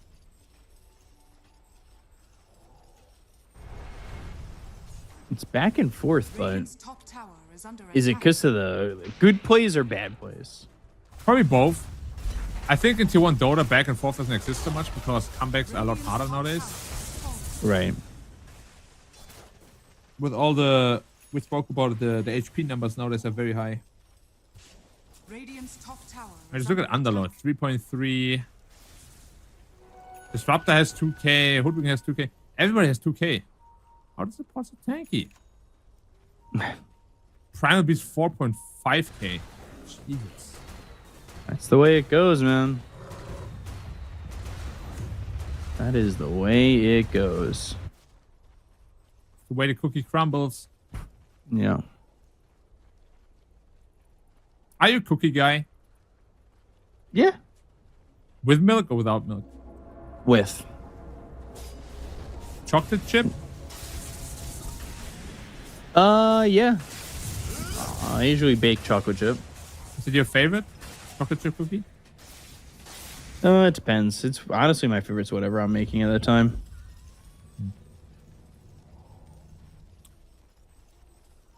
We still have smoke here. But who has the Aegis? The Lifestealer has the Aegis. Okay. Also picked up the Lincoln Sphere, so no Pulverize on him. They need to go into the OD if they can. Maybe even the Winter Wyvern. They bought back on the Lifestealer. I know he's got an Aegis, but if he gets caught out and dies twice, that's pushing for Radiant straight Ooh, up. careful, careful. Oh, the Winter Wyvern. Wyvern in trouble. Remnant, Cold Embrace, Gleipnir, Underlord's here, and now the Lifestealer is kind of being singled out a little bit by this Gyrocopter, but they're fighting back. The Mirana ends up dead for 90 seconds. Buyback used by the Winter Wyvern. Infest into the Gyro, trying to bring him back towards the rest of his team, towards the Winter Wyvern, but they've got the Pulverized now with the BKBs, the Winter's Curse on the back lines. And Lifestealer standing his ground for now. They've got the Pit of Malice down, doing some decent right clicks. Has the homing missile on him, but the Rage is used, so it's not going to stun him. And he still has this Aegis. Whoa, not anymore. Oh, I say that. He infested. He's able to survive. The Hex, the right clicks, it wasn't enough. Now they've got a slight look for the OD. They get the kill there. Ember and Lifestealer is starting to really do this. But there's the Cold Embrace. Right clicks on the gyro again. Infest up in 4 seconds, but they'll take the Aegis. They got the kill onto the OD. Ember trying to get out of here. Aegis is used and the respawn is through. And New Zealand look pretty good. On the back of an Aegis, the fight was even. So I think I'll probably still give the quote-unquote win to Australia, but they have to be really careful when they reinitiate like that. Focusing the lifesteal with Aegis is so risky. And they didn't even kill him initially, right? He got the infest off. It could have gone a lot worse for them.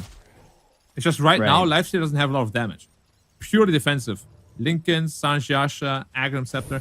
I really wanted to see like some sort of Daedalus, Skadi, get rid of that heal.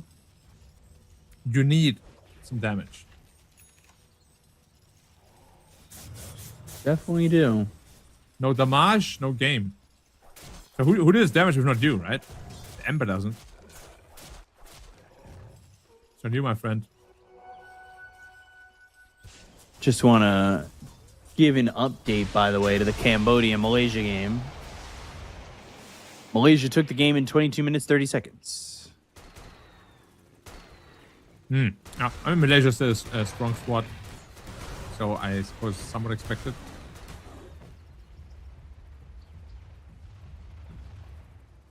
It's a tough group to be in Southeast Asia. Dire are scanning. So many strong teams there. And 2 teams make it. 2 teams make it, yep. I can see this game being another hour and whatever. Yeah. Definitely has the makings of it. Back to pretty much even again. Now, who are they? They don't want to jump the Primal Beast, that's for sure. Ooh, they might be finding the Mirana here. No? No, I don't think so. Using that ninja gear to get the smoke off. I mean, smoke breaks and then you just leap away, right? Leap near. Bushwhack. Glimpse. And Nice Astral. Astral save.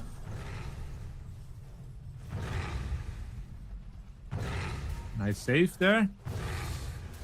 Going into the Bloodthorn next and the OD. I like that pickup. Maybe even a Hurricane Pike would be a bit better though. I feel like I need some mobility. I still don't know if I like this axe on the Wyvern. He's been trying to build up to it for so long. I really think you should get support items. Support staffs. Dire are scanning. Very, very nice. Onslaught away and What happened to the age of supports? Everybody thinks they're core nowadays. there's just so much gold in the map, you know? Do you ever fall into this trap where when you play support, you build the wrong items because there's too much money and you think, yeah, I'll get away with it? Maybe, but there's also times where I feel like in my bracket, I need to build more greedily. All right, that's fair. I feel it's very easy to fall into a mindset of I'm gonna carry if you get rich early, right? Right. Even if that might not be the right thing to do. Right.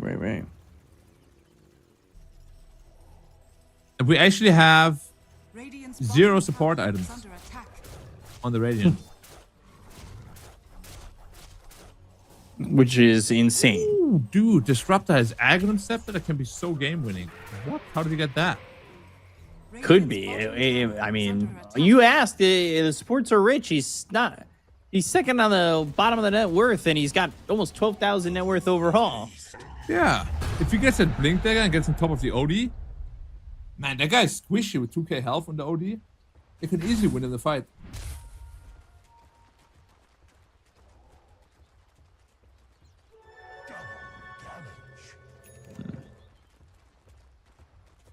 Game 25 really lives. quiet at the moment. Yeah.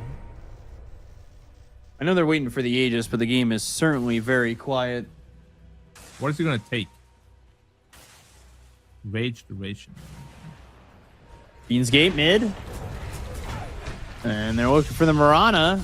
And they will get that kill. Did for 80 seconds with Roche coming alive. Middle tower is under attack. Potentially coming alive. I guess spawn time. I say a minute 15. I was about to say 75 seconds, bro. What's happening with you? I read your mind. I'll say Radiant's middle tower 81 is under seconds. attack. Radiant's Nice, 54. structures are fortified. GG. And we both lose. Yeah. Generally, we would say the closer one wins, but we don't do that here. Either exact or you lose. Well, it's closest without going over. We both went over. So, Radiant's middle even game tower with that is under Mirana attack. death, and now they're starting to come back because the tier 3 is just being taken. Yep. And he's getting that nice little ancient bonus damage. Radiant's middle tower is They're under just attack. being so willing to give this up so they can get Aegis. And they don't even know the Roche timer, so it's a very interesting decision. Radiant's middle tower Yeah. has fallen. They're basically making this play, or try to make this play work on a gamble, right? Which is, And the thing is, now you've come back, but you've come back too late. yeah. Yeah. This is the worst of both worlds. Now you almost have Abyssal on the lifestealer. So he's going to be a bigger threat as well. This game will just come down purely to positioning, especially with Disruptor now.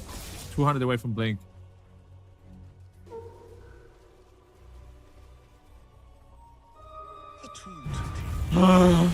No.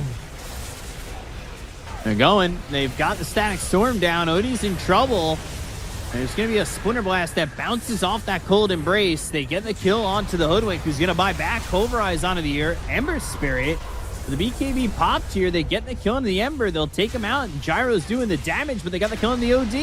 A turnaround attempt by this Lifestealer, but doesn't infest into his own Underlord. Actually infests into an enemy where they buy back on the OD. They buy back on the Mirana. The bashes are coming in. The right clicks are there. They've got the damage to get the kill on the Gyrocopter in New Zealand. I mean, they force some buybacks. They get some massive kills. 1,800 gold for that kill on the Gyro. Big buybacks on both teams. Also, OD bought back as well. If he does one more time, might just be game over. And now Roche is up for grabs. If Dire gets Roche, they're in a huge leading position. They don't have the best Roche damage, though. But you can see, right, at the very end, the Lifestealer was basically full HP throughout the entire fight.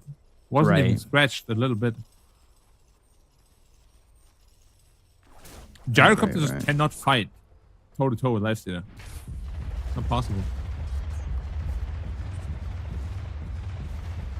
At least not yet. I like But how I don't know Lifestealer if also ever. just passively from a spell gets 140 attack speed. What is that, man? It's a moon shard. Huh. It's crazy.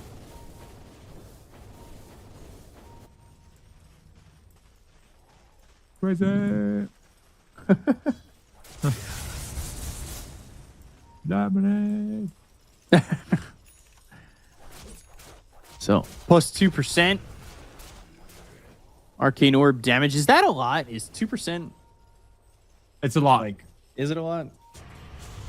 Numbers-wise, it doesn't feel like it. Now, Pulverize again. Lifestealer is going to try and go in and get a kill here. Bashes start to really become a problem. Infest into this Primal Beast, and Primal Beast just going to have to walk away. And they've gone to the other side. They get the kill on the Mirana. They'll take him out for 2 minutes. Blink away from the Winter Wyvern, and these heroes need to really get out of dodge, but at the same time, they're like, oh, a Tormentor. We can take that. Yeah. Oh, let's take it. Radiant's On our way back middle home. tower is under attack. Now, you don't have a Mirana, though, for over 100 seconds. She was one of the people that bought back. That is a big problem, because she has a lot of net worth. Radiant's top tower has fallen. Do they just want to go? I mean, Roche is still up for grabs. I actually can't believe that nobody's trying to take it yet.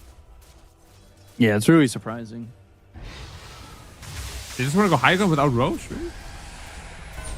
Okay. They might feel like this is their moment to win the game. Oh, careful. Pulverized, glimpse used, and that was a pulverize with no BKB, still on cooldown for 40 seconds. Yeah, look at Lifesteal's HP region, over 40 per second. 4.4k health pool. Ooh, they caught the Wyvern.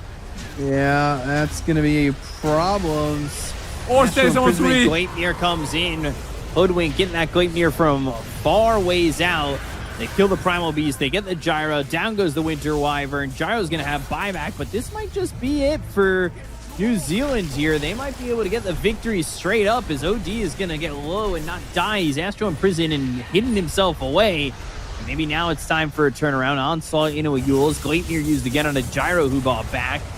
A Remnant out of harm's way and be all right. The fence is up, but they've got this Primal Beast in once again, trying to fight and stand his ground against the Lifestealer that's just doing all too much to them.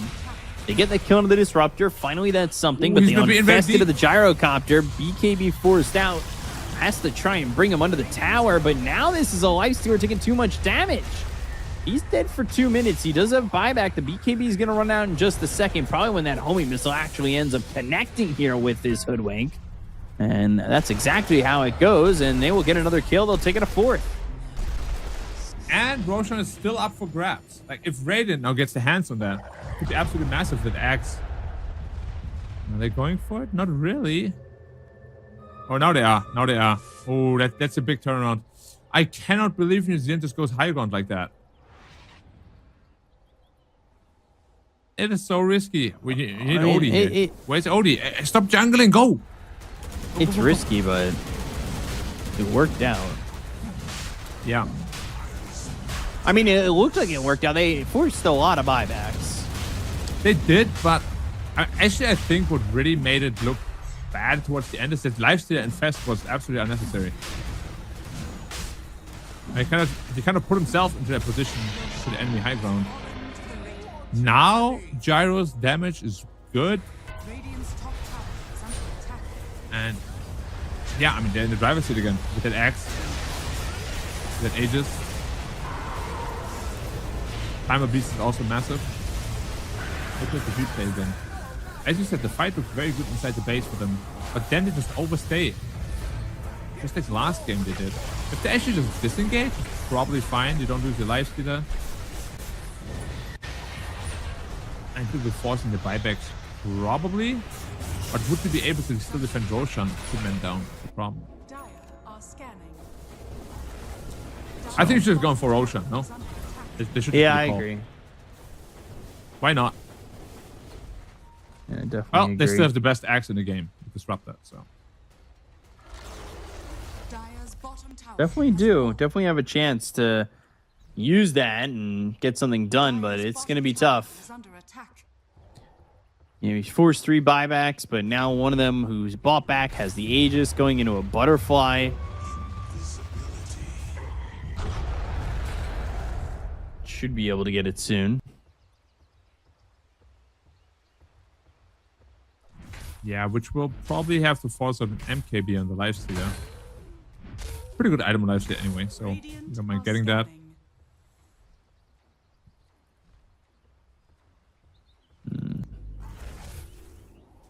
Thanks, blessing. Just 7 minutes now, and we're going to have back-to-back hour games. And that could be the case if this Aegis is just used to, like, strictly farm. I think they're probably gonna pull the trigger once they have the Butterfly on the Gyrocopter. It's gonna make him super strong against the Lifestealer. Right. And here it is. I think now it's time to smoke. But it's scared. They're actually sitting in base, so they might be waiting for OD buyback as well. I'm not entirely sure what both teams are thinking right now. What is the Dire doing? Tormentor? Okay. It's very out of the way, but They might be stressing out about the fact that this game is back and forth again. it could very well be, yeah. It's very taxing to play these kind of games.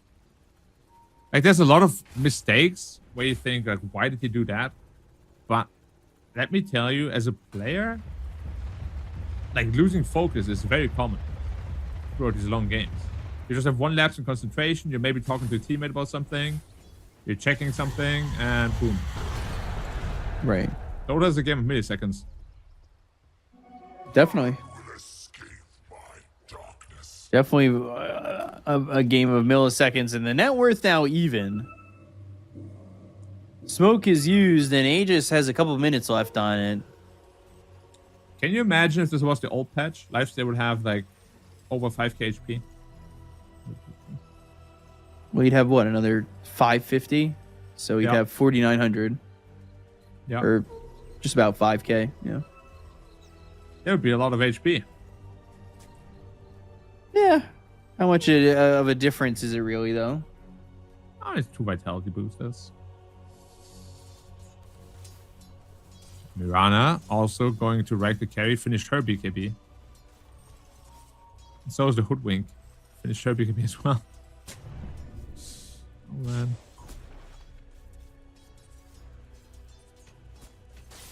See if anybody is willing to make a move. Arrows thrown out, forcing a rage. Wow. Top lane kind of pushing in. Yep, Yeah, it does feel like everybody's got some sort of farm. Yeah, like they farm the map so well. And nobody's desperately behind in terms of net worth. Game definitely feeling like it's kind of even. Static Storm and Acorn Shot. Bushwhack with the Astro Imprisonment. Nothing doing. It's going to happen every time. Yeah, unless you hit the OD. But they back away, and this Aegis now has about a minute left on it, or 4 seconds, sorry. And there it goes. Divine Rapier next with a gyro. Makes him wonder again. Do they actually need that Divine Rapier? They lost it last time, but they got lucky enough to not lose the game. Indeed, yeah. It was a close call though. I really feel like a Swift Link or something to really get on top of the important heroes would probably make a bit more sense. Savior still staying bottom to press.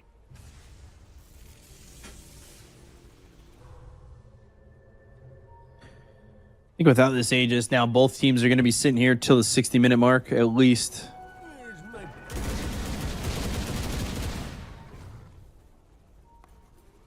Just the way it has to be. Very much might be, yeah. By the looks of it.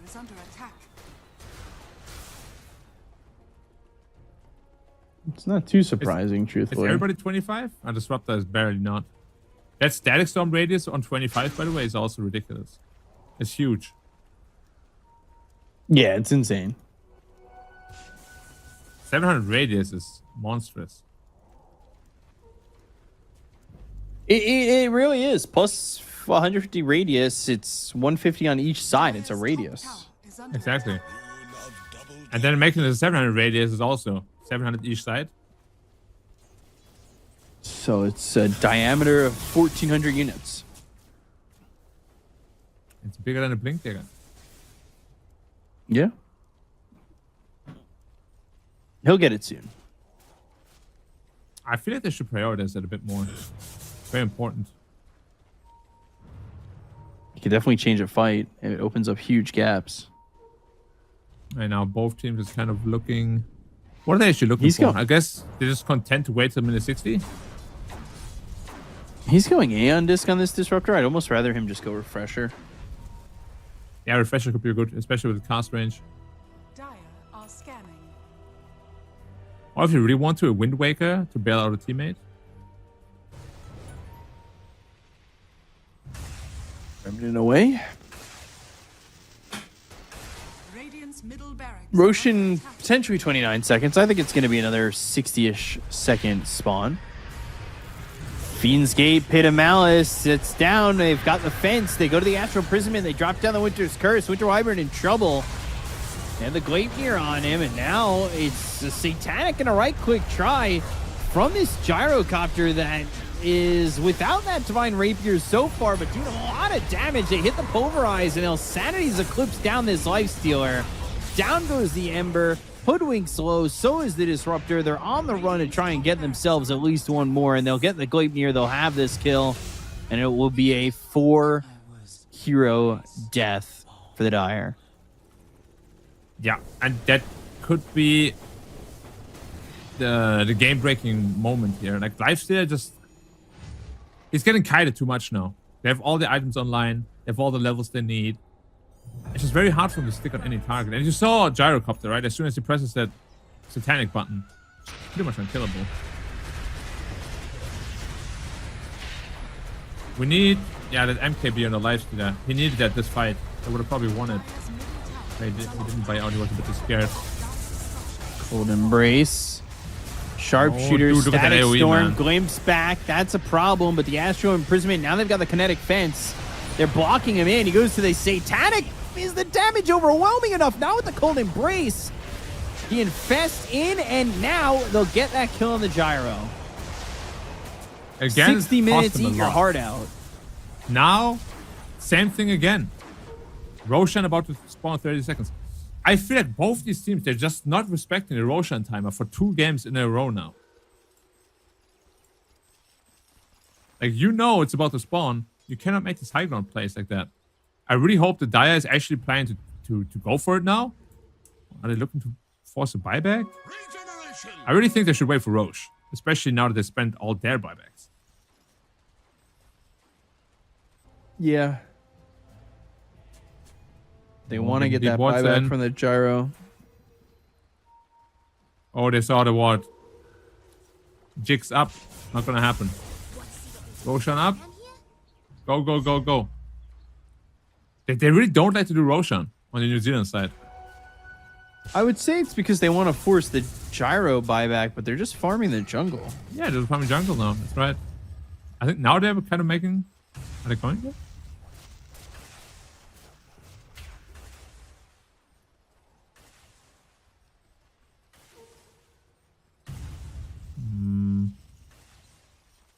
They know it's up. Yeah. Okay. They're going. Now, Lifesteal is also very close to his MKB, so he might be able to actually be a threat to the Gyrocopter again. And he needs to get that tier 5 token. I think the best for him is probably a Pirate Hat. Or maybe What about- even the Apex. Really good. What about Stygian Desolator? That's alright, it's just there's no other minus armor in the team. Fair enough. I actually think Pirate Head would be pretty insane with his proc-based items. Maybe a Mirror Shield. There's lots of attractive options. Keeping my eye out. And he's going for... I've He's just been undecided. watching. Yeah. Too many good Might options. need to figure out what he needs.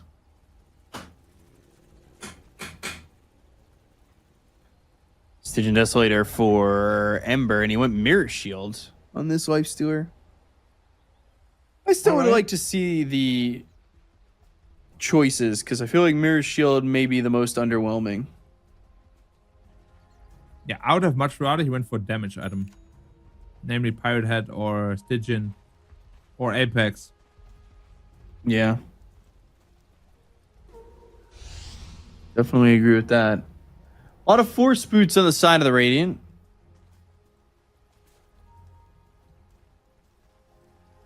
Yeah, Force Boots is Lot kind of of Force insane now that you can Boots. use it on allies to reposition them. Right.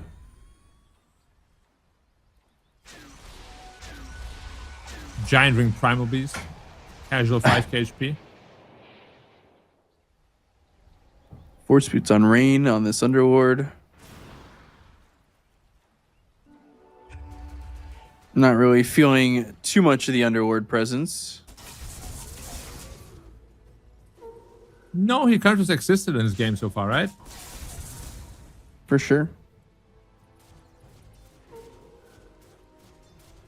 Nobody making moves yet with this Aegis either.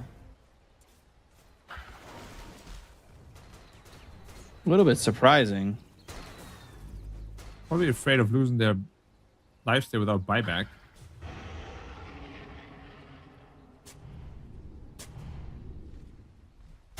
Go get the Tormentor. Shard for the Lifestealer.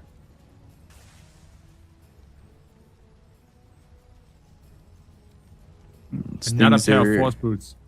That's 300 Radiant.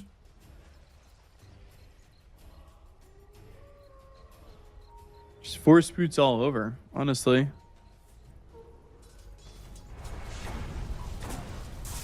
$13,000 net worth lead. But they don't have the Aegis, so they don't feel confident about going at 60 minutes. 13,000 net worth lead doesn't mean anything, really. Yeah, only has Refresher Shot, though. So double Hex, double BKB, double ult. Very potent damage output. Underlord just parks himself in front. He's tanky, but we'll see how tanky he is. That's for sure. Don't mind if I do. Dire are scanning. Has BKB, has Crimson Guard, Guardian Greaves. Radiant are scanning.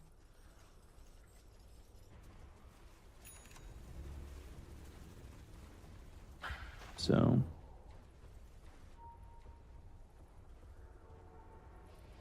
we will see. I mean, eventually somebody's going to have to make a move, right?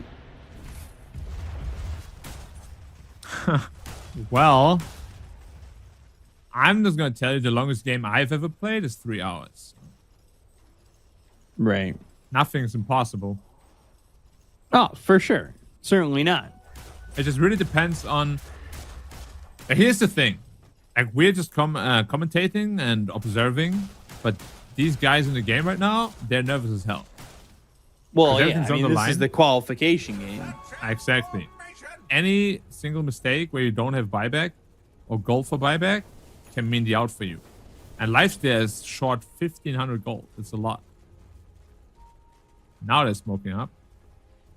Ooh, no.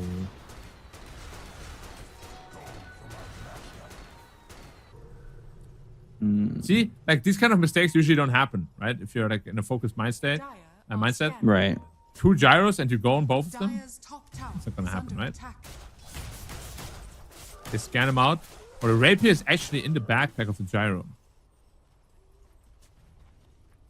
Didn't assemble it yet. Well, He can do it at yeah. any time. He knows he's going to die soon. Might as well hold it, especially because you have buyback as well. Ooh, it's a massive wave top. Are under attack. Might need a TP to clear that up. Yeah, it's pushing in a little bit. They don't really have that in this game again, the Brewmaster pushing. But Yeah, this if time it it's an was honestly on maybe Dota. if it was Underlord, maybe you just go in and firestorm the wave.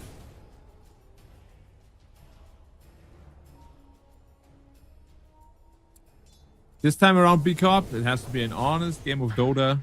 No lame. No nothing. Pure outplay or go home. Right. Right. Homing missile flying all the way through. And reflected. Yeah. Return to sender. So in case people are wondering, Mirror Shield always takes priority over Lincoln's. Yeah. Radiant are scanning. Mirror Shield and Lincoln's, then a U. Now, Savior is actually pushing in top lane again. They will have to defend this once more. The wave is already too big. Hey, clears creeps pretty quickly too. Radiant's top barracks are under attack. Oh, he's looking. But he's hiding in the trees. It's so hard to find Hoodwink in situations like these. It's Almost impossible. impossible. If he Shiva just a little bit earlier, I would have caught him right there, but Your handshoe sentence goes in here. Insert. Also, if that courier was off to the right a little bit more, he might have seen him blink pulverize. Yeah. Now you see? Lifesteal nerf. He would have had even more health. Oh, 1,300 Yeah. total. So basically, We've hard. had 640 more. Yeah. It hurts. Now what did Underlord choose? Malice Root, Firestorm, Burn damage. Truth be told, I haven't really felt him this entire game. It's just a hard game to be an Underlord in, to be honest. Yeah. You're not really accomplishing much. Yeah, Odie's about to hit 30. Do we have anything that's going to be super good? I feel like we already reached most power spikes. Lifesteal, I guess, 1% is not bad.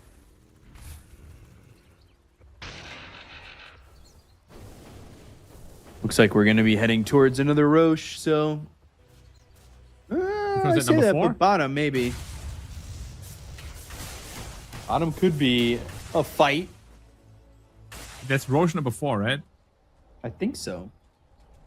I do think so. I think the first two were top. The third one was bottom. Oh, it's super fast spawn too, 10 seconds, I think. All right, there it is.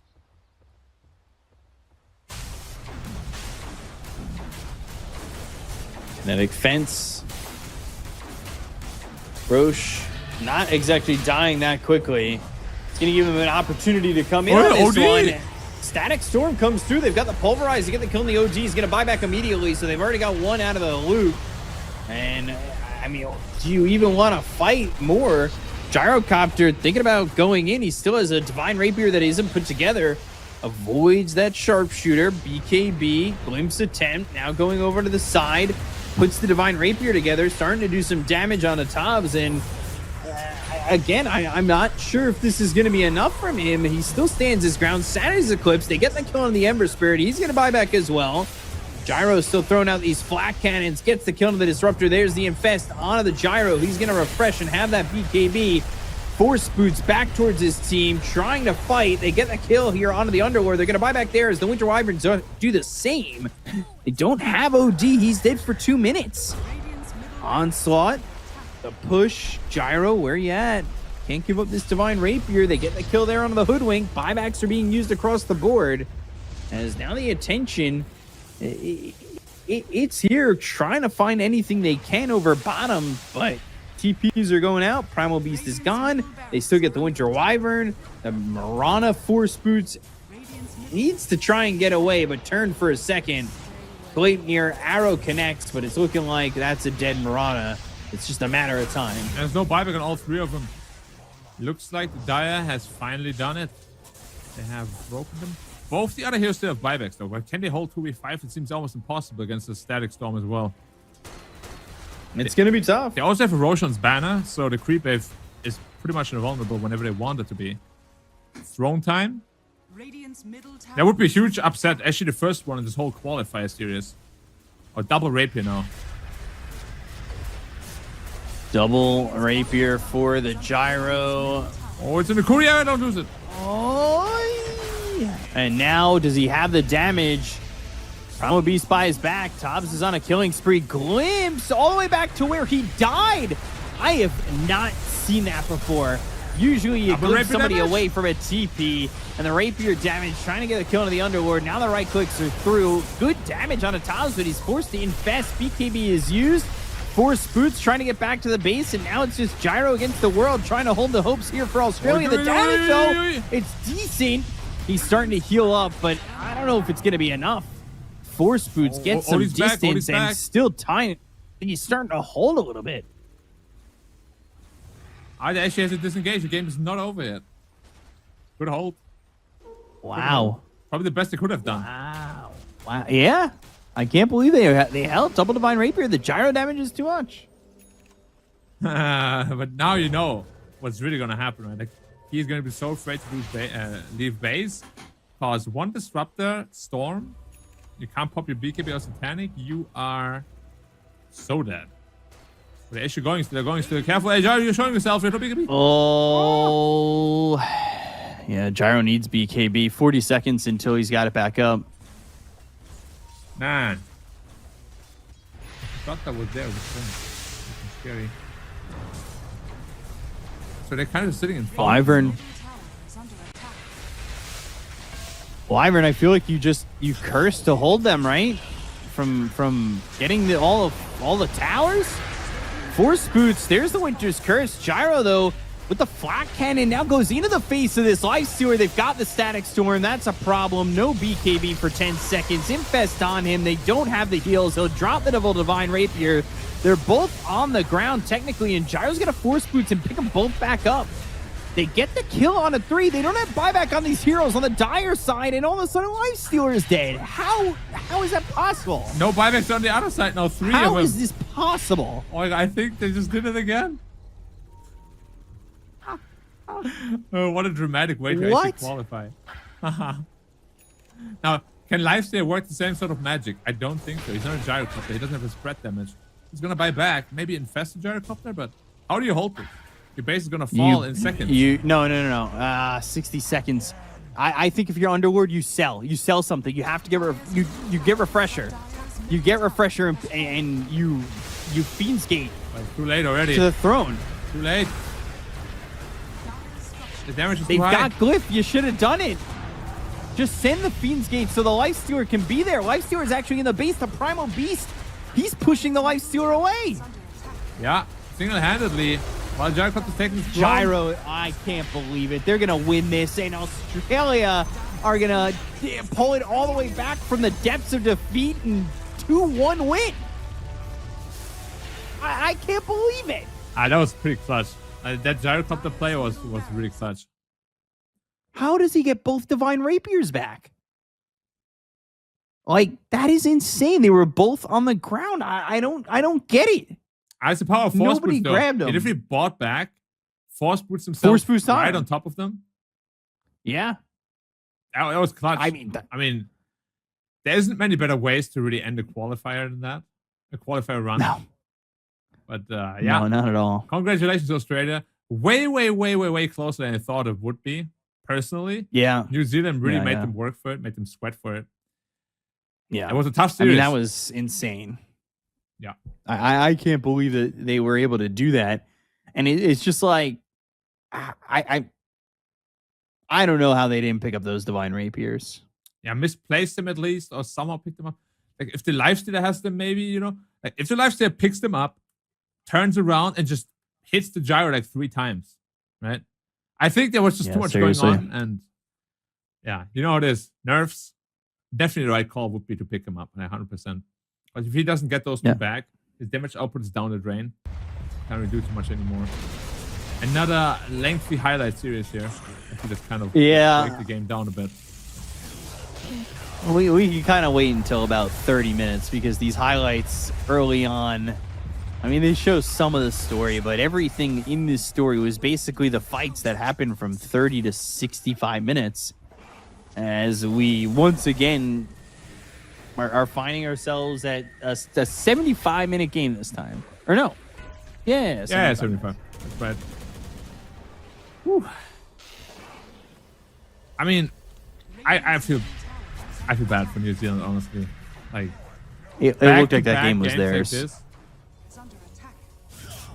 Even the last game too, it looked like they were really gonna win it, right? At some point. Yeah. Yeah, it must be really tough. But again, congratulations to Australia. They were the favorites coming into it, probably, at least for me. Didn't look like it though, honestly. This game was anyone's game at almost any time. Yeah, it was back and forth, just like the whole series. I mean, this was an amalgamation of everything that the series was. And, I mean, it was pretty crazy. Like, we're still, like, at a point where it just felt like Australia got off to a great start. Yeah. New Zealand's strength is really that they always manage to find ways back into the game.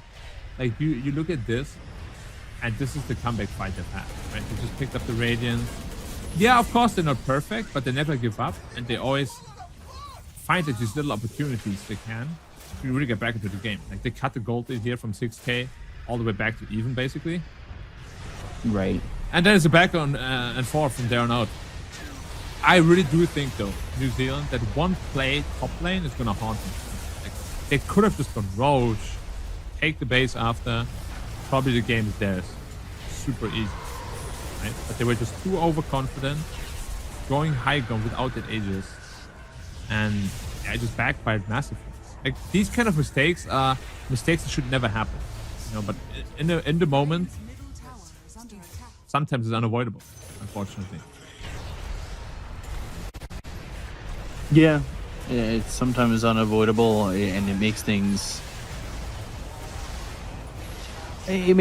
tougher to swallow. Yeah, they're definitely gonna look back at this game 2 and 3, and it's gonna take a while to get over that. 100%. New Zealand, good second place. Australia, of course, the big winner. Oh yeah. They worked really hard for it, right? How long was the 2 last games combined? 2.5 hours, close to that? Yeah, 2.5 hours, just about. We just said the average game length is 38 minutes, so it's double that each game. Yeah, very mentally exhausting. Game. I wouldn't be surprised if they did the China move where all of them just popped off and are in a restaurant already. Both teams, honestly. Yeah, do you remember when we tried to interview them and they were all gone? Yeah. Oh, I mean, that'll happen. You just want to leave. You just want to get out. Yeah. You know, it is really tough to have really much of a feeling of anything, and you want that feeling of accomplishment. You did play a good series, but at the same time, it's tough to feel like you did anything after a loss like that. Yeah, it's definitely like a moment of deflation, which will take a long time to kind of get over it. Like, this is the moment I was talking about where they just overstayed their welcome, and this was really unnecessary. They could have had the Aegis here. Life Slicker just ran out, but instead tried to help his teammate and infests right here. That was also completely unnecessary. Puts him in a rough spot where he can never do anything. He dies. His teammates try to help him. They die. Enemy gets Roshan. This game should have been over right here. That's what I thought. I think this is definitely a fight that could have just finished the game. Yeah. And I was surprised they didn't. I really should have. It's just opened up way too much for a Radiant side. A lot of the static storms were... I think they had the wrong targets in mind. You really need to focus that OD. You really need to focus the Winter Wyvern.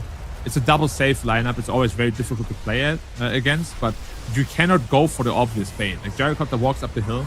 He does that for a reason. Because there's two backups behind him. So you can't fall for the bait, because otherwise this happens. And it's tough to do, but there's no other way around it. Gotta come from behind somehow, gotta outplay them. Otherwise you can't play these team fights. Game there, by the way. That previous clip was only 4/5 of the way done. Yeah. This fight lasted forever, by the way. Yeah, a good minute or so. Lots of buybacks as well. And then after this is really where we see the other game-breaking moment where Gyro died with double rapier. Nobody picks them up. Literally. If anybody picks them up, I think they just win that game there pretty much. Yeah, especially Lifestealer.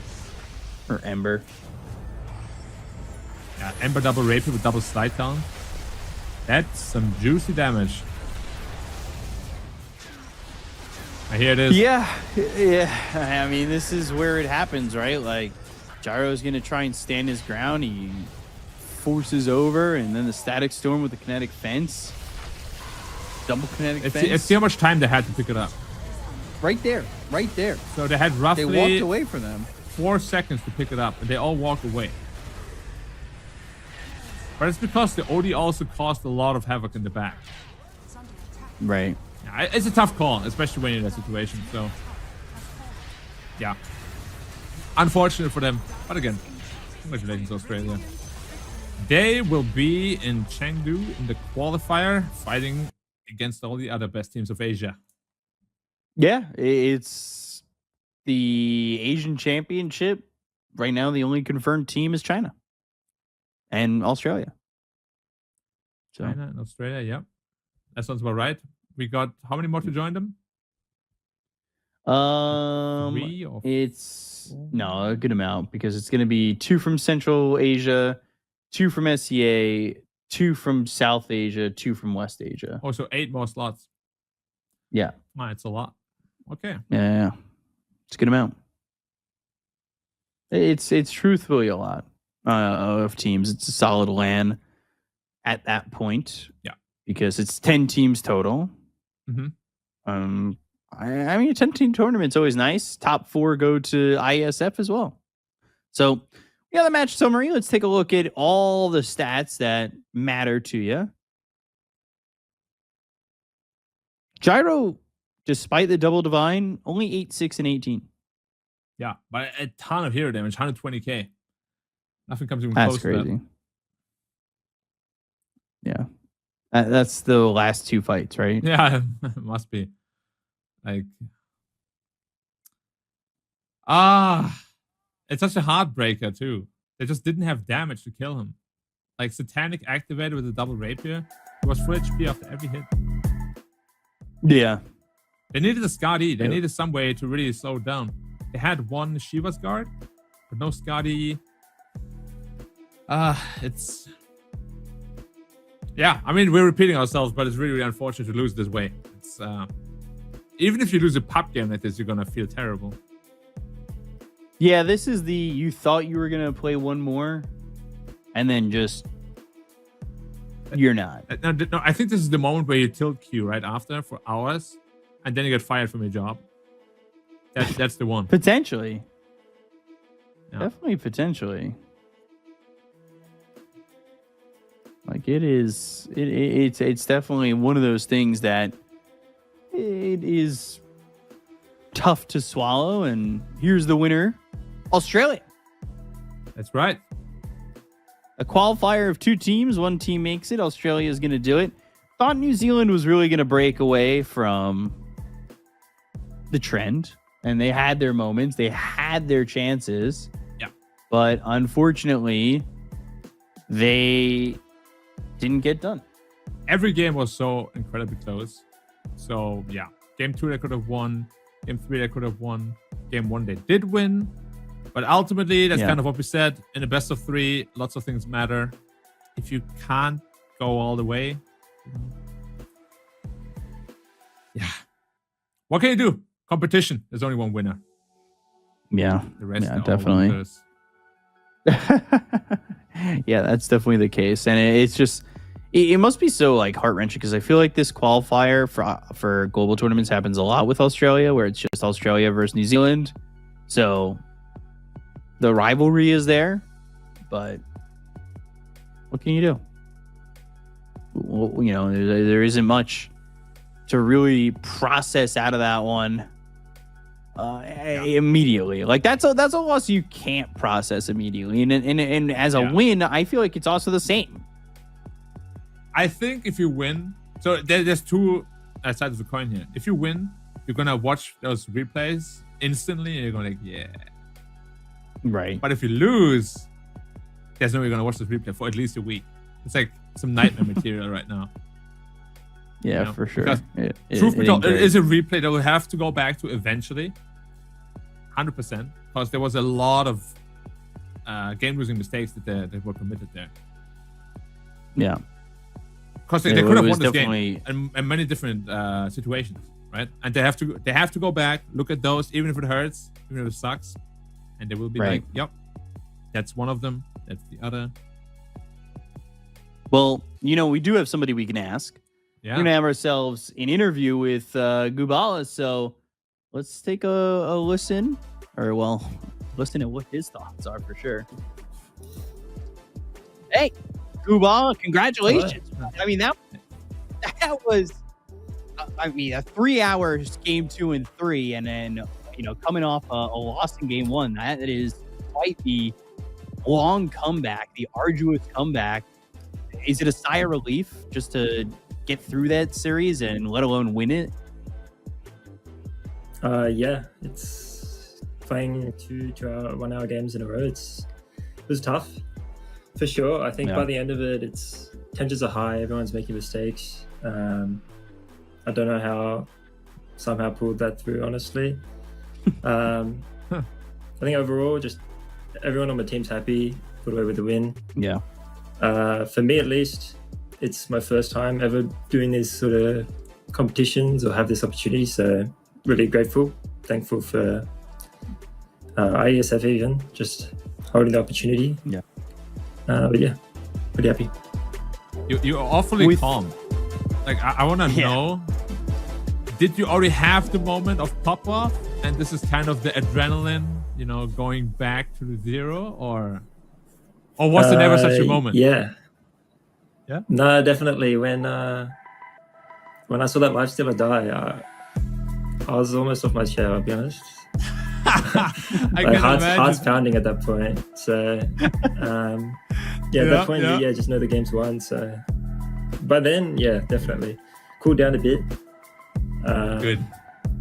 We'll definitely, I'll talk to my teammates a bit after, and we'll have a little celebration, I'm sure. But yeah, heart's still beating. Yeah. I mean, the ending was insane.